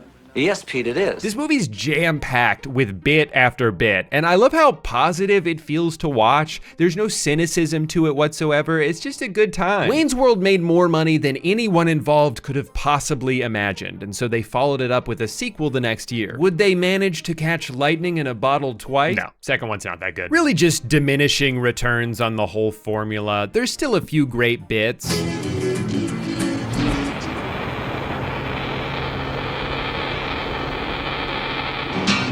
Chris Farley has a bigger role, and he's fantastic. Garth is still firing on all cylinders. So, Garth, would you like to have dinner some night? Oh, I like to have dinner every night. The biggest downfall here is that the plot is just not interesting at all. Where the first movie is centered around this fear of selling out and losing your identity in the process, an idea that still carries a lot of relevance today, Wayne's World 2 is just about getting some bands to show up to a music festival. And a couple of the recurring bits aren't even funny the first time they happen, let alone the fifth. If you don't like meta jokes and characters constantly breaking the fourth wall, these are not the movies for you, as that is a big chunk of the humor in them. But if you're into that, I think you can have a good time watching these, even if you're a little too young to understand most of the references. With 2 incredibly successful forays into the world of film under his belt, Lorne Michaels now had the blueprint laid out in front of him. Take beloved characters out of the constraints of the show, drop them into the real world, and start printing money. So what are we thinking for the next one? Church Lady, Matt Foley? What the fuck is Coneheads? Great question, Drew. Coneheads are an alien family stranded on Earth where they must learn to assimilate themselves until they're able to return to their home planet. But why are they called Coneheads? Great question, Drew. It's because their heads are shaped like cones. I think the most confusing thing about this movie is that they put so much money into it, clearly assuming that it would have the same wide appeal as Wayne's World, and it absolutely did not. They made comic books and action figures as if kids were gonna love this shit. They made a song and a music video. They created their own Subway meal deal. It's for anyone who has a hearty appetite, or like my friend here, comes from France. They put so many eggs into this cone-shaped basket, even though, and I cannot wrap my head around this movie came out 14 years after the last Coneheads appearance on SNL. Wayne's World was made at the height of popularity for those characters, and Coneheads was like, oh hey, remember that thing we used to do 2 decades ago? We should turn that into a very expensive sci-fi comedy. And if you can believe this, it did not go as well as they hoped. The best thing about Coneheads is that it's filled with a bunch of really funny cameos. Phil Hartman and John Lovitz are great. I love Adam Sandler's character in this, even though he's only in one scene. Tim Meadows' appearance lasts all of 4 seconds, but what an incredible 4 seconds it is. I am prepared to fight for my honor. So I feel like I can understand what they might have been going for, where you take these weirdo characters and have them move through a world you've populated with familiar faces, but my God, these might just be the worst main characters I've ever seen in a movie. I don't like the things that they do. I don't like the things that they say. I feel uncomfortable looking at them, and I find their way of life to be an affront on my traditional American values. Sorry about that. I don't know why I got so heated yesterday. I watched the movie again with a clear head, and I think I've come full circle.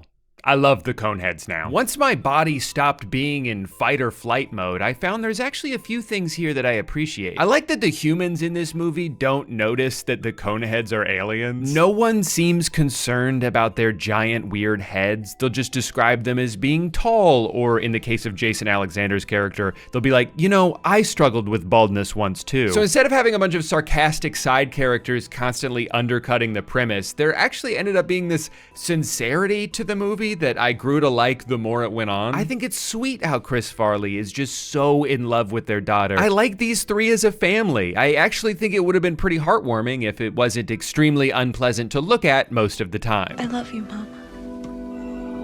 And I also don't want to just make fun of this movie because it has a weird premise. I like the ambition it has. I like when comedies make a big swing, even if it ends up as more of a miss. And even with all the small parts, there's not a single bad performance in this movie. Everyone is 100% committed. And that's what you need when a movie's premise is a little bizarre. You need everyone on screen to be bought into the world so you can buy into it too. If I could pick 3 things that have kept this movie from becoming more of a cult classic, it would be that number 1, and I don't mean to harp on this, some of the scenes are just grotesque. I want to enjoy the joke that's being told here, but my body is actively recoiling from the nightmare fuel I've been subjected to. Number 2, the sci-fi elements, particularly in the final act where they go back to their home planet, are the weakest part of the film by far. It's a lot more fun to see their dynamic as outsiders on Earth and the juxtaposition of that than it is to see them fighting like a CGI Gorlak. And number 3, it just needed to be like 10% funnier. There's not really any iconic scenes or super quotable lines. The only thing I ever heard make its way into public vernacular was calling your mom and dad your parental units. My dad used to say that a lot when I was growing up, and I assume he got it from this. But if quotability is the longevity test for a comedy movie, Coneheads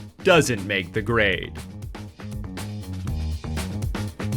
Wait, why didn't I put this on at the beginning of the review? After such a promising start, SNL movies were already beginning to nosedive. But what happened the following year would surpass even the lowest possible expectations. A movie so bad it has the rare honor of scoring a 0% approval rating on Rotten Tomatoes, a number that is coincidentally the same percentage of its budget that it earned back. It was a flop. It was a flaming pile of garbage. It was Pat. But is this movie truly as bad as people say it is? Yes. Those of you who don't know, Pat was an androgynous character played by Julia Sweeney on SNL for many years in the early 90s. The joke of these sketches was how close people would get to figuring out what gender Pat was, but it always remaining ambiguous. Pat, would you say you were more like your mother or your father? I'm a perfect combination of both. And I think it's pretty easy to point at this and be like, whoa, that didn't age well. You couldn't make a joke like that these days because of whoa. And I feel like that's a little bit of a disingenuous way of looking at this. It's an important distinction to make that Pat was not meant to be like a non-binary person that everyone else is making fun of for being the way that they are. Pat is supposed to be either a man or a woman, and the joke was always more from the vagueness of Pat's answers to the questions that people would ask. I think Pat is a happy-go-lucky person who is either a man or a woman. We just don't know which it is, and who cares? That was the original idea. Yeah, it is. When you step back, like I see that. Would SNL make a character like this today? Almost definitely not. But I don't think that means that we should retroactively decide that this came from a place of hate. If anything, the lesson here is to just mind your own business and stop worrying so much about how other people live their lives. And when you think of it that way, you could almost say that it's aged well. The sketches, not the movie. The movie is hot garbage. It's Pat starts as any good movie should, inside a vagina. Then baby Pat gets dropped on its head and that iconic theme song begins to play. Oh boy, I can't wait. I can't wait to see 87 minutes of the same joke over and over again. I crushed my nuts. There goes my afternoon snack. Is that a banana in your pocket, or are you just happy to see? It's a banana. I love to stroke your pussy, cat. Are you a brother or a sister? Well, I'm an only child. That's my joke. That's my joke. That's my joke. Dude looks like a lady.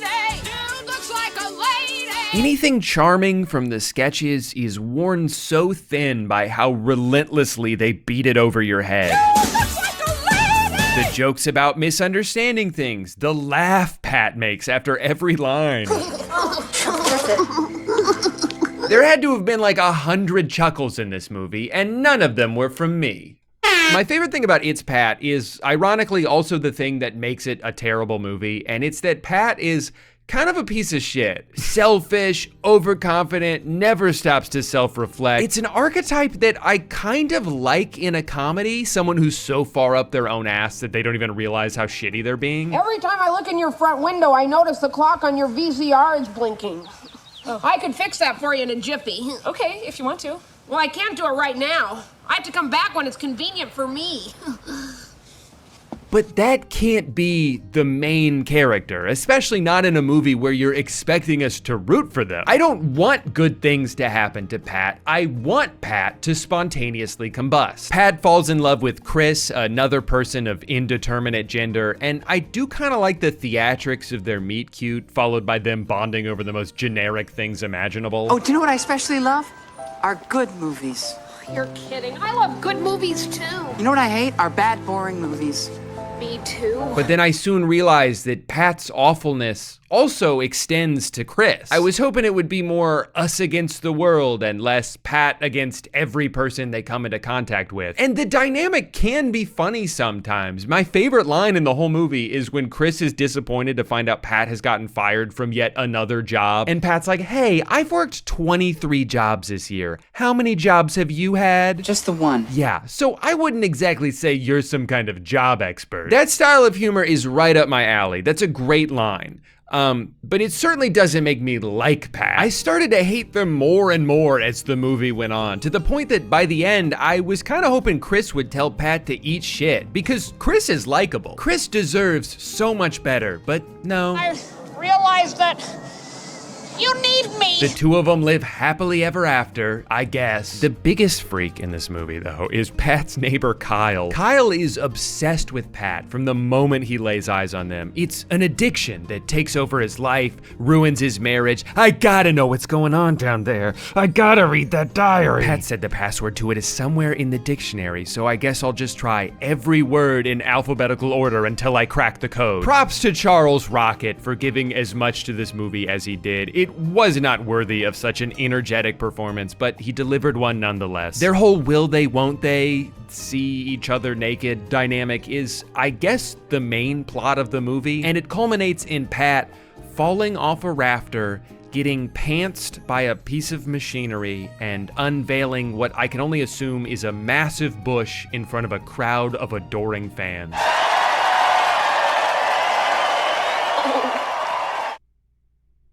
Now, It's Pat is easily the worst movie I've talked about so far, but believe it or not, I don't think it's even the worst movie on this list. While the next two certainly don't commit as many atrocities as It's Pat did, they do something even worse.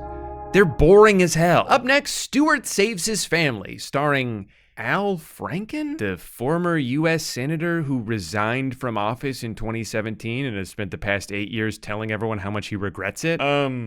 That's a little random. Al Franken was a writer and occasional performer for the first 20 years of SNL, but left the show in 1995 to focus on his acting career. Stewart Saves His Family would be the last movie he ever starred in. Going into this video, this is a SNL movie that I knew the least about, and now having watched it 1.5 times, because on my first attempt I got too high and had to go to bed, I feel like I know exactly as much as I did before. I don't know, I think I'm usually pretty good at paying attention to stuff, but there's something about the cadence of this film that was actively encouraging me to dissociate. It's like when you're reading a book and you realize for the past 2 pages you haven't actually absorbed anything, so you go back and reread them only to end up zoning out again. That's how I felt during this entire movie. It seemed like there were jokes happening, I just didn't get any of them. If this is what they teach you in those 12-step or 13-step or 14 or whatever. It's 12 steps. Well, I don't know how I'm supposed to keep track.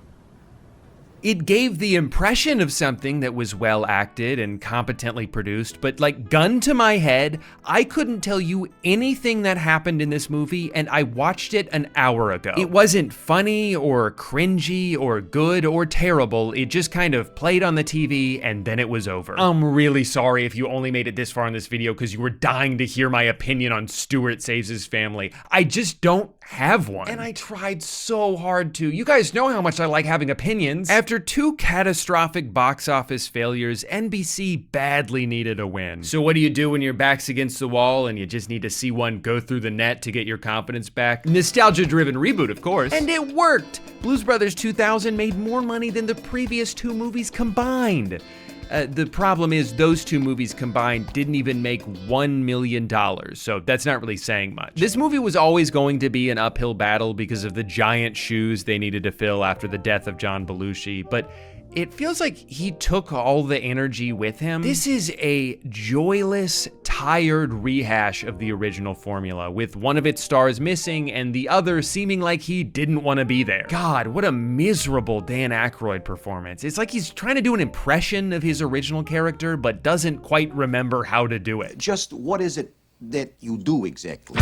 His line delivery was more natural in Coneheads, and he was an alien in that movie. But I don't want to just single him out. Everyone in this is giving the worst acting performance of their life. John Goodman adds so little to this movie that I almost forgot he was in it. She's a 130-year-old voodoo witch who eats people. The Lord works in mysterious ways. There's so many line readings that are distractingly flat. Hey man, don't worry about it. We're gonna smoke them turkeys. Hey man, don't worry about it. We're gonna smoke them turkeys.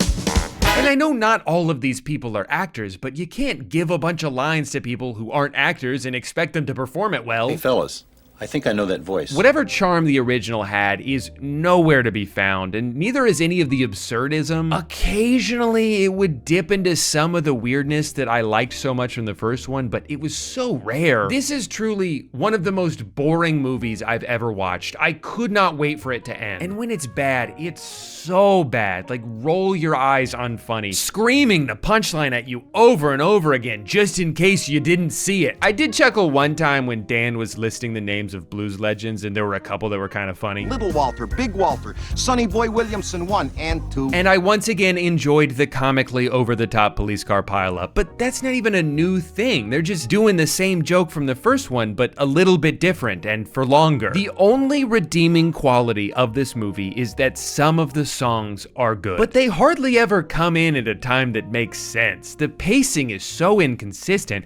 Anytime I'd start to get at all invested in what they were setting up, they just start singing again, usually for no reason. You know what I mean when I say respect. And I know you might be thinking, yeah, Drew, that's what a musical is. And you're not wrong. I guess I just didn't give a shit about anything that was happening, so the endless onslaught of songs just felt like a waste of time. It started to feel pretty ridiculous by the end, so I went back and counted. For 57 minutes of this movie, someone is singing. That is too much. If I wanted to listen to music for an hour, I would go listen to music for an hour. I came here to watch a movie, and this movie sucks. Luckily for my sanity, the worst run of SNL movies ended with Blues Brothers 2000, and the next few are actually pretty solid. I think Night at the Roxbury and Superstar have a lot in common. They made a very similar amount of money, they both received the same slightly above average reception, and they both feature Molly Shannon playing someone who is obsessed with Will Ferrell's character, which works both times because they have the chemistry to pull it off. Night at the Roxbury might be the most successful attempt at recreating the thing that made Wayne's World work, where yes, it's a story about a dumb idiot, but there's two dumb idiots, so it's actually kind of endearing. Like, I don't think I'd like either of these two people individually, but because they always see the best in each other, I feel like I can too. We're good looking? We're very good looking. You especially. Thanks. I know Chris Kattan didn't go on to have much of a film career, but he's really good in this. I think his relationship with the phone operator might have been my favorite thing in the movie. And I love this version of Will Ferrell. I think he's always been at his best when he's playing a character that has this childlike joy to them. It's just so infectious to watch. Oh my God, Doug, this is the most amazing place I've ever been. Guys, this is the coat. Clubs in here? Of all the movies that were released between Coneheads and MacGruber, this is definitely the one I laughed at the most, and I think the only one I would even consider watching again. I love this song. Me too. Actually, I'm getting kind of sick of it. And I didn't think it was funny the first few times this guy asked everyone if they had just grabbed his ass, but as he kept asking people who were further and further away from him, then I liked it. Dewey, did you just grab my ass? Sir, from where I'm standing, that's a physical impossibility. I know your tricks, Dewey. Mr. Zadir, Dewey just called from Pismo Beach. He says there's no way he could have grabbed your ass. I just had to see what they were building to. Almost exactly 1 year later came the release of Superstar, which you probably know as being what comes up when you Google, what is the movie where the girl sniffs her armpits? It's this one. This is the movie where the girl sniffs her armpit. I liked Superstar just a little bit less than Night at the Roxbury, but I definitely still enjoyed it. Unlike half of the characters we've been subjected to thus far, this one is actually suited for a feature-length film. I adore Molly Shannon. I think she's one of the most underrated cast members from SNL, especially as a physical comedian. The way she moves in this is so funny. And it's nice to see her in a starring role when I've really only ever seen her as side characters in like the other two and the movie I talked about 30 seconds ago. Like pretty much every film on this list, the worst parts were when it felt like they were just recycling jokes from the sketches, but there were a few details that made me laugh. I like when they refer to Will Ferrell's character as the best guy dancer in the school. In this Catholic school that's constantly doing very specific fundraisers. So you'll see a giant sign in the background that just says chocolate bars for Bosnia. Good to see you. Out walking for scoliosis again. Gotta go jog for glaucoma. After school, Mary works as the Blockbuster Rewind girl, which is funny to think of just as a job, but it's also funny in the way it informs her character. Working here means she's always referencing other movies she's watched a little bit of in reverse. I also like the detail of Mary's grandmother forbidding her from dancing because that's how her parents died. I thought you said that Mom and Dad were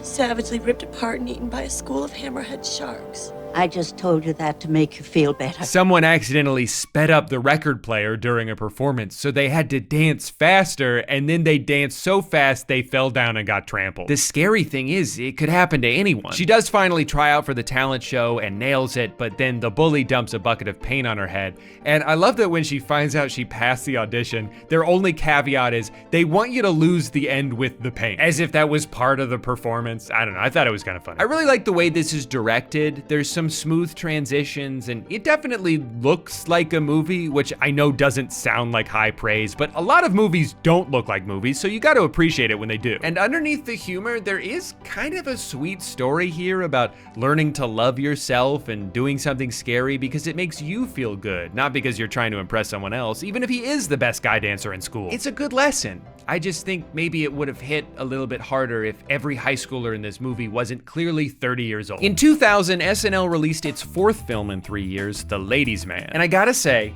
this might be the fastest I've grown tired of a titular character so far. Hey, what's happening? This is Leon Phelps. You got The Ladies' Man. Hello, ladies, man. Ooh, it's a lady. Tim Meadows is great in everything he does, but this is not a character that I want to watch for an hour and a half. Listen, this is what you should do.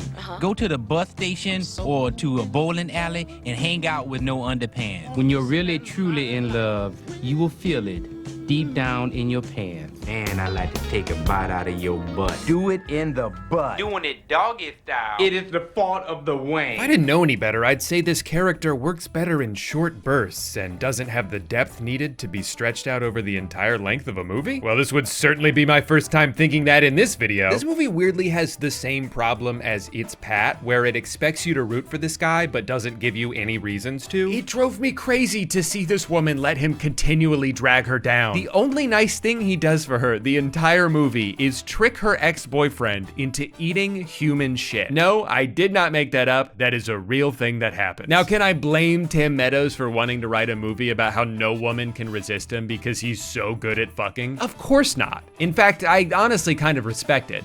But that doesn't mean I have to like it. Here are 3 things I did laugh at. I liked the sign outside this Christian radio station that says, "Thou shall not part." I liked the random musical number they did in the middle. Time has come to kill the ladies' man. And I laughed really hard at the way Will Ferrell holds this gun at the end.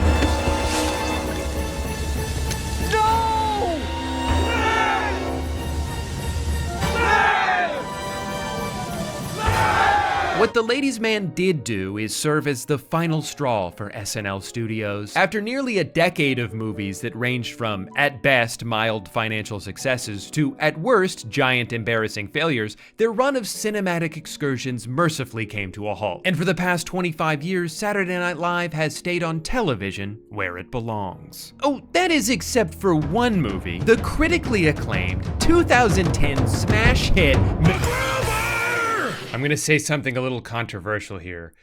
MacGruber is my favorite SNL movie, and it's honestly not even close. I was worried that rewatching it for this video, I would realize it wasn't that funny anymore, but no. I love it just as much. I'm sure part of it is the soft spot I have for this era of SNL because I was a teenager at the time and everyone's favorite SNL cast is the one from when they were in high school. But god damn it, I love Kristen Wiig. I love Will Forte. I think he's so underappreciated. It's not often you could say a performer is truly one of a kind, but that's how I feel about him. The very specific type of energy he brings, his unwavering commitment to every bit, in both his timid awkwardness and sudden extreme outbursts, it never feels like he's doing an impression of someone else. It feels like he's created a style of comedy that is completely unique to him. Now, MacGruber is the kind of character I described earlier, the stupid asshole who's cockier than he has any right to be. I think it's fairly obvious. He was going to use it to buy the pass. Passcodes, yep. Got there at the same time, maybe even slightly before you. But I think the reason I like it so much in this movie is because bad things keep happening to him as a result. He's constantly making things worse for himself, and that's funny to see for someone who has a giant ego. The way he's not attracted to Vicky at all until he sees her dressed exactly like him. What? You just look really pretty. Thank you. The way he has to beg for Piper's forgiveness just moments after treating him like garbage. There's so many scenes in this movie that made me cry from laughter the first time I watched it. When he's coaching Vicky through an earpiece how to act like him since she's supposed to be undercover and she feels so bad about it. No, Vicky, no tip. What are you doing? Get that tip back. I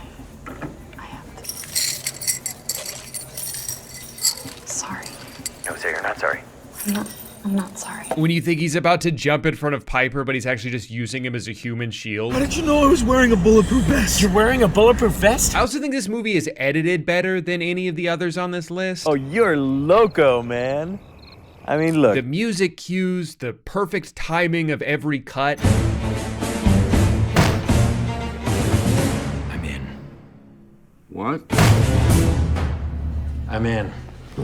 Watching this movie when I was 18 and thinking it was the funniest shit ever, and then seeing how much everybody seemed to hate it, made me feel two things. One, that I don't understand what people aren't seeing in this. How did all the same people who seem to love movies like The Hangover and Bridesmaids and 21 Jump Street, all these similar comedies from that era, go and see this one and just feel nothing? I couldn't wrap my head around it. I never felt so out of place in this world. At the same time though, I think it made me love the movie even more. There's something special about things that feel like they're tuned to your exact frequency, like they're speaking a language only you can understand. When you find a movie like that, especially at the right age, it makes it feel like it belongs to you. Sure, it has flaws, but those flaws only make your bond stronger. When you look back at a lot of comedies from the past few decades, there's almost always a disconnect between the critics and the audience. I feel like there became this growing sentiment that comedy movies are pointless. It doesn't matter if they're hilarious, if the story doesn't blow you away, so now they're just packaged into other genres. Superhero movies that lean comedic, family movies that are a little bit funny, rom-coms that have more rom than com. But what happened to all the weird shit? What happened to just stringing together a bunch of loosely connected series of bits? It's been 15 years since MacGruber, and no other sketch has managed to make it back to the big screen. So I guess that leads us to the question of, will there ever be another SNL sketch turned movie? And I honestly don't think so, for a few reasons. One, the way the show operates now is different. It's a lot less character-based than it used to be. It seems like they rarely do recurring sketches anymore. Like, they'll occasionally revisit ideas, but they're not usually centered around just putting one character in different situations. Could they do a Peacock movie about Domingo? Sure, there's always a chance. Could they have done something with that Kate McKinnon character who was always getting abducted by aliens? Probably. And if they wanted to go the Coneheads route of revisiting something from 15 years ago, I feel like a lot of people would be on board for a Stefan spinoff. But does that mean it would be good? Is one funny character enough to carry the entire length of a movie? Usually not. And maybe it just took Lorne 11 tries to realize that. But then there's also the way comedy movies in general have evolved. As Matt Damon famously explained on Hot Ones that one time, the death of DVD sales has made it so the budget of every movie is either very high or very low, with almost nothing in between. And a lot of these old comedies that were in that middle ground of like 20 to 40 million are hard for studios to justify anymore because it's almost impossible for them to make that money back. So they just don't even try. I mean, outside of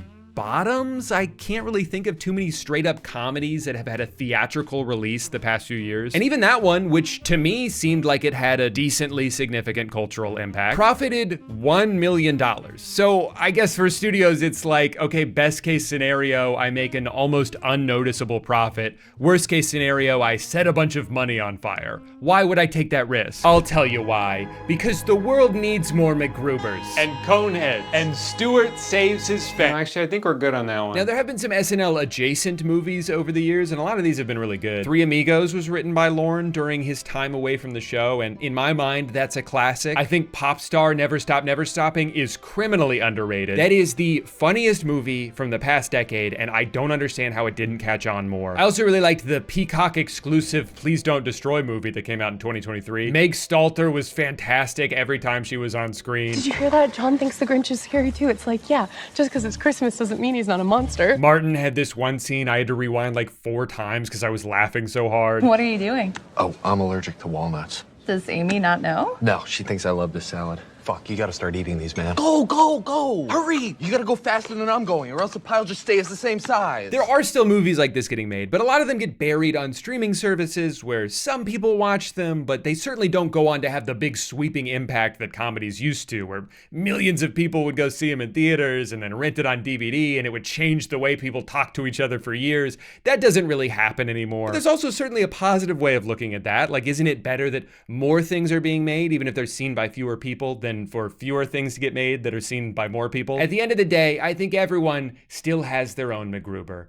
Even though it's probably not actually MacGruber. It's probably a different movie. Anyway, here's my definitive ranking of everything I watched for this video. If you can believe it, It's Pat. Not actually the worst SNL movie. In my opinion, just slightly less bad than Blues Brothers 2000. Don't get me wrong, they're both god-awful movies, but It's Pat is an hour shorter, so had to give the edge there. Feel free to yell at me down in the comments below if you disagreed with something I said. I'm all for civil discourse on this channel, because it boosts engagement whether I take the time to read it or not. All right, thanks for watching. Hey guy, welcome back to the toilet.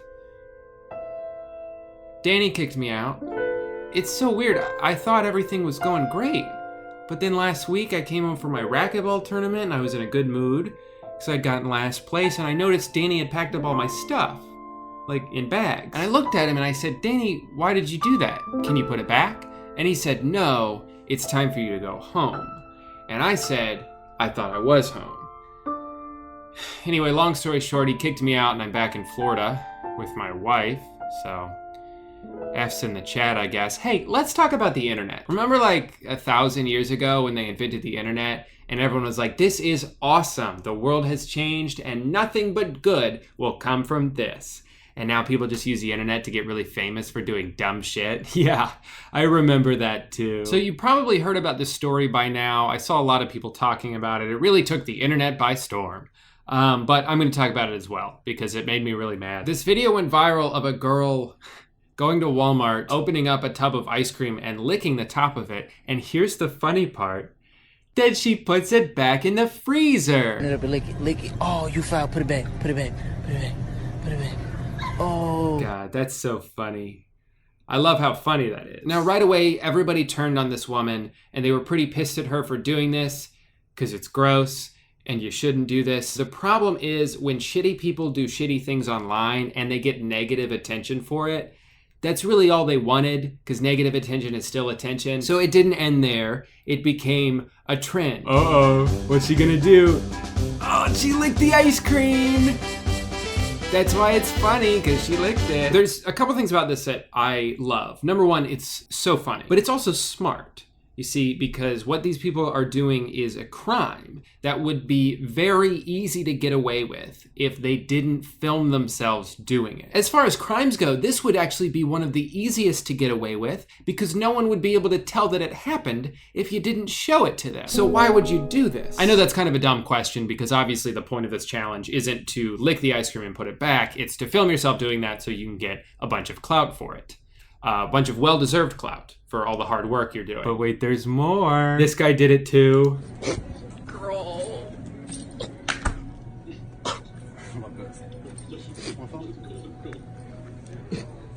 That's so funny. I know I'm not technically like a fashion icon or anything like that, so maybe my opinion doesn't mean anything, but is he wearing baseball pants? Does he have a game tonight? Also, he like kind of fucked up the whole challenge. I guess he was in a hurry to get to his baseball game because he ran out so fast that he forgot to put the lid back on. Not that I want him to be successful at the challenge, I'm glad he failed, but isn't the point of this to make it look like the ice cream has not been touched? Or more specifically, licked? I don't think anyone would buy that because the lid's off. They'd probably be like, why is the lid off? Did someone lick this? Don't worry though, I know you're probably pretty frustrated with these people. I am too. He responded to his own tweet with this video of a police officer at his door. Hold on, let me try to wrap my head around this.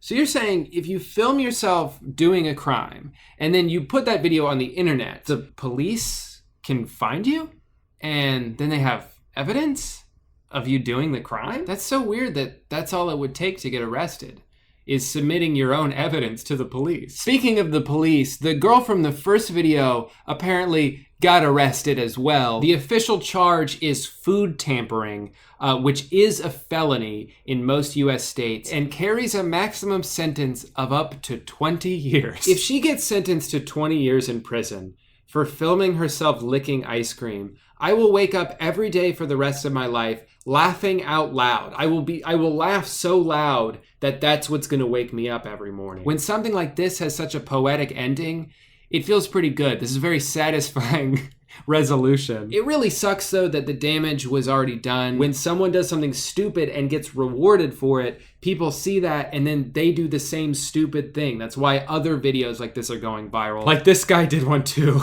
And it's really funny because instead of ice cream, he did mouthwash. Girl, it has been one musty fucking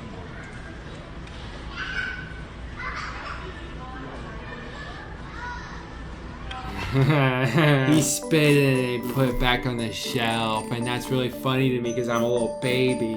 I'm 2 years old and I got poop in my diaper and I'm laughing at this because it's funny and I'm the target audience for a joke like this, me, a 2-year-old. The thing with these Listerine bottles is these are all sealed. To set up this shot, they must have gone over there and taken the seal off. So he could then select that specific one that they had already taken the seal off of and then put it back on the shelf when he was done, and it still doesn't have a seal. No one's gonna buy it. You failed at your own shitty prank, you moron. I understand that the feeling of clout can be very addicting, and sometimes the pursuit of it comes at the cost of being a decent human being.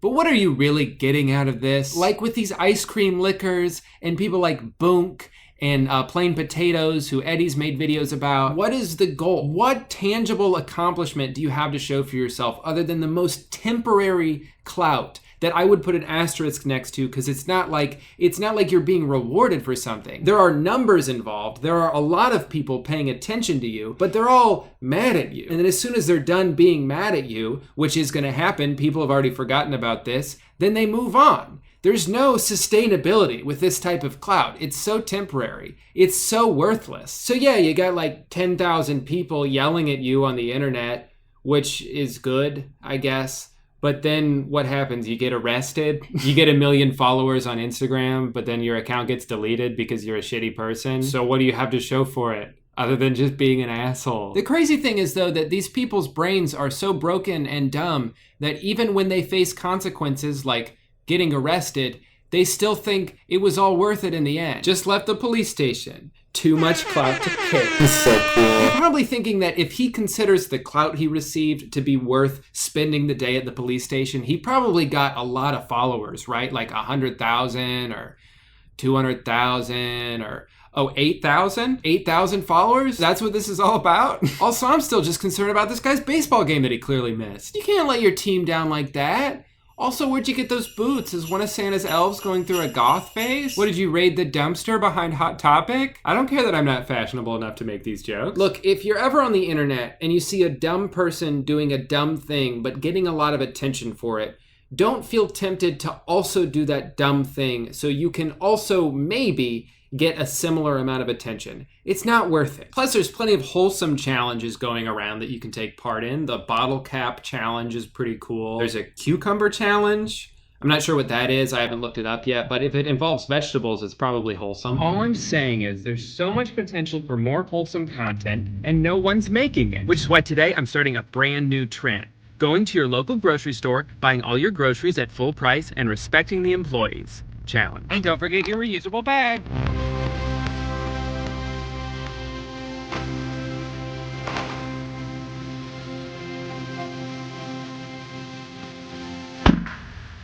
Yep, and now I just wait for the retweets to start pouring in.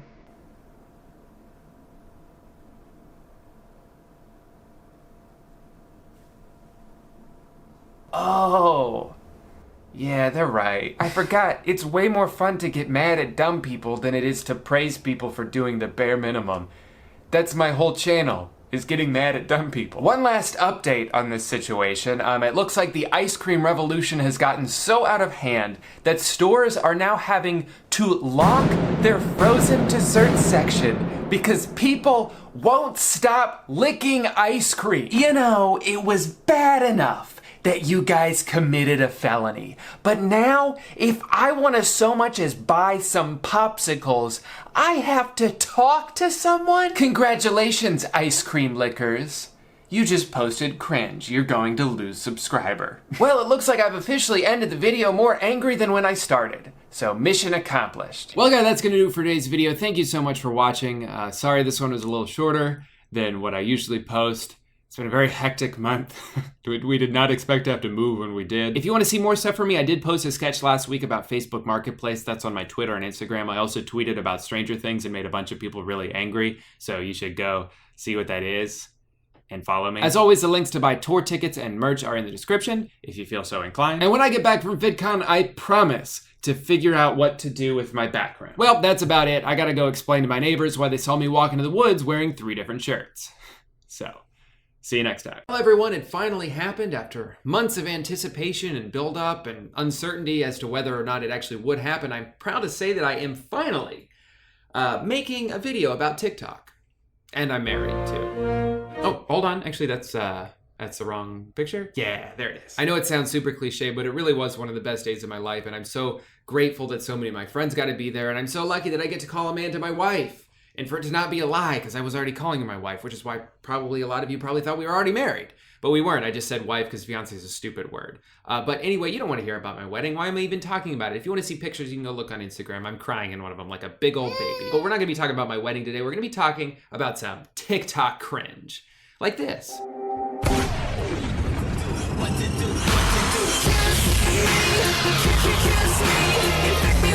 What even is this app? Up until recently, I felt like I didn't really have enough to say about TikTok to warrant like a whole video, because you know, everyone makes videos about TikTok now, and I didn't want to just make it just to get views. Instead, I waited until no one cares about TikTok anymore to not get views. Why did I do that? But it's gotten to the point now that I've seen so much juicy content on there just begging to be made fun of that as a YouTube commentator, it would simply be irresponsible of me to ignore it. So I'm not going to any longer. Today we're going to be talking about some of the weirdest shit I've seen on TikTok. All my ladies out there, get ready because this one's for you. You might have seen this one on Twitter. It's from the Ice Cream Man. Today is International Women's Day, so this ice cream is for all those beautiful ladies out there. I already like this guy. This was for International Women's Day, and he's gonna celebrate by making ice cream for the internet. Oh yeah.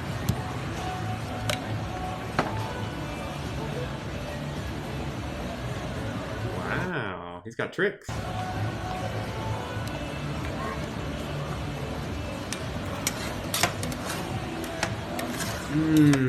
Ice cream. Ice cream makes you sexy, guys. Ice cream makes you sexy, guys. I mean, girls. This one's for all the ladies out there. It's International Women's Day, after all. Yeah. I'm so jealous of all the girls out there who get to eat this ice cream because it looks so good. I kind of wish you would maybe break eye contact for a second though and just like look down. I feel like you can see through my clothes and I don't like that. You know those paintings you see where like the eyes follow you everywhere you go? I feel like if one of them came to life and was very horny, it would be him. Stop looking at me. I don't like this. How is no one around him not bursting out laughing? Like, I love how nonchalant the girl behind him is. She's not even surprised he's doing it, presumably because this is just how he is all the time. Ice cream. Yeah. If that dude is this horny while making ice cream at his job, imagine like going on a date with him.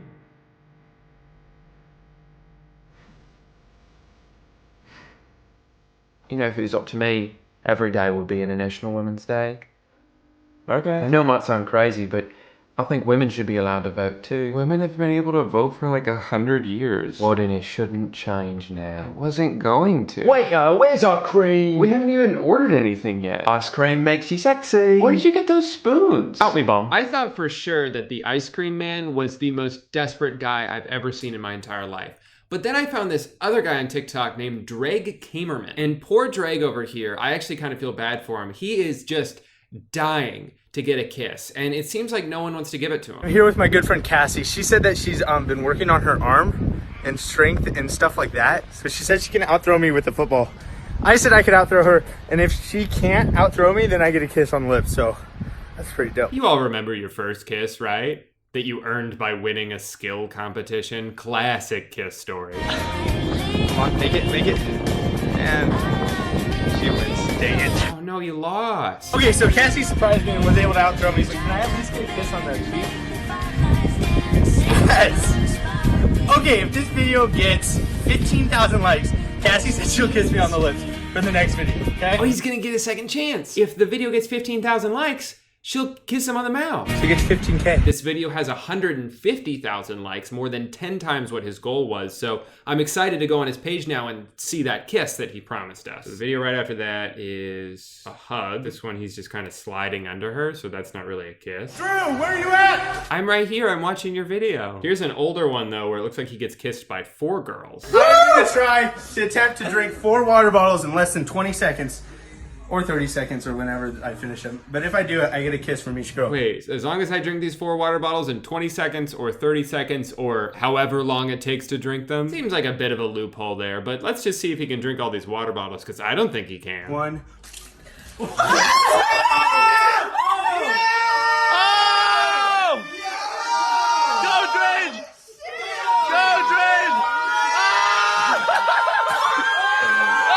What the fuck? Oh, it's like coming out of his eyes. Wait, what did I just watch? Well, that's great though. He got 4 hot girls to kiss him on the cheek, and all he had to do was almost die. I'm here, Joe. But he still hasn't gotten kissed on the lips, and that, to me, is the only kiss that really counts. I'm gonna try one more video. If he doesn't kiss her in this one, I'm just gonna move on. That was such a fun night. That was not me. I promise it wasn't. I swear it wasn't just me. wanted you to watch me just Let's break this down. So he gets to her door, they're about to smooch, then he farts, so she slaps him in the face, because that's what you do when someone farts, storms inside her apartment. But hold on, that wasn't a fart. It was actually, he owns the apartment directly next to hers, and he stores his 1,000 whoopee cushions there, and they all farted. What? Did someone sit on one? They're in the other room. That does seem like the worst way to end a date. Good call, Drake. Drew! This next girl I want to talk about doesn't get kissed, but she does get pretty pissed. At people wearing glasses? Here's the motherfucking tea. So I wear glasses, right? But the other day, I saw my friend just recently starting to wear glasses. So I asked her, are you nearsighted or farsighted? But then the weirdest thing is, she tells me, oh, I don't actually need glasses. I just really like wearing them. And my first thought is, are you freaking kidding me? I need glasses to see. I need glasses for eyesight. This video annoyed the hell out of me, but what annoys me even more is that it has 700,000 likes. 700,000 people are like, yes. Agree. Fuck people who wear glasses and don't need them. It's bullshit, because glasses are such a cool accessory. Oh, so now all of a sudden I have to need glasses in order to be able to wear them? Screw you, dude. This looks awesome on me. And what, just because it's not prescription, I can't do this? What are you, the fashion police? I don't think so, because you don't even have a badge. Glasses are not an accessory. Why does it matter? She says it's her friend. I saw my friend. Are you freaking kidding me? If she's your friend, you should be supportive of her style choices. Maybe she just likes the way she looks in them. You don't have to go on TikTok where you have 400,000 followers and make fun of your friend. Also, you're not even wearing your glasses. They're on your forehead. I need glasses to see. So after going on this enormously viral rant that was inspired by her friend wearing a piece of plastic on her face, she follows it up with like a clarification video where she just says, y'all, I was joking. You can do whatever you want. Okay. We need to chat. I'm not hating on anybody who wears glasses or doesn't wear glasses. You are allowed to do whatever you would like. Glasses are not an accessory. It was a joke. You don't get to just say something and then be like, well, I was kidding. But what's the joke then? If you don't need glasses, but you want to wear glasses, fucking do it. It's not like you're like rolling around in a wheelchair that you don't need because you thought it looked cool. That would be kind of shitty. Are you freaking kidding me? The last TikToker I want to talk about is the Gott family. If you can't find the cure, I'll fix you with my love. Shout out to Jay Cyrus for this one. If you guys don't follow him on Instagram, he's a super funny dude, but also he posts the most obscure, strange TikToks on his Instagram stories, and I think he's worth following even just for that. But a few days ago, I saw him post a couple of the TikToks from this family, and I had to go on their page and watch all of them because they're incredible. These are really unlike anything else I've seen on TikTok, and at their core, they're like supposed to be like these good messages, like almost like PSAs for TikTok. But the execution is always so bad that they just end up being hilarious. You'll see what I'm talking about in a second. This one is called What Happened? All right, kids, I'm off to work. I love you guys. I love you. Okay. Aww. he pretended to die. Mom, is this Dad's car? Apologies, Bob. Honey, please pick up your phone. I'm worried. Go get the keys. I didn't tell you. I love you. I get the idea. I get that it's like, you should always tell your loved ones that you love them because you never know when you'll see them again. That's a good message. But the execution here...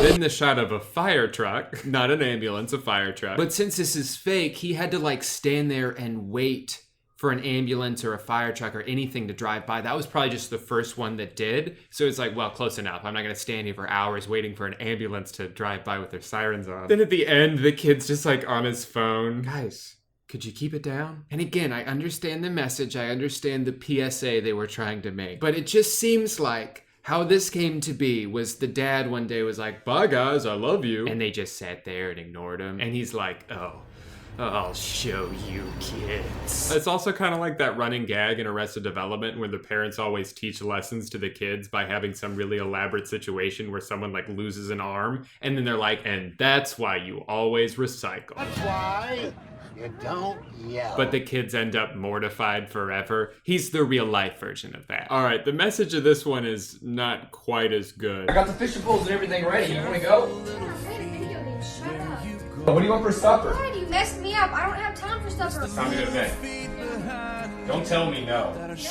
All right, give me the game. I got it. I'll meet you there. $100 sounds good to me. I just don't know what else to do. You hear that, kids? If you play video games, your dad's gonna sell your Xbox. Again, these all just feel like things that actually happened in their life, and this is his way of teaching lessons to his kid. Also, $100 for an Xbox One?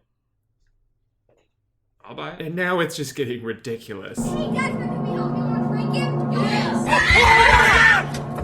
Yes! Don't prank your dad, or he might die. Is that the lesson?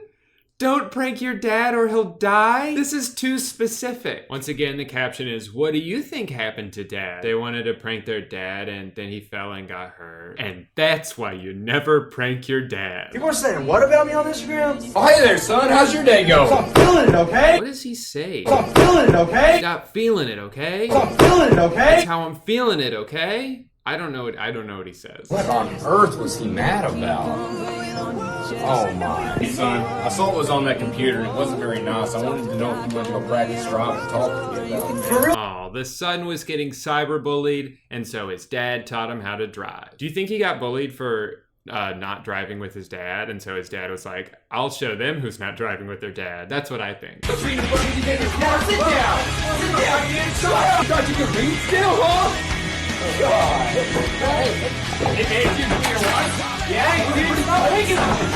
This one can't possibly have a positive message because it's just him shoving his son over and over again. We have to stop this. Carl, this is why your kids don't tell you they love you, because you bully them. This video also proves there is a Shinedown song for literally every situation. There's two in particular that I think are really funny back to back. There's this one where he pretends that he got fired and then his house gets foreclosed and now his family's homeless, and that's the whole thing. And then if you think of this one as the sequel to that, then it makes even less sense. Took the job. No, you can't! I had to! What I had to! I took the job. Dad, no, my selfie! Because I had to! Daddy, no! Remember when we were homeless in the other one? No, Daddy! Excuse me, what is this? I saw you quit. Babe, Hey, Dad. it's not what it looks like. Hey, I mean they're positive? Come back, I still need you.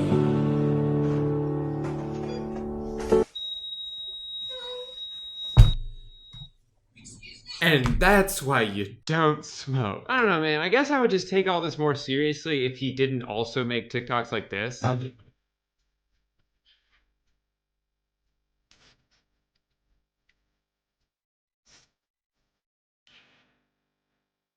My kids don't love me. That's why you always love your dad. Hope you guys enjoyed today's video. Thank you so much for watching it. I'm back now. I'm no longer getting married because I already am married and I don't have to do it again. But now that I'm back, I plan on uploading as consistently as possible, whatever that means. I don't know, I'll try my best. That's it. Be sure to tune in next week to see me tuning in next week to see you guys tuning in next week. Bye.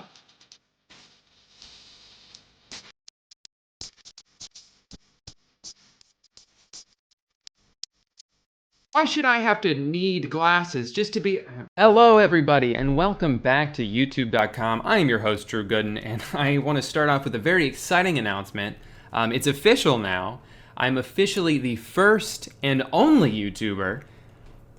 So that's really cool. But also, like, could someone else upload something? Anything. I mean, don't get me wrong, I'm happy and honored to be the only YouTuber, but come on, anybody can upload on this website. I don't know why no one does. It's a lot of pressure. Today's video is called, Why Did You Think You Could Do This? Now, I got the idea for this video a few days ago when I was scrolling through Instagram. There's obviously a lot of ads on Instagram. The most common ads I seem to get on Instagram are for iPhone games, just like the stupidest looking games. And they always say things like, oh, don't even think about downloading this game. You'll be so addicted you won't be able to sleep or get any work done. And it's like this weird reverse psychology thing they're using that I guess they're expecting people to see that and be like, oh, I don't like to get work done or sleep. They think that I shouldn't download this game, but now I'm intrigued and I will download this game. But anyway, I saw one of these ads a few days ago and it was for a game called Scale, which I didn't click on at the time, but I remember thinking, that game looks exactly like Jezball. I don't know if you guys are familiar with a game called Jezball. I'm actually not even sure if it really existed. It's just one of those weird memories I have from childhood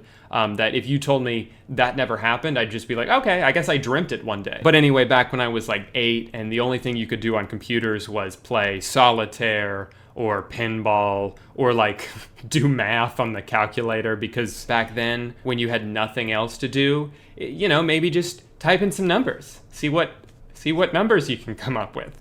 There was not a lot to do on computers back then, and I remember this game we had called Jezball, and the idea of the game was you had these balls bouncing around a square, and you had to try to like cut off part of the square that it was bouncing in, and it was a lot of fun for some reason. But I saw this game Scale, and I was like, oh, that reminds me of Jezball. I'm not going to download it because that's a ripoff. I'm not going to support that. But then like a day went by, and I was like, you know what? I think I kind of want to download that game. So I searched Scale on the App Store, and I realized there were all these like digital scale apps that you could download, and they all had like 1 or 2 stars, because obviously the iPhone isn't designed to tell you how much something weighs, and you can't just download an app that's going to change the hardware within the phone. Like if the iPhone had the ability to weigh things, you'd think they would like advertise that. There would be a built-in Scale app. It wouldn't be something that they're just like, oh yeah, if you just download some third-party app, then you can weigh things. Like no shit, it's not gonna work. The funniest thing about this to me is the reviews, is the people who are just so angry. And it's the kind of thing that you see and it makes you ask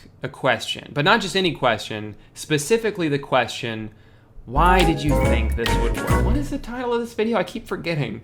I keep changing the question. Basically, I went through the App Store and I found all of the apps like this that I could find. And I wanted to share with you guys some of my favorite reviews and some of my favorite apps because I tried to use a couple of them. Now, because contrary to the number of subscribers I have, I'm not actually a good YouTuber and I use my cell phone to record these. I can't record myself and use it at the same time. So I screen recorded all of this earlier on my phone, and now I'm going to be showing you some of the highlights. So in case you're wondering why I'm looking at my computer to see what's on my phone, it's just a video. I've already seen all these things.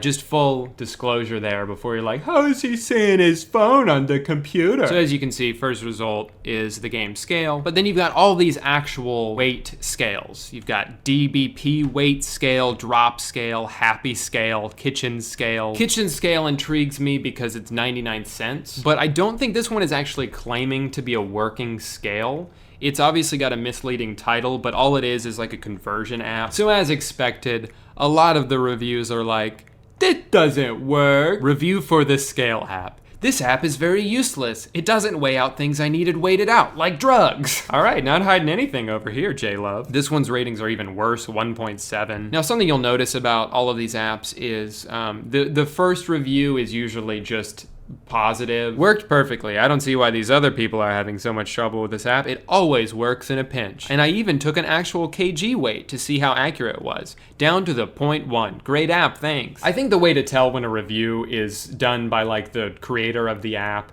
is when their reviewer name is just like a basic name like Joe and then a bunch of numbers. That's also like the only positive review. Horrible, doesn't work one bit. Terrible, it don't work worth a crap. Doesn't work, crap, doesn't work. Bad, does not work. Rip off, it's crap. Stooped, Yeah, this guy got stooped. So obviously the Scale app doesn't work, despite the fact that like dozens of people thought it would. But it doesn't stop at scales. I tried to think, what else might people think that an app could do? And this one is even better to me. The idea that an iPhone app can tell your body temperature. Now these ones, at least the ones I found, aren't claiming to be real. They actually say in the title that they're a prank. And there's quite a few of those. Specifically this one I want to talk about, fingerprint body temperature scanner. This one has a solid 1.6 rating. Doesn't even work. When I put my finger on the scanner, every time it's pick a random temperature. And one time it's at 133 degrees. And that means I would probably be in the hospital. I think you can get rid of the probably in that sentence. A piece of crap. Go to the dollar and buy a thermometer. Okay, I'll try that. Hello. Hi, I would just like one thermometer, please. Could you please shut the f up?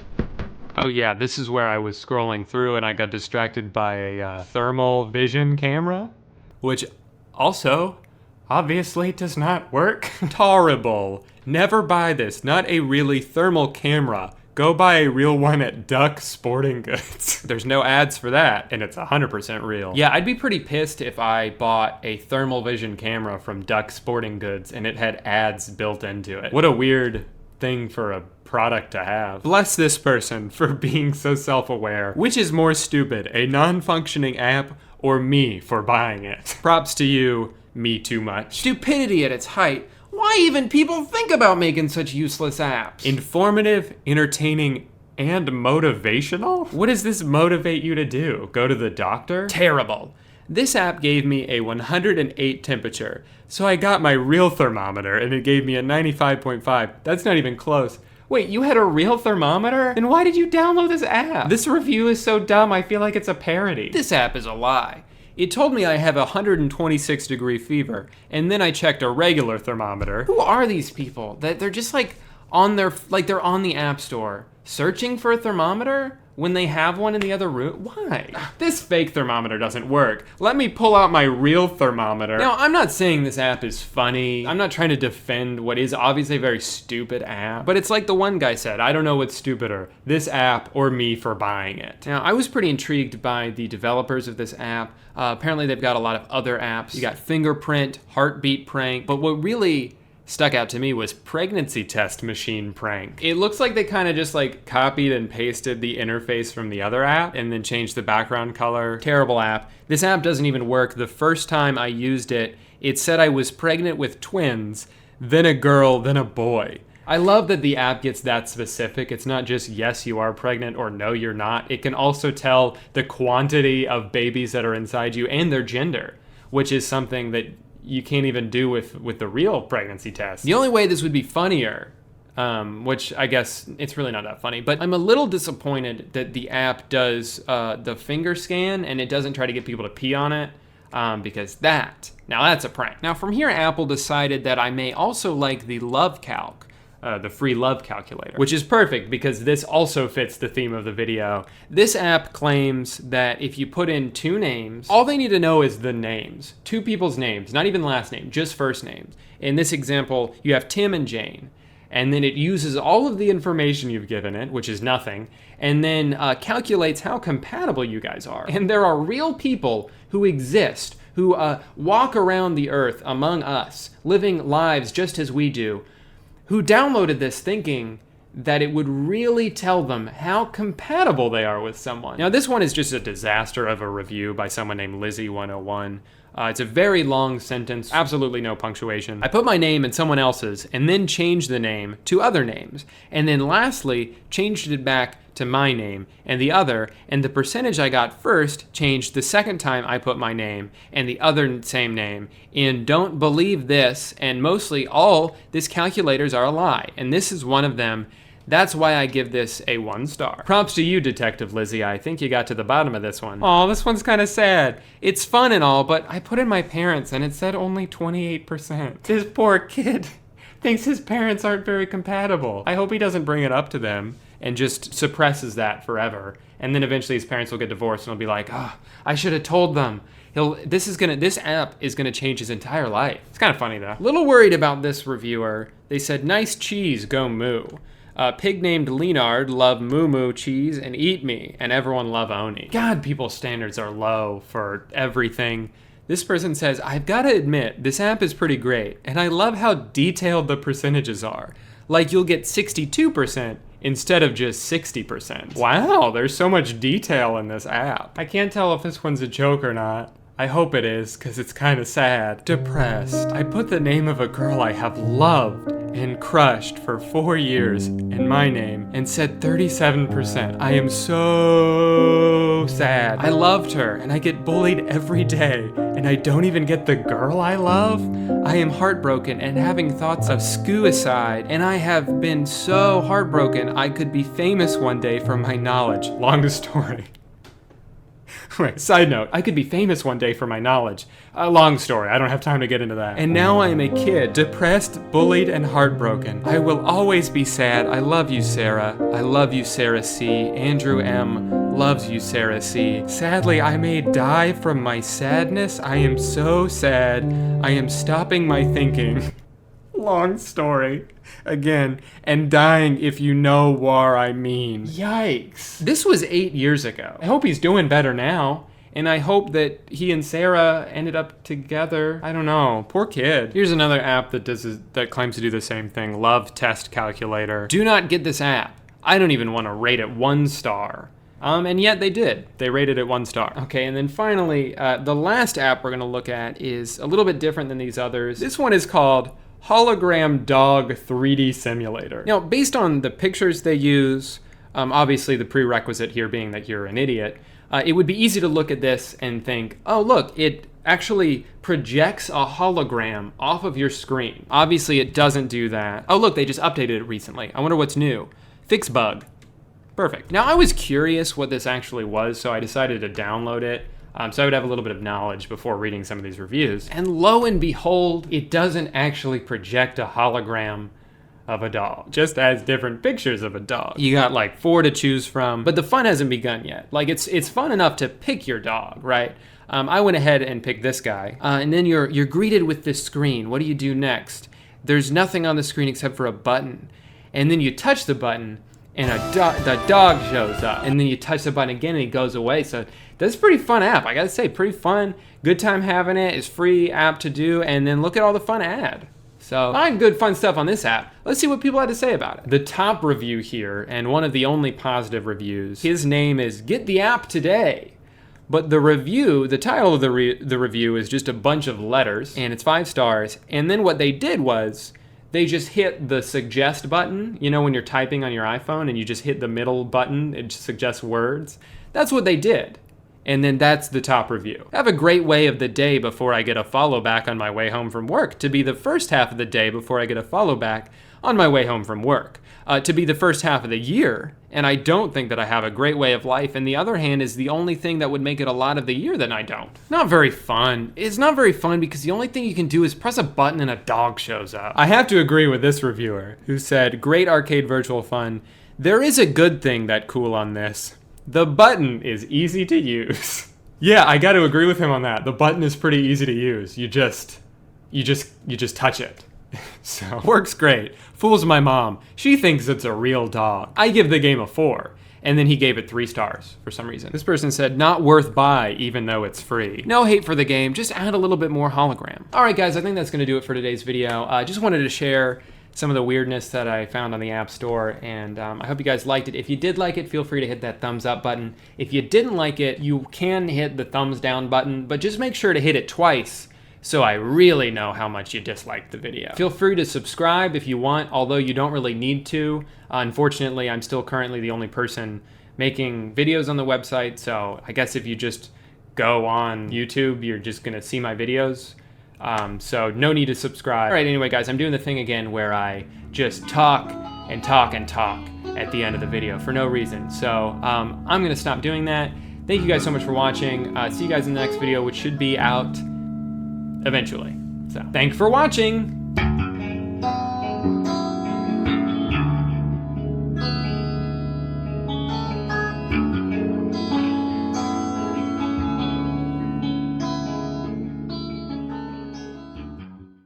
Hi, welcome back to the Pepsi Super Bowl halftime show. I am Adam Levine's shirtless torso, and you're watching Disney Channel. So Pepsi's been on a pretty good streak of solid marketing decisions the past few years. After using Kardashian by proxy Kendall Jenner to manifest world peace, which for some reason she had to apologize for. It was the most, it was so...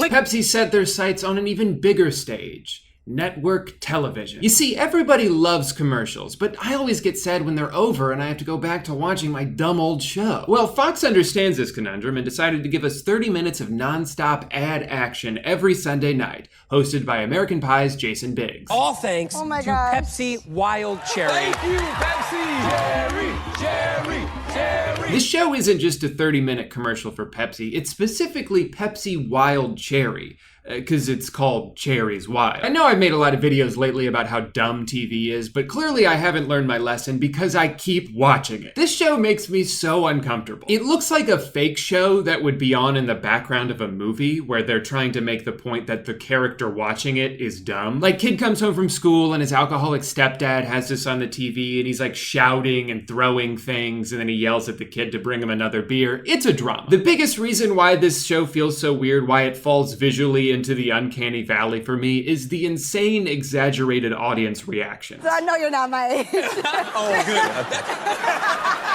All right, you know what? All right. This round... Right off the bat, seconds into every episode, they show the audience already going bananas. And here's your host, Jason Biggs. Welcome to Cherry's Wild. Oh my God! That's the guy from the movies! Now, it's important to note that this show was filmed last year. There is no audience there. But just like on the other Fox show that I talked about, they put up a screen of fake audience that looks totally cool and normal and isn't just playing a video on a loop. But since you know it's fake, it makes it even weirder when they try to do these over-the-shoulder shots of the crowd that we know is not there. They must film this part separately. You can actually see that this audience is wearing masks while the other one is an entirely different group of people. I assume they're all just sitting in front of a green screen, which I imagine would be a lot of fun to film. Oh my God! That's the guy from the movie! This is definitely the shot that makes this feel like an episode of Black Mirror, because you have this dumb, colorful game show, and then they cut to a bunch of faceless silhouettes quietly watching from behind a pane of glass, like they're observing human behavior. Another thing I notice about the audience is that because their reactions are controlled by the producers, they're always egging the contestants on. That $50,000 goes away. They're always trying to get them to risk their money. Let's do it. Let's do this one. We're gonna keep it going. We're gonna keep it going. You guys are incredibly inspiring. You guys are such an inspiration to me. Most people would just take that money and then quit, like losers, but you two persevere. Give it to Terry! Oh! Okay. Okay, maybe you should have taken the money. This is definitely different from other games I've seen. In Deal or No Deal, for example, there's times where the audience is like, hey, maybe you should just take the deal, because $300,000 is a lot better than $5, which wouldn't even be enough for the Uber home. No deal! Only for the contestant who's all hopped up on adrenaline from being on TV to be like, no deal! I'd rather lose! I know that the production team is doing their best. No shade to the employees of this show. But it just all looks so unnatural. The crowd is either jumping out of their chairs as if they just won the money, or they're gasping in horror. It makes me think they got these shots by having people react to like a car accident compilation, and then they just used it for the Pepsi show. Pepsi Wild Cherry. Pepsi Wild Cherry. Pepsi Wild Cherry. Pepsi Wild Cherry.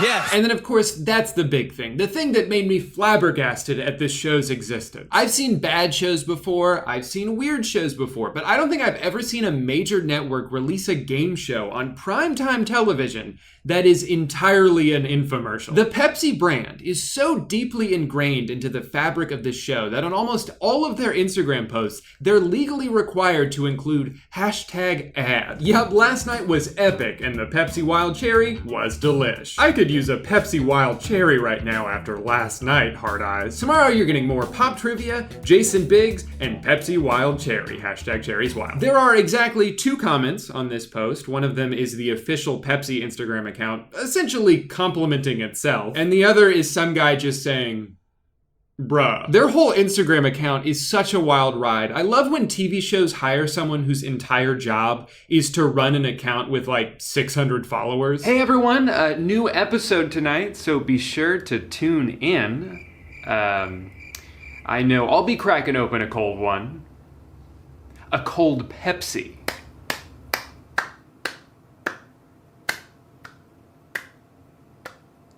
Sounds good to me. They also post these bingo cards for every episode, which is a pretty fun idea, but they're only 3x3 squares, so it should be pretty easy to get bingo. Although maybe I spoke too soon, because some of these don't even make sense. This one just says Europe. What does that even mean? They go to Europe? Like halfway through the episode, they just board a plane and leave. Decisions. Fill in this spot if you see someone deciding stuff. Jason makes a joke. Cherry's Wild Drinking Game, everyone. Take a shot every time the host tries to make us laugh. This is a serious game show, Mr. Jason Biggs, so quit monkeying around and treat it with the respect it deserves. And now I'm drinking lots of wild cherry and loving it.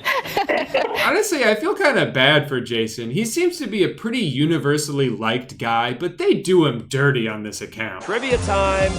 Trivia time. Trivia time. Trivia time. He probably thought he was doing 4 different takes and they were just gonna go with the best one.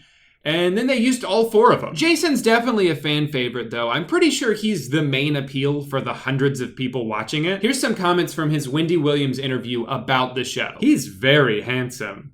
Yes. He is so cute and handsome. Yes. Guys.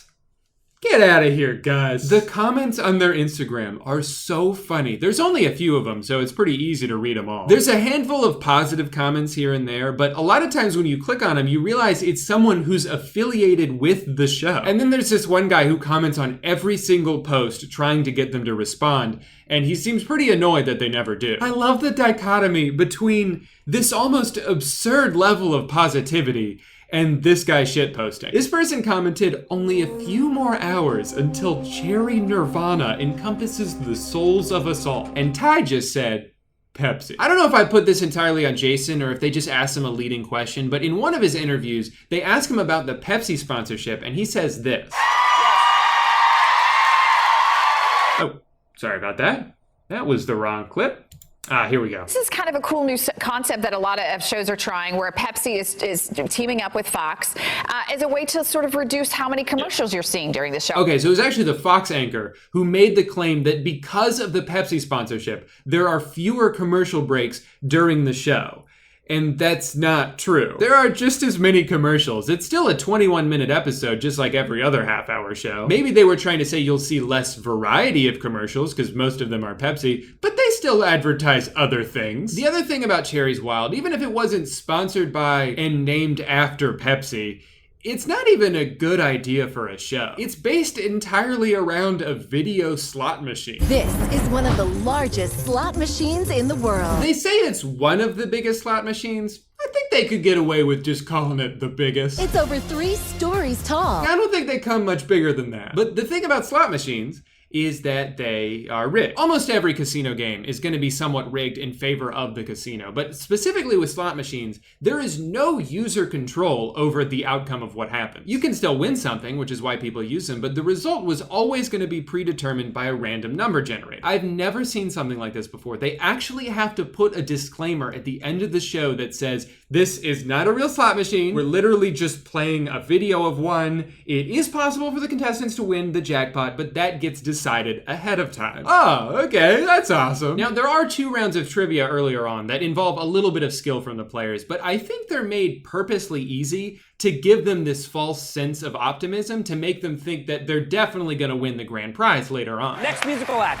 Nicki Minaj. So the way that works, and I can't believe I'm explaining this, is if you get 5 delicious Pepsi Wild Cherries, you go home with $250,000. And the contestants will always risk their money at the end because they've already accumulated a few cherries and they're like, well, we only need 2 more. It's only a matter of time until we land on one. It's not a matter of time. Quit while you're ahead. You now only need 2 wild cherries. You've still got a free spin, or you can walk out of here with that $92,000. You can be like, Deuces, I'm out. I mean, yeah, $92,000 is nice, but we still have that free spin from the Star Wars question. We have to use it. The audience might kill us if we don't. 2 wild cherries.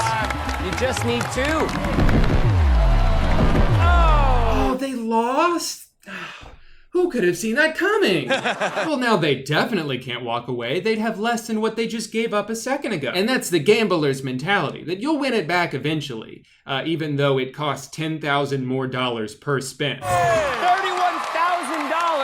Oh, $63,000. That's good too, but Think we're gonna keep on going? we're still only 2 cherries away from that grand prize. Let's keep going! Come on. Oh my God, 50 grand! Oh, red X, which means you lose everything. Oh, we almost had $50,000, except not really, because it was always going to be packaged with the red X. That was determined beforehand. I don't think they're even allowed to cash out too early in the game because there's only one group of contestants per show. As soon as they cash out, the game's over. The audience would just be sitting there like, oh. There's still 6 minutes left. What do we do? We could still go apeshit for no reason. Yeah! So let's recap what we have so far. The game is rigged. The entire thing is a Pepsi commercial. The show has 6 editors for some reason. And I think Jason's being held hostage in that studio. Can anything else go wrong? Well, there is one more thing. So Cherries Wild was released alongside a companion mobile app that incentivizes you to watch live because you can play along and even win some money too. The way you do this is by scanning the QR code, giving it a spin when the contestants do, and if you land on the same 5 slots as they do, then you win the same prize, which can be tens of thousands of dollars. And that's all great, in theory. But we're supposed to believe that the game that admits to being a farce is just gonna give away a bunch of money, that they're not gonna program it to be impossible to land on the same spaces as the people from the show. There's no way in hell that anyone is winning money off this, but let's read some reviews just in case. Doesn't work. Can't open. App won't let me scan. Doesn't work. Does not work. Doesn't work. I spin and it just keeps spinning and not showing me results. I think the app is great fun. 1 star. I've won apparently, but never received an email. I've sent multiple emails and they've all been ignored. I haven't been able to open the app in 2 days. I did win one day, but haven't received an email. Won a gift card prize last week and still have not received a confirmation email. I've won twice now and still never got an email about my prize, and it's been days. So disappointed in Pepsi. Do not recommend. I've been trying to play this game since it started. According to the rules, you must email them. I've emailed nearly every day and have not received any reply. I'm extremely disappointed in Pepsi, this game app, and the fact that this company ignores its consumers' emails. It's Coca-Cola for me from now on. No! All right, guys, pull the plug. The whole thing backfired. We spent millions of dollars to put this thing together, and instead of cornering the market like we thought we would, people are just buying more Coke. It just doesn't make any sense. People love brands on TV. Consumers love when companies don't follow through on their promises. Where did we go wrong? Oh, what's that? The whole thing? Both conceptually and in execution? Yeah, no, that makes sense. What do you mean I'm fired? You work for me! Man, I haven't been this disappointed since the McDonald's Monopoly scam. Only this time, I didn't get my French fries. Only this time, I'm still thirsty. Only this time, I'm not loving it. Alright, so just use one of those takes, whichever you think is best. Please do not edit them all in back to back. You're gonna make me look like an idiot. Well, looks like I am about 2 hours late to my surgery. Thank you for watching, Guy. You might want to get a good look at this face, because next time you see it, I will have 4 fewer teeth. You'd probably assume I'm getting my wisdoms out, but that's not true. It's actually these 4. Dentist says I don't need him anymore. And I always trust my dentist, because he's not just my dentist, he's my son. He's my son. All right, see you guys next time.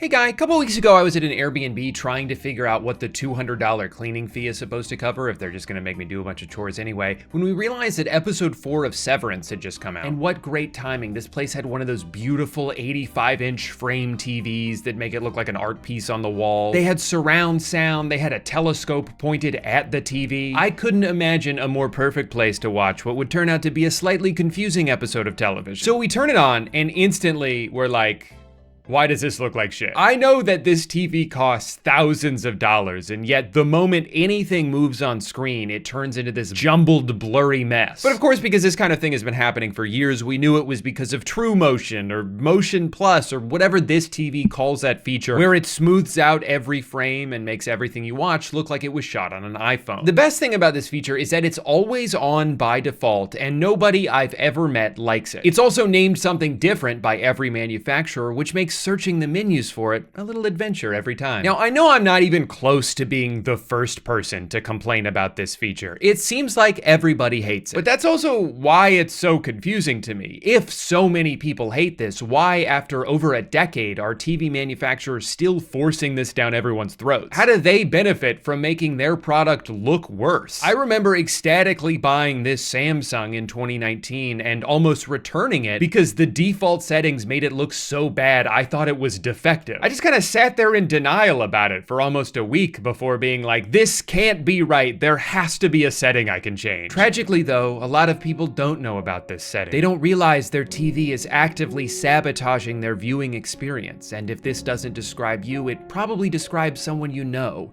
And by that, I of course mean your parents. So sit down with them, explain what's going on, tell them why you get a headache whenever you watch TV with them, and reiterate that it's not their fault. Show them this video by a guy named Noodle. Let's say it's on twos. The AI doesn't smooth anything between the first and second frames of a single drawing because there's nothing to smooth. They're the same picture. This means that what was originally a perfectly fine 12 FPS animation is now a janky mess. Or if they'd prefer to hear it from someone they know, have Tom Cruise explain it. Video interpolation or motion smoothing is a digital effect on most high-definition television. I'm Tom Cruise. Just make sure they never find out about the whole Scientology thing. You cannot ruin Top Gun for your dad. That movie's very important to him. Now, I will admit, I was a little surprised reading some of the comments on this video, seeing so many people disagree. I didn't know people liked it when the $100 million movie they're watching looks like a soap opera. Now, I understand, of course, from a gaming perspective, people preferring higher frame rates, but I don't think that logic applies to movies. Games are interactive, so generally the smoother something is, the more responsive it feels. But you're not interacting with the movie, you're just watching. It doesn't need to be perfectly smooth. In fact, I think part of what makes a movie look like a movie is the sort of ethereal nature it has. It doesn't look exactly like the way the world around you does through your own eyes, and I don't think it should. I saw someone say they like it because it shows the flaws in movies you couldn't see at 24 FPS, and it's like, no, the interpolation is creating those flaws. It's not reverting a film back to its original settings. It's not a director's cut your TV's giving you private access to. It's just generating new frames based on what it thinks should go in between the existing ones. That's where the errors come from. You're not watching a more authentic version of a movie because Sony Motion Flow added a bunch of blurry auras around every fast-moving object. The most authentic version of a movie is watching it the way it was filmed. You shouldn't have to change anything. And I think more than anything else, that's what really aggravates me about this feature, is the hubris of it. There are so many deliberate choices that go into making a movie look a certain way. There's so many people involved in those decisions that know way more about cinematography than I do, so I trust their vision. Why can't TV manufacturers do the same? Why do they look at a beautifully shot television show like it has a problem that they need to fix? Anyway, this experience got me thinking about new technology in a more general sense and how my excitement towards it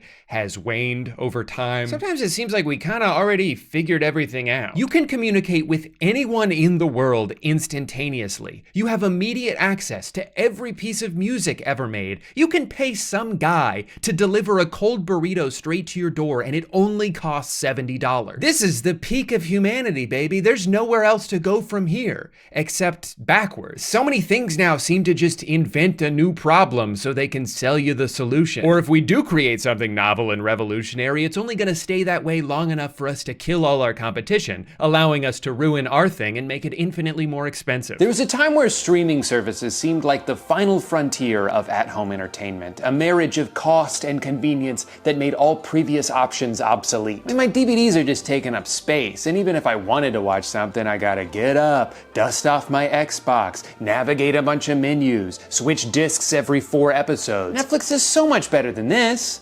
Until, of course, they quadrupled their price and got rid of every show you ever wanted to watch. So slowly but surely, a lot of people are moving away from the unreliable streaming services and going back to physical media. Things like Blu-rays, vinyls, tooth tunes. And I've actually begun that migration process myself. But because I'm incredibly stupid, here's how it's going for me so far. I started watching Friday Night Lights for the first time in December. It was something I had wanted to watch for years, but always put off, which is crazy because it's a show about football, which I like, with a bunch of music from Explosions in the Sky, a band I grew up listening to all the time. It kind of felt like they made this show specifically for me, and still I was like, I'll get around to it eventually. It wasn't until a couple of months ago that I finally gave it a chance and got really into it. 12 days before it was going to be removed from Netflix. For the last 2 weeks of December, I binged as much of the show as I could, as quickly as I could, until around 3 a.m. on New Year's Eve. 13 minutes left in the season 2 finale. I was given an abrupt error message telling me that my beloved show was now gone. At this point, I was pretty invested, and I didn't just want to wait until it was maybe on Peacock one day, and I certainly didn't want to spend $2 per episode to digitally own it. So I decided what better time than right now to begin my brand new Blu-ray collection, starting naturally with a show I had yet to watch even half of. So about $37 and 8 days later, my Blu-rays show up at my door and I'm ecstatic. I can't wait to see how season 2 ends. So I pop the disc in my computer, try to play it, and it does not work. Turns out the external DVD drive I bought a couple years ago isn't compatible with Blu-rays, so I'm gonna have to buy another one. No problem, what's another $110? Jesus Christ. Well, I already bought the Blu-rays, I'm not gonna not watch them. So I bite the bullet on the Blu-ray drive. It shows up 2 days later, pop it into my computer, so excited to learn what will become of Brian Smash Williams. That's weird, doesn't seem to work on VLC. Or the Any DVD app. I guess I could spend $20 on Blu-ray player, play Blu-ray, but that one says in its description that it doesn't play Blu-rays. At this point, I'm a little frustrated, but even more than that, I'm confused. So I go where I always turn to in times of crisis, a Google search with the word Reddit thrown onto the end. And believe it or not, even on Reddit, home of some of the most dedicated people on the planet, every single answer I see is, nah man, Power DVD 23 Essential is your only option. There is one way to watch Blu-rays on your computer, and it is with this app. You wanna know how much that app costs? $80. And it's like, I don't want to spend another $80, but I've already spent more than that just to make it to this point. I have to see this through to the end. Anyway, I bought the app, and it works most of the time. Although I should probably say it's been doing this thing now where it tells me my cloud subscription has expired and I need to visit the Cyberlink members zone for more information. So, money well spent. Long story short, I spent $227 to watch a show that I could have seen on Netflix at any point over the past 7 years. And to be honest, I'm not even sure if I like it that much. Also, I know what you're thinking. Drew, couldn't you have just put the Blu-rays into your PS5, you moron? Yes, I could have. But the whole point of watching it on my computer was so I could second screen RuneScape on my other monitor. What part of dopamine addiction do you not understand? Sorry, that was more of a story about my own incompetence than a rant about the state of technology. So here's a rant about the state of technology. I live in Orlando, Florida. My favorite basketball team is the Orlando Magic. They play basketball 20 minutes from my house, and I am not allowed to watch them on TV because I live too close. I can sign up for NBA League Pass and watch any other team play except for the one in my city because of blackout restrictions. What do you think, I'm stalking them or something? Whoa, this guy's obsessed. He lives right down the street. I don't understand this restriction, and frankly, I never will. Is the point to incentivize me to buy a ticket to go see them in person? They play 41 home games a year. Am I supposed to go to all of them? And if that was the point of it, they wouldn't also black out road games unless you expect me to travel with the team. Guys, do you want me to follow them around or not? I'm getting mixed signals here. Anyway, here's what I've had to do the past 6 years as a paying customer in order to watch my team play. First, I had to sign up for Sling TV because they were the only ones with the Fox Sports Florida channel. Then those two couldn't reach an agreement, so I had to switch to Fubo TV because they were the only ones with the Fox Sports Florida channel. Then those two couldn't reach an agreement, so I had to switch to YouTube TV. Can you guess where this is going? Yeah, they couldn't reach an agreement, and now I can't watch it anywhere, this time in the middle of a season. So out of desperation, I sign up for NBA League Pass, which again prohibits me from watching my team because I live too close. The workaround here is using a VPN to change my location to somewhere else. So now I'm paying for 2 different services just so I can watch the least popular team in the NBA. Adam Silver should be ecstatic that there are freaks like me out here. He should have a photo of me in his office that says #1 customer. So what do they do to thank me for my loyal patronage? Block the use of VPN 6 months later. Do you guys want my money or not? I'm trying so hard to give it to you. Okay, now we're in 2022, and finally there's a streaming app specifically made for people to watch their local team play. It's a miracle. It's called Bally Sports, and it is the worst app I've ever used in my life. It freezes during commercials. The feed cuts out constantly, especially in the 4th quarter. Not that I wanted to watch that part anyway. It refuses to remember my login information in between games. Did I mention they play 82 of these every year? I'm getting real tired of typing in my password every night. While all of this is happening, behind the scenes, Bally's parent company is not doing so well. They lose over $1.2 billion in 3 months. What, were they setting it on fire? Fast forward a few more months to 2023, and Bally is filing for bankruptcy. Well, it was nice while it lasted. Nope, they're still going, somehow. Turns out I don't know what bankruptcy actually means. What I do know is that this probably doesn't bode well for the growing list of technical problems they apparently don't have the money to address. So that brings us to today, where after 3 tumultuous years, I'm excited to report that the app is now a little bit more reliable. But also it's been rebranded to the FanDuel Sports Network, which means every second of every broadcast is pretty much just one big ad for gambling. I should make a video about that. I know that this is one very specific gripe about a very specific problem, but I feel like there's so many things like this now. So many companies that seem to get their rocks off from making us have to jump through hoops in order to do anything. They're constantly merging with some other company so they can both be sold to a third company. Content bounces around from streaming service to streaming service like a hot potato. We tried to streamline everything and only made it more complicated. I can't keep up. I'm just a lowly consumer. Everything's so confusing now. I need a break. I know that part of the feeling I'm about to describe is just because of my diminished sense of wonder as I've aged, but I feel like there used to be a time when technology was a lot more exciting to me. I mean, what could be more fun than a gadget? Well, besides a gizmo, of course. But it seemed like most things that came out had a genuine purpose, that there was more of a collective desire to push humanity forward, to provide solutions to actual problems. And I know that this is all still happening, but it seems like so many innovations now are just new ways to manipulate people, or spy on people, or replace people altogether. I'm not excited about what might be created in the future as much as I'm fearful of it. I'm fearful of what AI is threatening to do to every job on Earth. I'm fearful of all these humanoid robots that keep popping up. What if one of them tries to kill me? Or worse, what if we fall in love? How am I supposed to explain that to people? For every OLED Steam Deck and surprisingly powerful tiny Mac computer, there seem to be 10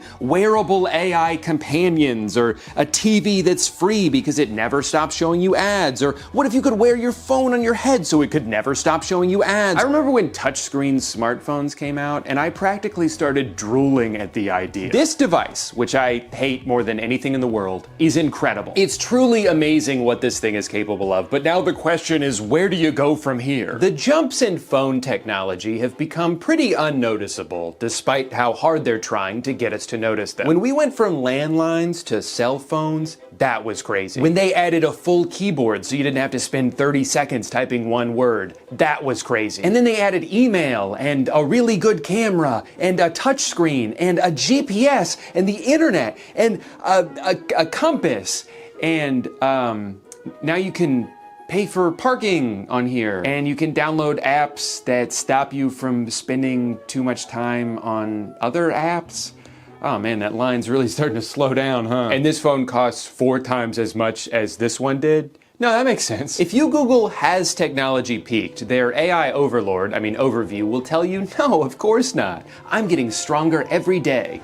And consider this your second strike, Drew.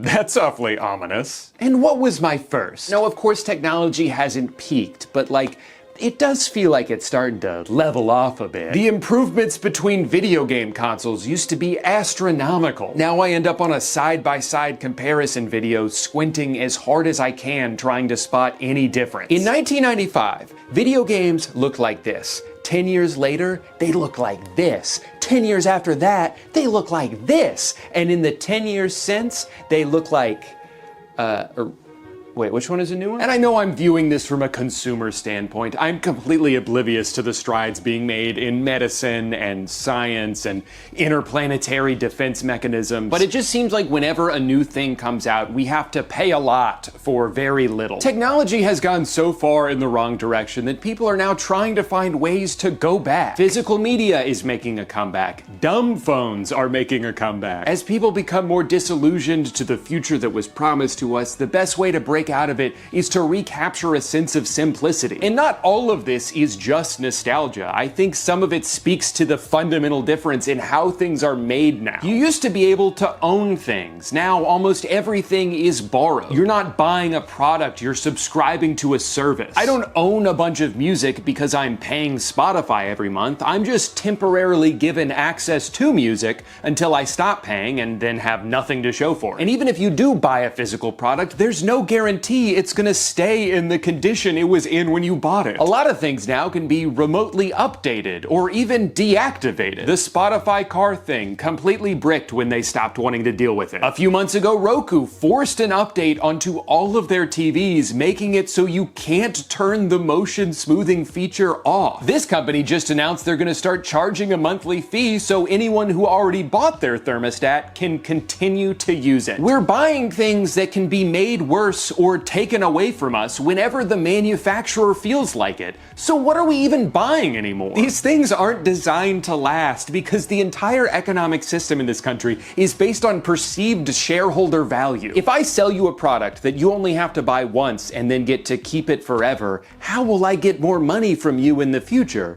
How will line go up if transaction over? So things break or become obsolete. A lot of tech devices are more affordable than they used to be, but they're also more disposable. The interface on your 4-year-old smart TV suddenly takes 10 times longer to navigate. Your iPhone 12 suddenly crashes 5 times a day. No, we're not doing that on purpose.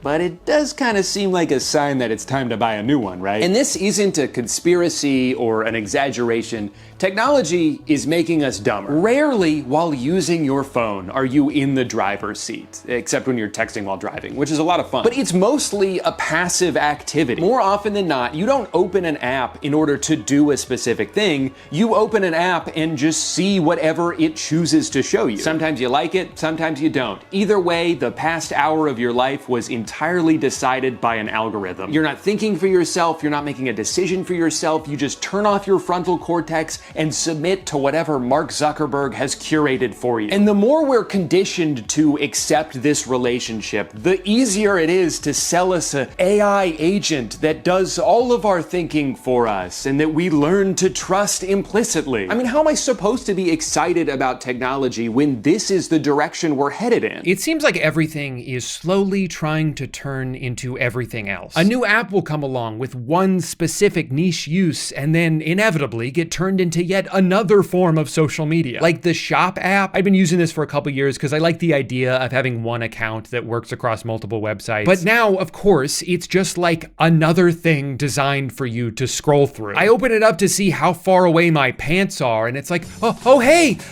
you want to buy something else while you're here? You want some Alpha Lion Superhuman Hulk juice? What about Goof juice? Chug juice? Oh, I know what you want. a little cake shaped like Texas. They also give you rewards, but it amounts to virtually nothing and is really just an excuse to send you more push notifications. Hey, don't forget to use that 14-cent credit before it runs out. It only works on this website that sells hoodies for dogs. You open up the Ring app so you can see who's knocking at your door, and they're like, hey, you want to see this funny video of a goat? Venmo defaults to the page showing you how many of your friends had pizza this week. Why do I need to know that? I bought that light in the corner a few months ago, and the only way to control it is through an app. And you're probably thinking, certainly there's no social media aspect to an app that turns lights on and off, and that might just be the dumbest thing you've ever said. Of course it has its own news feed and hashtags. Of course there's a pop-up telling me to take the Govee app user experience survey so I can earn 50 Govee points and a chance to win Govee merch. App is a goddamn joke now. Worst change to an app that could ever happen. Can't even remember my dream view settings anymore. May as well check all my lights in bin if this is the only way to control them. What a joke. Well, I wanted to respond to this comment saying that I'm just here for the Govee points, hashtag Govee rewards program, but that feature is only available to savvy users. So I agreed to the savvy terms and conditions, and they congratulated me on becoming a savvy user. You're following all of this, right? Instagram has its own TikTok feature. Twitter has its own TikTok feature. And you probably guessed this because you'd never make the same mistake twice. The Govee app has its own TikTok feature. Everything is the same thing, and I'm tired of it. These apps are all so intent on monopolizing your time that they'll design it in a way that makes it hard for you to leave. You click a YouTube link on the Facebook Messenger app, and instead of just taking you there, it'll be like, oh, I guess you want to open that app instead, huh? All right, here's a button. It doesn't work though. No, I'm just kidding. It will work if you click it 15 times. And then it will take you to the App Store so you can open the homepage of YouTube and just search for that video yourself. Was that helpful? Good, it wasn't supposed to be. I just noticed the desktop Instagram website has incorporated that thing that's supposed to prevent you from accidentally exiting out of like a checkout screen or a form you're halfway through filling out. But they're just using it anywhere on their website. Literally scrolling through the homepage, I try to leave, they grab my arm and say, no, are you sure you're done with us? We were just about to show you a really cool ad. Are you sure you don't want to see what it looks like? Sometimes I feel like you don't even like me anymore. It's no wonder so many people are trying to turn the clock back on technology and return to a simpler era. Not so far back that you gotta like eat bugs and sleep on a log, but just back to when these modern conveniences were still exciting and didn't feel so predatory and manipulative. Technological advancements don't feel fun anymore because of the motivations behind so many of them. It doesn't feel like we're trying to make life better when almost everything is designed to be as addictive as possible. These things aren't supposed to be fun additions to your life. They're supposed to be a new thing for your life to revolve around. And no amount of profit or growth will ever be enough. It seems like there's more thought put into how you can continue to charge people for something they already own than to just expand the experience of it in the first place. But hey, at least we're using all that extra revenue to pay the employees, right? Right? Sorry, I'm doing that thing again where I try to provide catharsis by ranting in a critical yet lighthearted fashion, but just end up spreading more negativity in the process. So I'd like to end this video by highlighting some technological innovations that I'm thankful for. Number one, fiber internet. In 2018, we lived in a house where it would take me 2 hours to upload a 15-minute YouTube video. And during that time, no other device in the house could connect to the internet because I was using all of it. Now I get like 2 gigs per second and it never goes out. That's a luxury I know I take for granted. Now I should probably say that AT&T almost electrocuted me when they were digging in our front yard, burst into a water pipe, flooded half the neighborhood, and knocked down a power line, leaving live wires dangerously close to the newly installed moat they surprised me with. But they did offer me a $1 credit when I called to complain. So I wish I was joking about that. They destroyed our lawn and then offered $1 single as an apology. And you know what? They're still not as bad as Spectrum. Number two, our Nespresso machine. This is the world's greatest invention. It's all the convenience of a Keurig, except it doesn't taste like burnt garbage, and you can actually send the pods back when you're done to have them recycled. I mean, allegedly. They probably just throw them in the ocean like I do. I can't believe these pods are only moderately more expensive than K-Cups. They taste 100 times better, and you don't have to wait 45 minutes for it to cool off. Side note, how much money do you think Sabrina Carpenter turned down to not do a collaboration with them? They had to have asked, right? That's that mean espresso. It was right there. What are you guys waiting for? Some stupid YouTuber to promote your shit for free? Never gonna happen, bozo. Number 3, electric razors. Why was I scraping the shit out of my face for so long? These things aren't just better, but they're cheaper in the long run because you don't have to change the blades all the time. And I can use it on my balls. Oh, was that it? It was just the 3 things? Sorry, I thought I'd have more time to think of an outro here. Thank you so much for watching. Subscribe if you want. As always, YouTube gives me $100 for every new subscriber, which I like to withdraw as cash and use as kindling to help make it through this brutal Florida winter. So remember, every time you subscribe, you're keeping me and my family warm for a couple of minutes. Thank you for watching. Bye. A few months ago, I made a video called Efficiency and Comedy, The Office vs. Friends. In this video, I took 2 shows that both hold a special place in my heart and compared them based on one metric.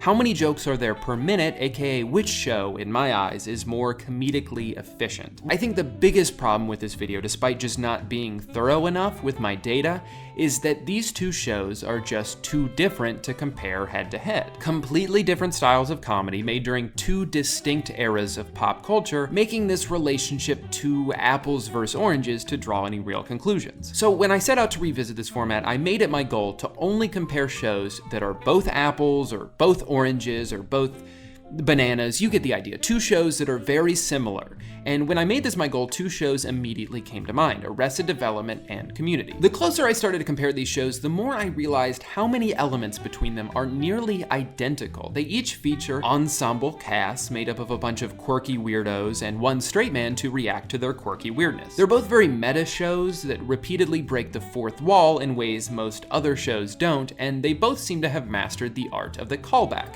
with numerous jokes that span multiple seasons. Shut up, Leonard. Her? Hell, each show even has one notorious asshole fuckface that has a history of making the people they work with feel unsafe, so we're really checking all the boxes here. But the biggest thing that ties these series together is their shared fate. These are both shows that were critically acclaimed, but ultimately unsuccessful during their initial network runs, and were each given individual opportunities to come back to life, but with underwhelming results. But while these 2 shows suffered eerily similar fates, the path they each took to get there really couldn't have been more different. Arrested Development 2.0 was served on a silver platter and still managed to disappoint, while Community's attempt at resurrection seemed doomed to fail from the start. 2 shows each given a second chance at life, but which one did a better job at fucking it up? And would they have been better off just quitting while they were ahead?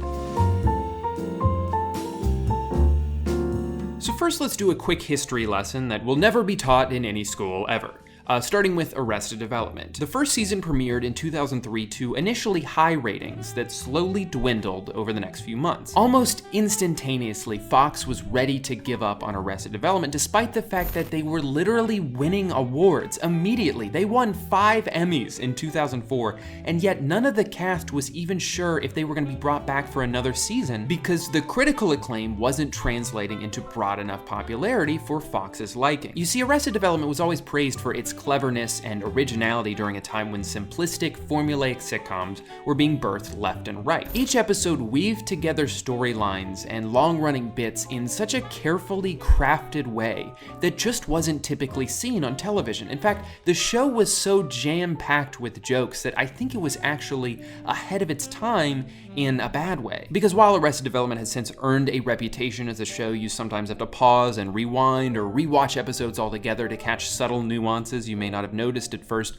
you couldn't really do that at the time. In 2003, if you sat down with your family to watch a show live on TV that you can't rewind or pause or anything like that, and the show you're watching feels almost like an onslaught of punchlines and dialogue and information, it's not necessarily going to satisfy the need that most people had when they watched television, which was more or less to turn off your brain for an hour or 2 of easy laughs after a long day at work. In a lot of ways, Arrested Development was was made to be binged before that became the standard for television. The writers seem to have more foresight from the beginning than in any show I've ever seen, certainly in any comedy I've ever seen. Even small things like Buster getting his hand bitten off by a loose seal, but his love interest and mother, two separate characters I should say, are both named Lucille. Watch out for Lucille! Lucille! And have been from the beginning. That's a small detail, but things like that make you think, well, did they map out the entire show from day one? Is that why those characters were named Lucille in the first place? All to lead up to this one moment in season 2? Like I said, that's one small detail, but just one of many examples of the writing on the show indicating an unprecedented level of foresight. Arrested Development sets a standard for how a show can be written, but you have to zoom out and look at the entire picture as a whole before you can fully appreciate it, an option only available in hindsight and not to the viewers who at the time were only able to watch one episode a week. It's for that reason that I think the show's cult following didn't fully establish until a few years after it ended. As a result, Arrested Development suffered right out of the gate, failing to match the ratings of comparable sitcoms at the time, like Will and Grace, 2.5 Men, Everybody Loves Raymond, each of which proved to be more accessible to mainstream audiences. The first major blow was dealt to the showrunners when their second season, which began in 2004, was cut back to 18 episodes from its originally scheduled 22. Ratings dropped ever so slightly over the span of the second season, but it was enough to cause Fox to want to move the show from Sunday nights to Monday. In general, when an underperforming show moves to a different night altogether, it's usually a pretty solid indication that cancellation is imminent. This proved to be the case for Arrested Development when, after an even more significant ratings drop to begin their third season, Fox was quick to step in and deliver a, you know what, I think we're done here, giving the show only 13 episodes to finish its final season. But although Fox felt they had seen enough of Arrested Development, the show wasn't dead in the water just yet. Or I guess I should say dead in a police boat in the water, like in the show. It's a reference to the show. Anyway, both Showtime and ABC were originally in talks of taking Arrested Development on, with Showtime actually offering Mitch Hurwitz, the show's creator, 2 seasons spanning 24 episodes, which he eventually declined, stating the show had reached its end creatively as a series. However, we now know that that is not the case, because in October 2011, over 5 years after the last episode aired, it was announced by Mitch Hurwitz on a panel at the New Yorker Festival that there would be a 4th season to serve as a, quote, limited run TV series, which would lead into a movie. 4 seasons and a movie. Sounds familiar if you're a fan of Community, but I'm getting ahead of myself. Now, of course, what really happened to Arrested Development is that we got a season 4 released on Netflix in 2013 to mixed reviews. At that point, it had been over 7 years since the show's hiatus began, and it ultimately proved to be too long of a time to not do something before attempting to do it again. Despite years of fan anticipation and excitement for the new rendition of the show, season 4 didn't receive nearly the same praise of its original network run, with several factors potentially to blame. For one, due to schedule restrictions with the now absurdly famous cast, episodes had to be split up to focus on only 1 or 2 characters at a time, which made the plot move along in a palpably awkward way. Another one of my personal complaints was that each episode is just too long. Rather than a nice, compact 22 minutes, every episode seemed to drag on with none of the fat trimmed, simply, I think, because there was no network anymore forcing them to trim it. And yes, there are some incredible moments in season 4, and I personally think that the episode where Will Arnett and Ben Stiller are both under the impression that the other wants to have sex with them, but actually neither of them do, it's probably the funniest thing I've ever seen in my life, seriously. But aside from moments like that, which are unfortunately few and far between, too much of the season is just when Arrested Development had built its reputation on being this joke-filled powerhouse of a comedy. Arrested Development continues to live on today with a 5th season now on Netflix, which might actually be news to you, because it was to me. I wasn't even aware of it until I started writing this video. But even as the show lives on, fan reception seems to be pretty unanimous in deciding that Arrested Development 2.0 just doesn't hold a candle to the original, and while the reception and audience both continue to decline, it feels like it's only a matter of time before Arrested Development is gone for good, perhaps even ruining their own reputation on the way out. I've made a huge mistake. So now let's transition over to Community, a show with a similar story, but a sadder, weirder, darkest timeline kind of a story. Community premiered its first episode on NBC in September 2009 with what would end up being a series high of just under 8 million viewers. As tends to happen with television, the show started off a little wonky, but seemed to find its footing throughout its first season, which culminated in a fantastic and highly rated final episode, Modern Warfare, the first of many paintball-related season finales to come. At the time, Community was unlike anything else on TV, with the exception of maybe 30 Rock, because where most shows have a very simplistic and safe format that they rarely stray away from, Community seemed to pride itself in its boldness. Community wasn't so much a sitcom as it was a parody of a sitcom, and would alternate genres from week to week. You could watch 5 episodes of Community in a row and feel like you were watching a different show every time. It seemed the goal with Community wasn't just to tell a story or to make people laugh, but to transcend the genre that it was a part of, and it did that successfully, establishing itself as one of the most inventive shows on television. Unfortunately, much like with Arrested Development, this didn't necessarily result in commercial success. In fact, the show's genre-hopping ambition probably had a negative effect on the general TV-watching public, most of whom would prefer to laugh at a show like Virgin Nerd Guy Say Smart Thing or Too Hot Girl Do Dumb Job. Because it's simple, it's easy, you know what you're gonna get every week, and you don't have to think. The first season of Community averaged just short of 5 million viewers per episode, underperforming relative to similar shows airing at the time like The Office, 30 Rock, and How I Met Your Mother, each of which garnered nearly double the viewership of Community. Although the quality of the show only improved immensely over the first 3 seasons, especially in season 3. If you haven't seen the show and you just want to watch one episode, watch season 3, episode 3, Remedial Chaos Theory. I believe this episode was nominated for a Hugo Award and an Emmy, but you watch this episode and you just think, like, how did they write this? How long did it take to conceptualize this? It's fucking brilliant. But anyway, even though the quality of the show continued to improve as time went on, the ratings consistently were on the decline, and so NBC, after 3 seasons, felt like they needed to make a change. So in 2012, Dan Harmon, creator and writer of Community, was, without much explanation, let go by Sony Pictures Television and replaced with David Garasio and Moses Port, who found success with their 90s sitcom Just Shoot Me, starring David Spade.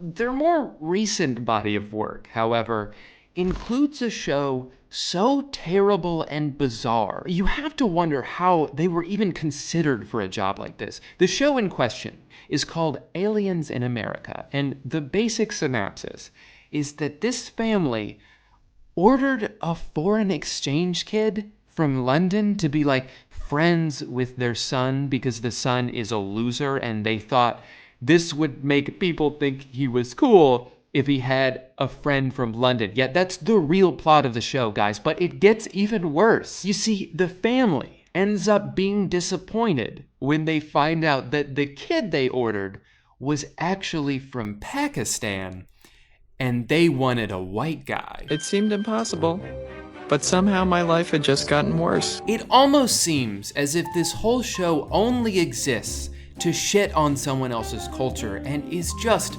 full of racist undertones, even by the slightly inflated 2008 standards.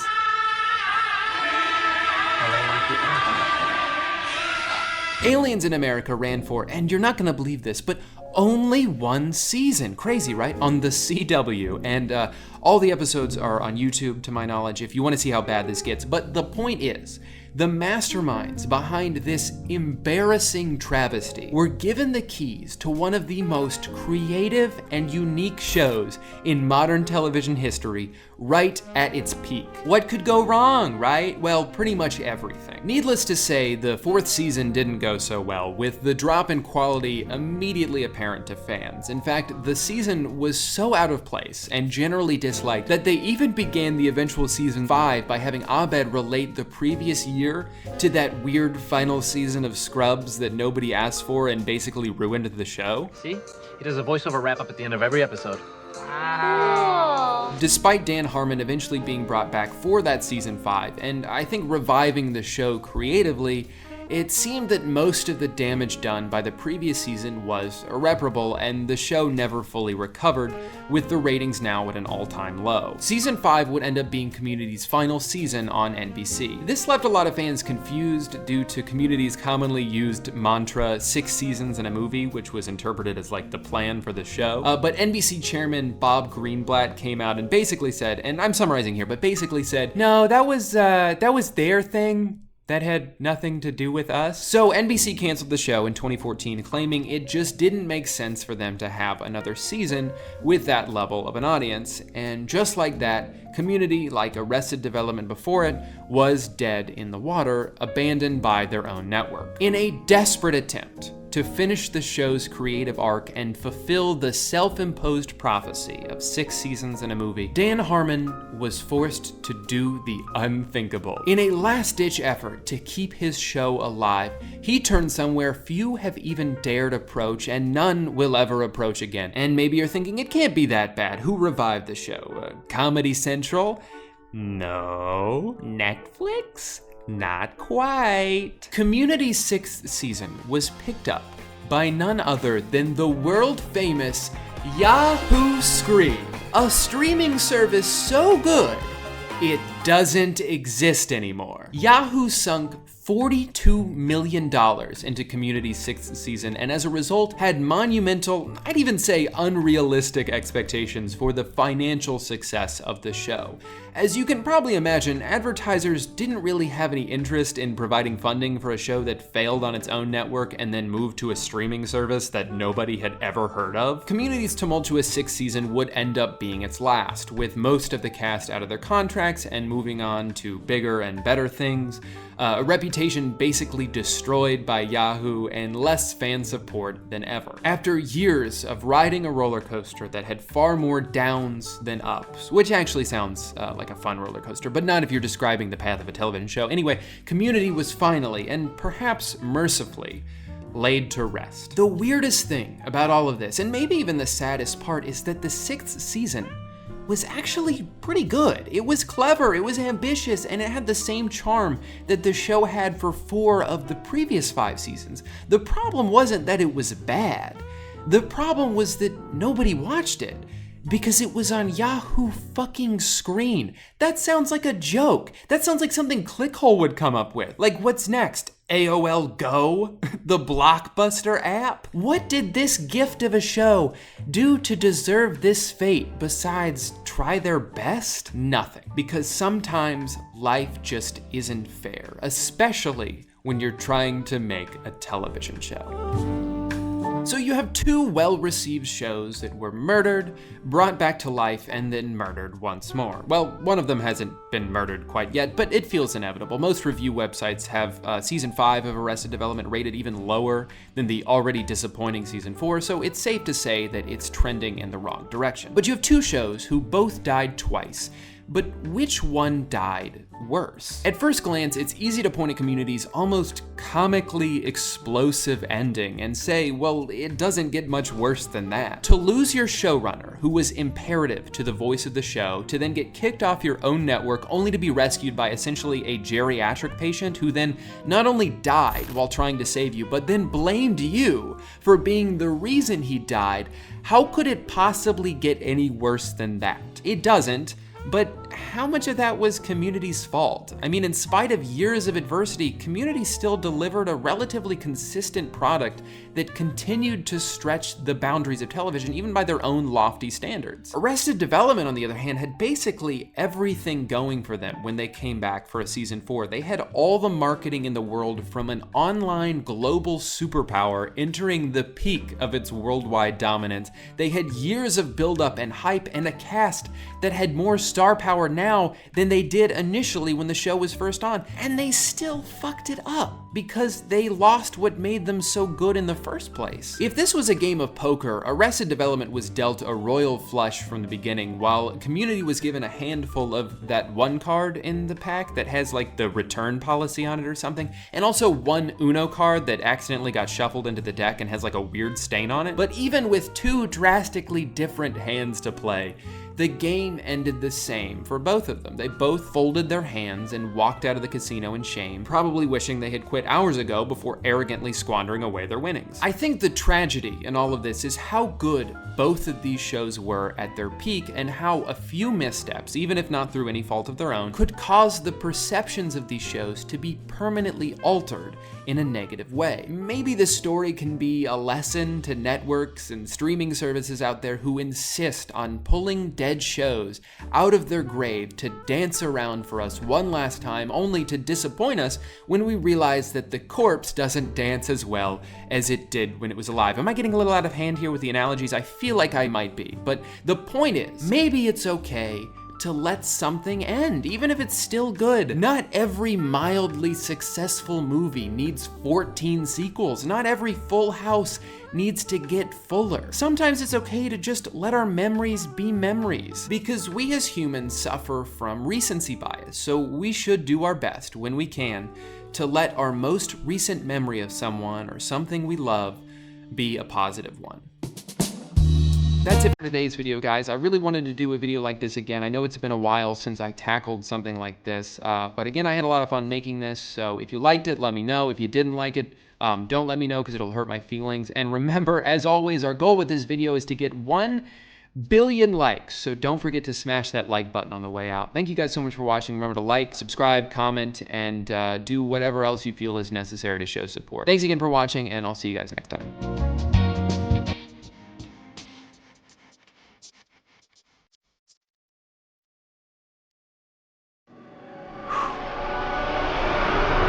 Wow, I did it! I posted a YouTube video. What a day! Well, time to celebrate. Alexa, play the national anthem. Oh, and a fireworks compilation. Okay.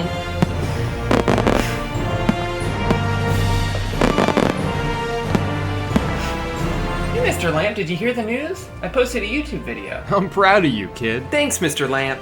You sure know how to turn me on. Gross, don't say stuff like that. No, I just meant like... Just please stop talking. No, it's just because I'm a lamp, you know? So it's like how you turn on a light bulb. I'm thirsty. A beer. But I haven't had a beer since my 13th birthday. I blacked out for weeks. But I guess I was just a kid. I should be fine if I just have one. Besides, I deserve this. I posted a YouTube video after all. Well, here goes nothing.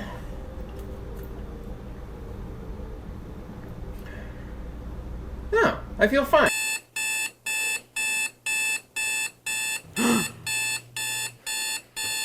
Oh, god damn it, not again! Why am I so sensitive to alcohol? Did my hair really grow this much in just 3 weeks? Wait, 3 weeks? I gotta watch the news. Canceling the 14 Shrek sequels they had planned, saying there was simply too much interest. Oh, this is terrible. Really fucked up. It's not even a vlog. It's just a montage of him picking up his little dog like a football and punting it across a football field. What? It's literally just a trap beat and Logan Paul kicking his dog. Logan, can you just stop? Also, I kind of wish I could have made a video on this. Oh wait, Instagram. I have to see what I've missed. No, it's just so awful. Gotta talk about it. Hello everybody and welcome back to YouTube.com, a website I built from the ground up using nothing but my bare hands. So first of all, shout out to the Instagram user by the name of 0.09 centimeters for sending me this video. This is from Andrea Espada. TV. Now this wasn't on her account, this was reposted by another account called Cutiesvid, and we'll dive more into her profile in a minute, but first I have to show you this work of art that just left me speechless. Mom, I'm tired, let's go already. I'm almost done, just 1 minute.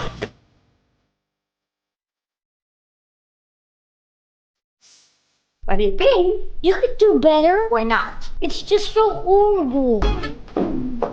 I don't know what this video was called because the caption on here is just comment your name backwards, but I imagine it was something like, when your hot mom is taking too long to get ready. He can't wait to go to the playground or the zoo or wherever they're going. But then he immediately goes from his #1 concern being like, we gotta go now, mom, to like, actually, take some more time getting ready, because I don't think you quite look hot enough. Did you gain weight? Come on, hot mom, you can do better than that. And then at the end of the video, right before the big twist, because it's an Instagram video, there's gotta be a twist at the end, otherwise it's not funny, you know? But at the end of the video, he's like, yeah, that's the kind of girl I like. Oh, mamacita. Finally! That's my type of girl. Which is a very weird thing for a son to say to his mom, but she's like, that's exactly what I wanted to hear. I'm flattered. That's what I like. You know I love blonde girls. What about brown hair? Like, I feel like if this was to go realistically, after he says, that's my type of girl, she would be like, wait, what did you just say to me? You know I'm your mom, right? And then he would go to the other girl and she'd be like, whew, I thought you wanted to fuck me, but you just want to go fuck this other woman who you're not related to. I know I'm really overanalyzing this video, but at the very least, all you could have done to make this a little bit less weird was not cue the part of the Bruno Mars song where he says, sex by the fire, as soon as this 8-year-old goes to embrace this grown woman. The last thing I want to point out is that at the very end it says to tag 2 friends. And so I went ahead and tagged the 2 people out of anybody that I think should watch this video. Oh, this one she just uploaded 3 hours ago. When you are desperate for him. Hey, hello! Yes, I'm good. Of course I remember you. Today? Of course in 2 hours, I'll be ready. Yeah, sure. She's gonna call you back. What are you doing, Tsunami? That's my date. What are you doing? Desperate? The dialogue's so weird. Like it's like close, but it's always off a little bit. You did pee again on the toilet. Don't get me wrong, like I'm not one of those people who are like, in my country, you're gonna learn how to speak American. Like she doesn't have to learn English if she doesn't want to, but like she's clearly more fluent in Spanish. So just make the videos in Spanish. Okay, fine. I'm going to my room. Bye. Where are you going? Just taking out the trash. No way. This is one of the best like 4-second clips in cinema history, where she's like rushing out of her room, just kind of like, oh, nothing, just taking out the garbage. And the daughter's like, something's fishy here. And then the mom has to very like deliberately bend over so the lipstick falls out. At least take your lipstick with you. Ladies, don't be desperate. These videos don't really have like a punchline or like a big ending. They just end. And that's it, they're over. So in this one, how girls get ready to fight. They bump into each other, it's immediately like, oh, you know, way amped up, like, let's go, dude, like, let's fucking go. Like, but you know, how girls have shoes on and the extensions and the jacket, you gotta take all that stuff off before you fight. But then, uh-oh, here's the twist. A cute boy is just walking by like he's in a music video, and then they have to put all their stuff back on because they gotta look good for the boy. And then that's it. She walks up behind him, and then I guess they were like, oh, well, we ran out of time. That's 60 seconds. That's all we got on Instagram. I'm gonna miss you so much. Aw, baby, I'm gonna miss you too. Wait, let me see if I got my passport. Baby, come on. What happened, baby? Still doing the whole bra thing and underwear thing, like. The whole bra thing and the underwear thing, like, was that the line they wrote? That's not mine, estúpido! Oh, it's not hers, cause he cheated, because that's comedy. Oh my god, that bra was mine! This video is great because it has physical comedy, he gets hit in the head multiple times, it's got cheating comedy, and it's got not one, okay, but 2 twists, because the first twist is, that's not my bra, she says, and then, but later on, she realizes it is her bra. She was just immediately like, that's not my bra, I only own 4 bras, but I've never seen that one before. And then when she goes to her drawer, she sees, oh, that was my bra, because I don't have as many as I had before. This one's great. This one's called, Does She Really Love You? Hey, are you serious? You're on the phone again, doing your makeup? It seems like you don't even love me anymore. I do love you. That's how the video starts? She's on the phone doing her makeup? Which is like a normal thing, and he walks in, babe, I just noticed you're not in the other room sucking my dick. Like, she's not on the phone with like Osama bin Laden. She's just like talking to her friend, like doing makeup. Yeah, the insurance said they're not gonna cover it. I don't know what I'm gonna do. Babe, really? You're doing your makeup and you're on the phone? Do you even love me anymore? Drew, what the fuck? Having bad luck. Uh-oh, she gotta go poopy. There she goes, pooping and, oh no, toilet paper. Oh, she's putting on pants. She put her leg in the wrong hole. She's going out to the car. What's gonna happen? What's gonna happen? She's starting the car. Oh, she needs gas. So she has to go get gas. It's not really bad luck. That's just like, oh, I gotta go do the thing that is part of the responsibilities you have of owning a car. I'm overanalyzing this. I need to be more like this guy who just said, can you tell us in a video how you got that curves? All right, so I've spent enough time on her Instagram, and really I've spent enough time on her at all. Like, I don't need to keep watching these. But I just wanna show you guys a couple YouTube videos of hers that I found.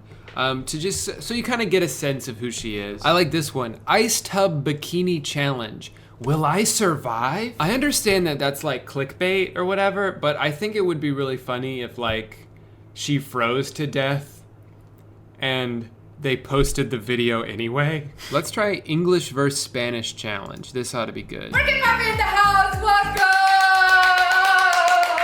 I can't tell if he's pretending or if he like really is just like fed up with her. What's going on with your face? Let's make this quick. I don't have time. Let's wrap this up soon, babe. I gotta go take a picture in front of a tree. If I win, I'm gonna paint his face, fit his face. My haze. I'm gonna paint his face with my makeup and vice versa. Vice versa. Vice versa. Literally the only source of entertainment here, like the only joke that she does is she's not very good at speaking English. So she's trying her very best, but she messes up words. Baby, you don't speak any English. How am I gonna lose? Dude, I speak it so when I'm talking. And that's what's funny. B-A-R-B-O. God, she's awfully arrogant for someone who messes up every fourth word. Not to mention, of course, R-F-T-S. scarfs. She's making a living, whatever. I'm not sitting here like, this girl sucks. Cause like, there's worse people out there doing worse things. That's pretty much always the case when I make a video about someone. But it's just like, why? Why? Cause how come that she can just have a big butt and now she's got a lot of money? I have a little butt, okay? You know how small my butt is? I have to try very hard to make a living in comedy. If you follow Andrea, I think that's gonna do it for today. Thank you so much for watching. If you like this video, please 360 no scope the like button, and that was my joke. I don't know what else to say after that. Oh, also subscribe, please. Oh, and I started a podcast. I announced it here on like a community post, but this is my first video I've made since starting it. I'm doing that, or I'm gonna try to do that once a week. Mostly gonna be me and Amanda, or me and whoever, whatever guest. I don't really wanna do it by myself, so it's just something that if you're interested, if you wanna see more content from me and you just like to hear me talk, that's the way to do it. So there's a link to that channel in the description as well. It's called The Little Stinker Radio Hour, clocking in at just under an hour, but I rounded up. But that's it, guys. Thank you again so much for watching, and have a scarf day. Hey guys, welcome back to my 5th annual Christmas video that I almost never upload in time for Christmas. I wasn't going to do one of these this year. I had something else I was already working on, but then the Samsung TV Plus app that my television defaults to whenever I turn it on ended up on the Christmas movie channel, and I kept accidentally watching the endings of random terrible Christmas movies, and it made me realize that that's the funniest part of the movie. You have no context, no idea who anyone is or how we got here, but you still get to see every weird storyline resolve itself. The first one I saw was The Search for Secret Santa, and this is the exact moment that I jumped into, so you have as much context going into this as I did. Okay, bye.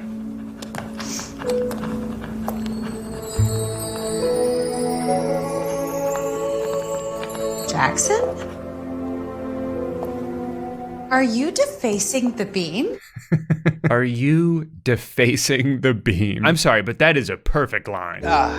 Well, yeah, I was in the process of defacing the beam. Jackson, you know that property damage between $200 and $1,000 is a first-degree misdemeanor.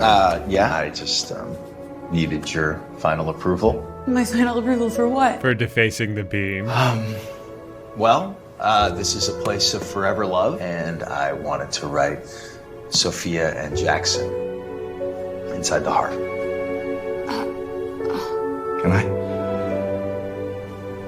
My name's Rebecca, but sure.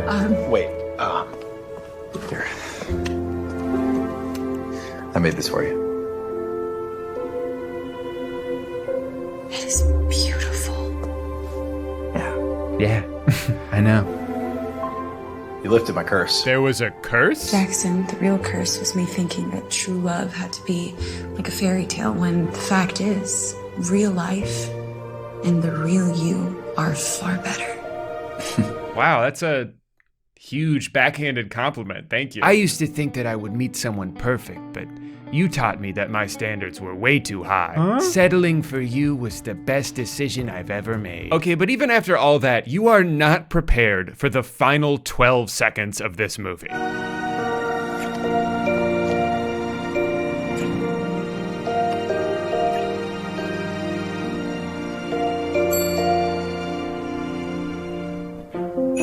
Why did they choose that frame? So at this point, I was just determined to watch as many Christmas movie endings as I could over the past couple weeks, and that's exactly what I did. Up next, we've got Holiday Road Trip, starring none other than Christy North. Now, when I saw that she was in this, I assumed she must act in a bunch of Christmas movies, right? Because that's just what some actors do. They find their niche and then only do that forever. But as far as I can tell, this is the only other Christmas movie that this actress has ever been in, which makes this pretty special. So it seems like she's found herself in a bit of a love triangle here. What's he doing here? These two men can't stop fighting over her. I need to ask you something. Hey, well, easy, just easy, pal. Back off, Chief, before I get all kinds of ninja on you. And what's up with the Band-Aid? Drive at her on your face? Huh? Drive at her on your face? One more time? Drive at her on your face? Drive at her on your face? Drive at her on your face? Hey, go ahead and comment down below what the fuck you think that guy just said, because I don't know. It seems like they're pretty deep into this love triangle because both of these men propose to her, and they're both really good at it, too. We should get married. Give me your hand. I have feelings for Christy North. Who's she gonna choose? Is it gonna be the guy covered in bruises who was repulsed by the way she decorated her home? I had no idea that you lived like this. No, it's the other guy who seems normal. Wow, the dog is not happy about this. Relax, boy, it's fine. Well, that seemed like a pretty standard Christmas movie ending. I'm sure they're not gonna just throw in something insane, right?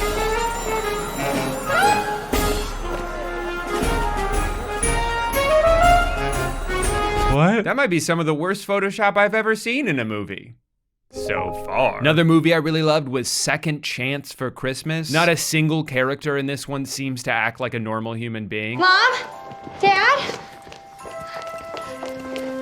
Did you hear that? Sounds like there's a voice in our home. Should we turn around and look? Nah, who's got the time? Cherry Bear! But I especially loved going into it during this scene, which is very funny out of context. I have an idea, and I need your guys' help. It's gonna sound a little crazy. Cuts to them in like full body cast. Well, that didn't go as planned. Excuse me, where's Mrs. Barnes' room? Are you friend or family? Hello, sorry, I'm very busy. I can't look up right now. Oh, you just missed visiting hours. It's family only. Oh my gosh. Your Chance Love. Yeah, in the flesh. Yeah, I brought my flesh with me. Look, is there any way that you could sneak me into my friend's room? I mean, it is Christmas. Come on, there's no rules on Christmas. I'm not supposed to. But I'm happy to make an exception this time. Chance, what are you doing here? Chance, you brought your flesh. Brian, I asked, am I interrupting? Oh, I don't know. Is she? Fuck, I hadn't thought about it. I don't think she's interrupting, but how do we know for sure? All of your mom's bills are paid for. Thank you. Oh, she sang a song. Is that Jerry? Why is Jerry from Parks and Rec smoking a cigar in this hospital? It's the ketchups, it's the mayos, it's the relishes. And again, technically... Oh, they were ghosts. Now I understand. Turns out even when you only watch 6 minutes of a movie, it can still be boring as hell. I had really high hopes for Cowboy Christmas, but that shit almost put me to sleep. Hey. Sorry you walked in on me kissing my horse. And now that my hat's off, we can talk about hats off to Christmas. What's your biggest Christmas wish? My first one is actually for my mom. I want her to get back together with her boyfriend. Oh, that's not really something Santa can do. I didn't realize your mother had a boyfriend, Scott. Well, she never actually really called him that. But if you love someone, doesn't that just make them your boyfriend? You know, I never thought about it like that, but he's right. Hey, Amanda, you're my boyfriend now. Tell me, what's your Christmas wish? Well, I'm not really sure if you can grant my second wish. He's not gonna wish for what I think he is he?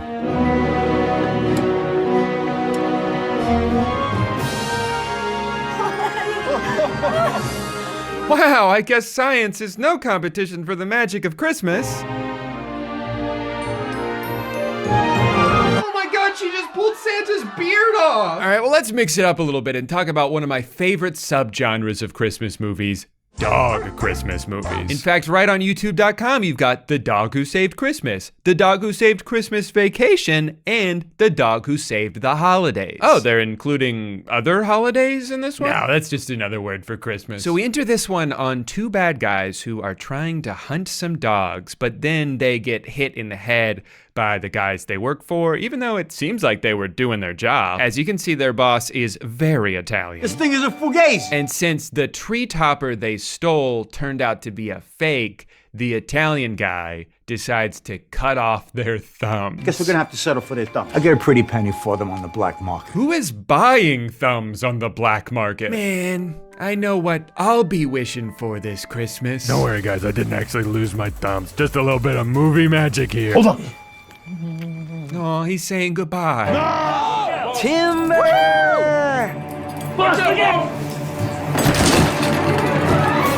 Oh my god, they're dead from that. The dogs are murderers. Booyah! Is that who I think it is? That's Tony Rowe, the infamous loan shark. He was hiding under this tree. We fished them good. They're clean thanks to these dogs. Dogs? Oh, you know, 4 legs, tail. I've never seen a person with a tail. They're not, they're animals. All right, now you're just making shit up. Next one that caught my attention was Dog Napped, Hound for the Holidays. And I entered the movie during a scene where it seems like the main characters are trying to prove that they didn't kidnap the dog, who we know from the title, but no one believes them until they present their evidence. If that's not enough, roll them. Roll that flash drive. And then just hit any button in the middle of the remote and the video will start playing. Thanks for the summer collection designs. I've always hated stealing your work, but your designs are just so much better than mine. Good thing they've got this HD security footage of the criminals admitting how and why they committed the crime. Otherwise, they'd be screwed. Everybody, put your hands up. Whoa, what the fuck? And don't even think about trying to stop me if you really care about what happens to this dog.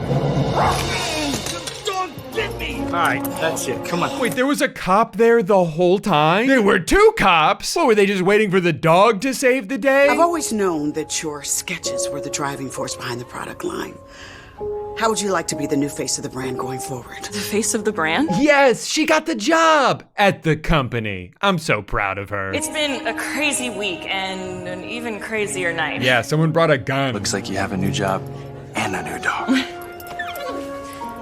I guess I owe you a reward for helping me find him. Sex? $75 and a Christmas wish, I believe. That's not sex. And like you said, never underestimate The value of a Christmas wish. Yes, I did say that earlier in the movie, probably. Wow, what a passionate kiss. I like that they don't move, even a little bit. Well, I hope you've enjoyed the production value of these movies so far, because it's only going downhill from here. The next one, I think, is an original movie made by the YouTube channel Family Central, and it's called Doggone Christmas. No offense, but this is the most fun I've had in years.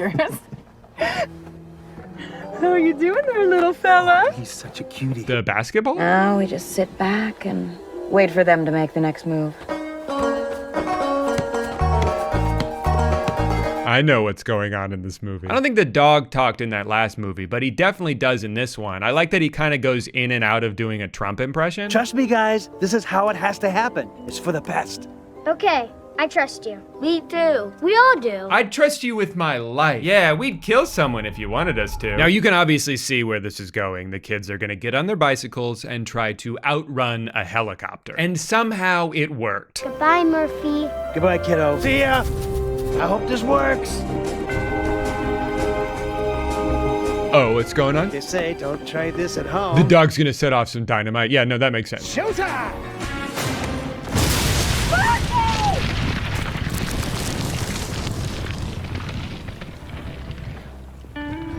That wasn't part of the plan. Oh, what? That was the dog's idea? He set up that TNT all on his own? Are you guys okay? Yeah, we're fine.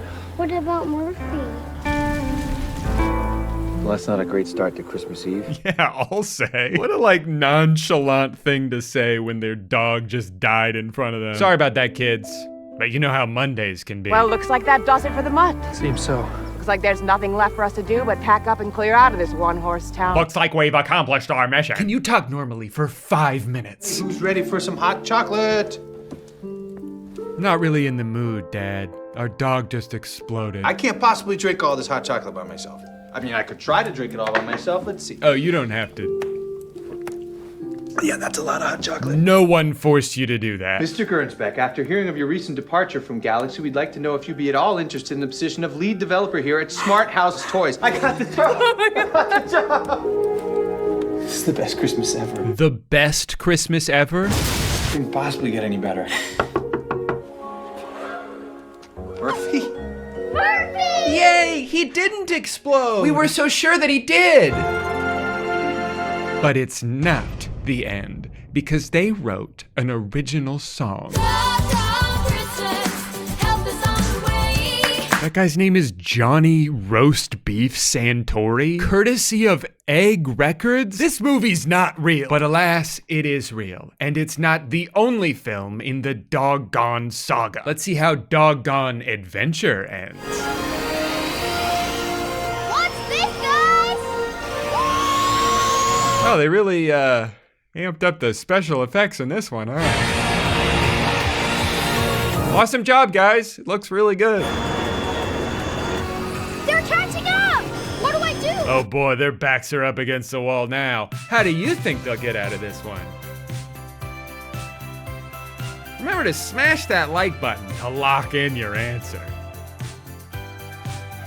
All right, let's find out. Malfunction. Malfunction.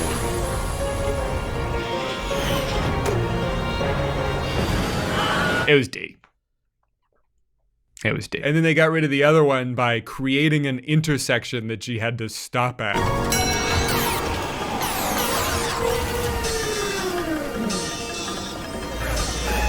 I'll say it, that's actually really fun. I really like how this production company went from a pretty simple dog Christmas movie to one that is entirely reliant on special effects. Like, yeah, it looks like shit, but this is probably done by one guy and it took him forever. I'm gonna miss you, Murph. Bye, guys. Goodbye, Murphy. Man, that ending left me with a lot of questions that probably would have been answered if I had watched the rest of the movie, but I already decided that that's not what this video is. Anyway, once I started watching these Family Central movies, I couldn't stop. The production value here is just unmatched. The next one was Christmas Staycation. Matt, can you make a fire, please? Is that guy dead? Matt. What? All right,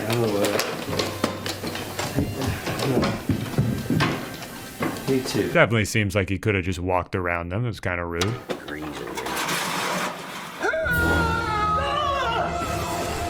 I'm stuck in the chimney! There's a guy up there? Miss Madison, what are you doing up there?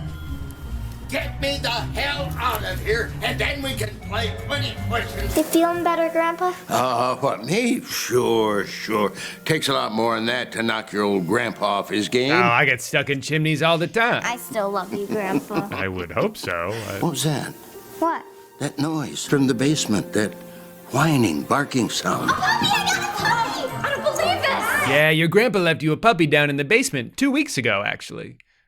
Probably should have left him some food. You can't just buy her a dog without our permission. Unbelievable. You had a dog when you were a kid?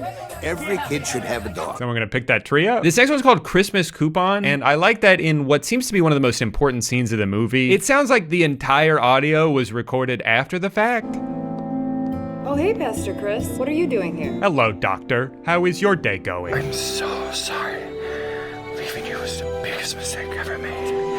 It should have never happened. I didn't edit this, all right? This is exactly how the movie looks and sounds.